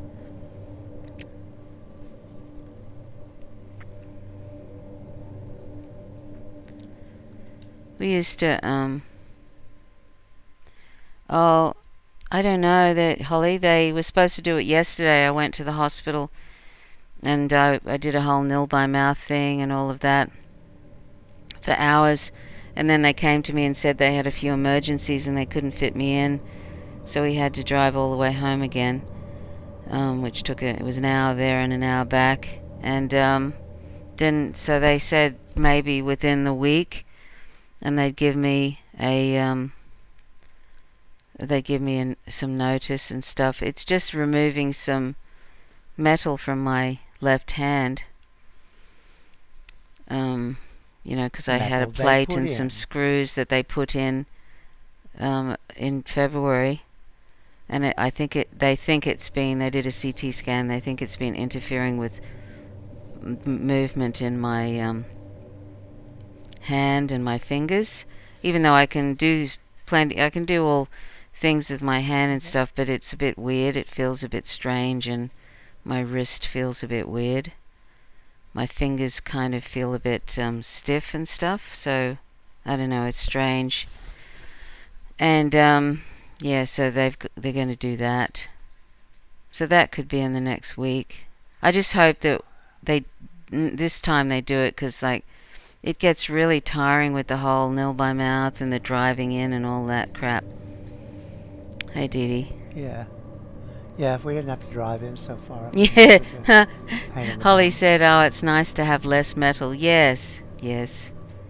Less metal. I'd prefer, less metal is a good thing. Yeah, I'd prefer not to have any metal in my body, thanks.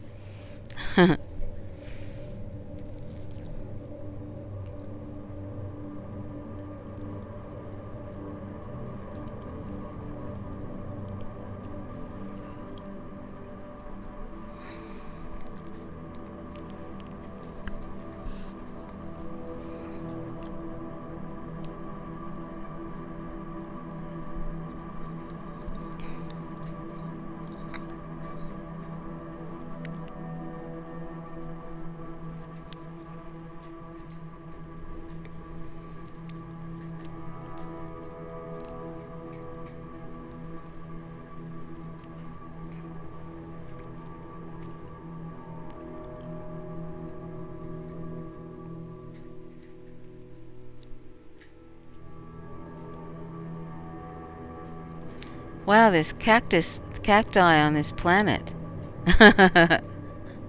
What? Cacti on the planet. Yeah, it's a very hot planet.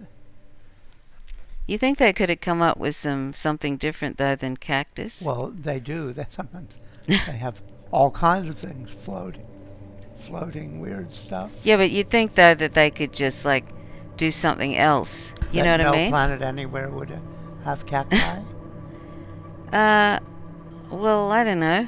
You know, what's the atmosphere like? I don't know. What? Very hot.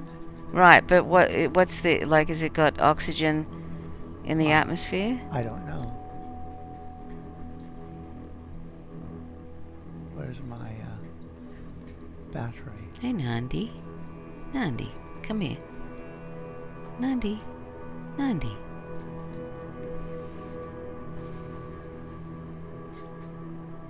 Nandi. Hello, you. I'll show you a little video I did of Nandi. This sort of shows how sweet he is. And he does little yawns and stuff.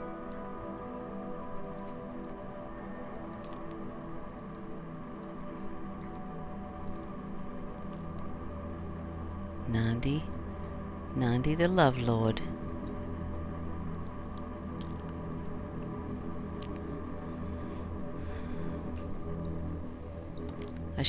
I should get a thing of ether.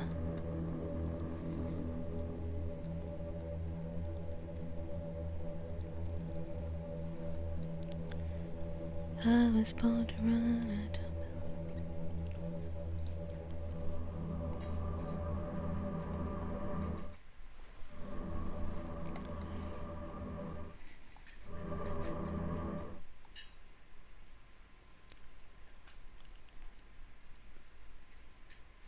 Ouch.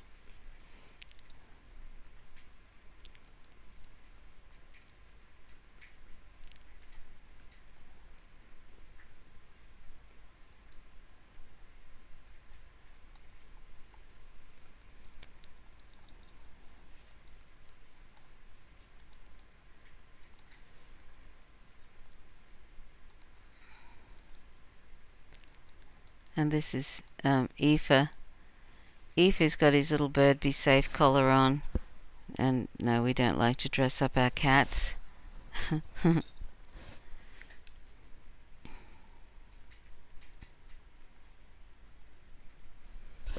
Hey, Nandi.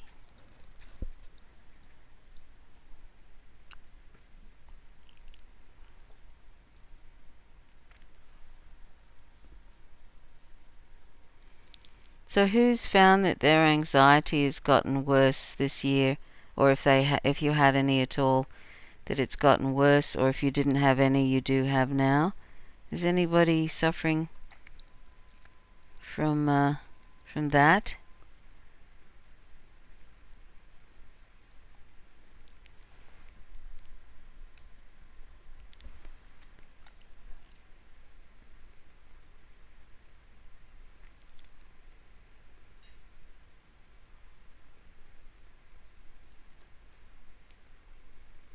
Jesus Christ.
Oh no. So Donald Trump has tweeted just now, like 5 minutes ago, he said, I won this election by a lot. Anyway, and it's got underneath it, official sources may not have called the race when this was tweeted. Did you hear that, did he? Yes. Jesus God in heaven. Somebody take the bloody device away from him. Really and truly. Yes, really. Just take it away from him. Just take it away.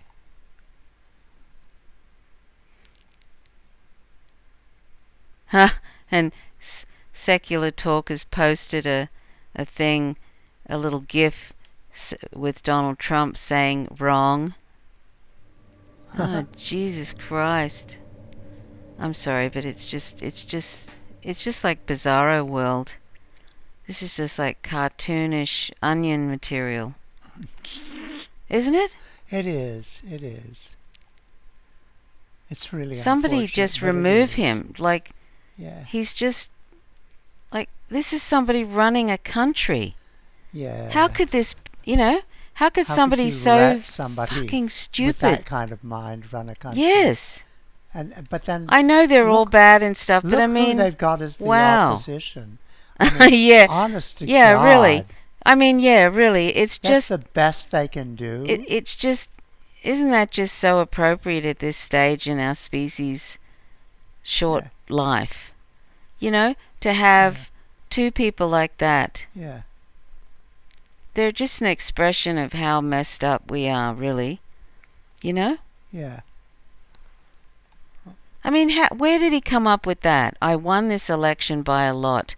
Like, for heaven's sakes. I mean, can't he and come up with anything better than a lot? Yeah, I know. He's got no other sort of words to describe. He can't say, much or greatly or whatever. He can't seem to find any other word but a lot. And if you watch this, it's like ticking up. He could say by a substantial majority. Yeah, he just posted this, and it now has. That would mean he'd have to speak English. Did he? He just posted this, and it now has 76,000 likes. Yeah. Just posted it. Yeah. And 18,000.6 retweets. Yeah. Yeah. Who the hell is doing that? I feel like these things are artificially inflated. Seriously. Yeah. I feel like he's got some sort of a platform that's artificially inflating his tweets. Yeah. Yeah. 78,000 now. Yeah.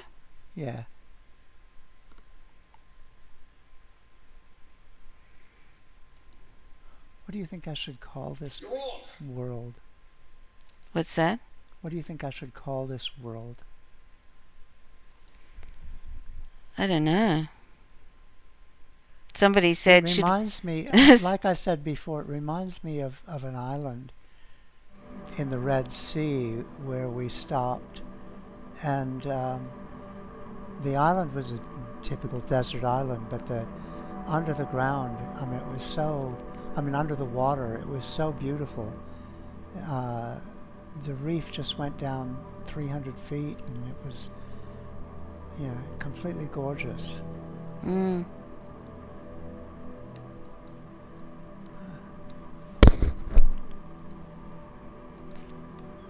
Oy.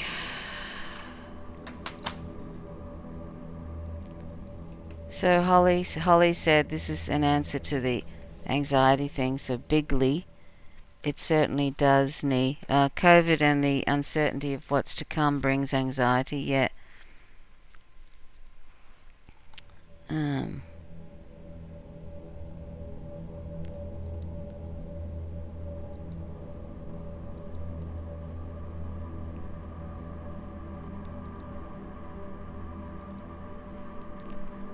Why is he saying things like that, Didi? What? Why is he saying things like that?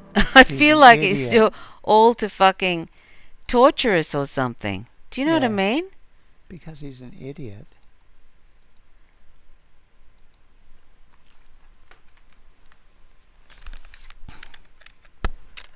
He's showing no signs, is he, No signs of any sort of.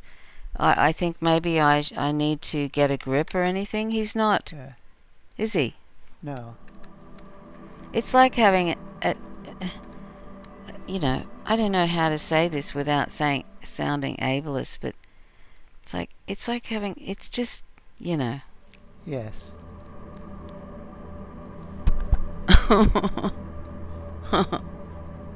You can't see my little It's face, can you? it's like that Captain Quigley or something. Yeah. Yeah.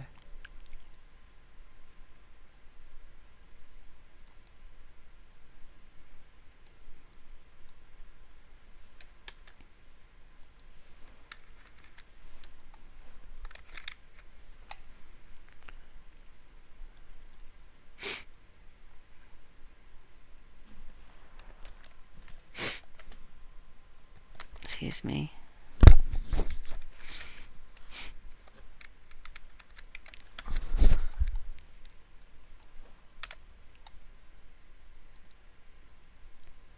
What the hell is star silk? What's that?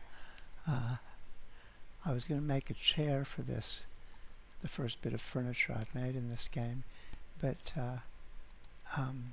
you need star silk, and I've got no idea what that is.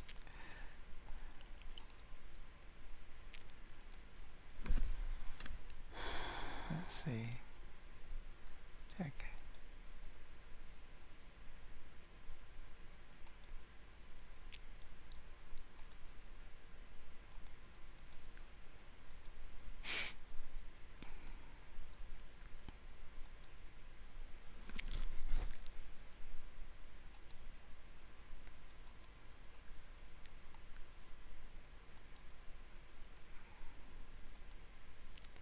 And how embarrassing that you have Twitter censoring you Lady. because you're making up Whoops. nonsense. Oh, You no. know? What? You're a leader of a country and Twitter is censoring you because you're saying nonsense. I know that they censor all sorts of people, but Yeah. it must be embarrassing for him to, have that happening unless he's incapable of feeling embarrassment. Embarrassment. He may be.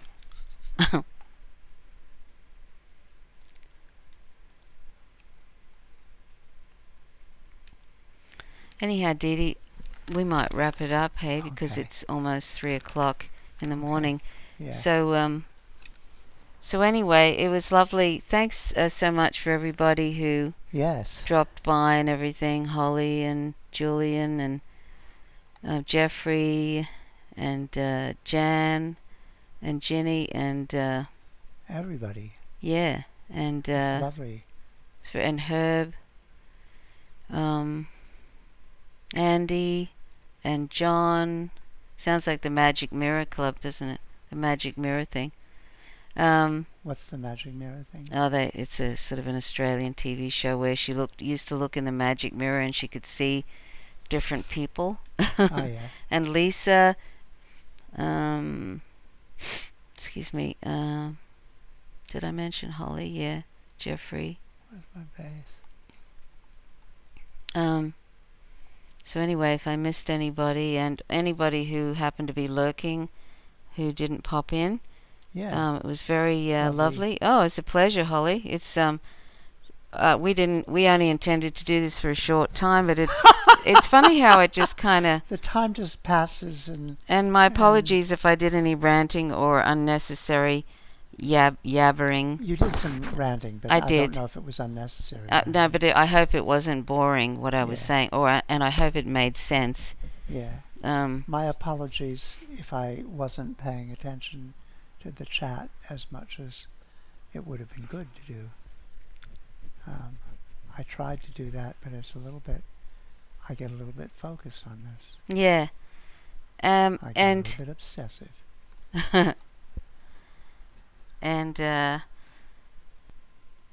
And so I hope that you all kind of, just relax and be in the present and eventually when we're all skeletal and wasted away, they'll release the result of the election. Yeah, so Anyway, Dee Dee, we might wrap it up. So thanks so much for dropping by, Dee Dee. Yes. So Yes, Dee Dee's lovely. in control of the end of the live stream. So, well, anyway, I'm sure we'll see you again, and maybe next time we see you, maybe they'll have a result, and then we can deal with the crypto fascist. Yes, yes. We'll still be And carrying I'll on probably about post the something tomorrow, Imperialism. which I read on an article that I thought I'd share with people. But anyway, so Dee Dee, you want to Okay, end well, the I'll leave stream? it at that. So I'll have be a lovely leave day it today, looking whoever out lives the in window another at the time zone. beautiful underwater scene. And And, we love you, and we'll talk to you soon. Big hugs to everybody. big hugs to everybody. Bye. Bye.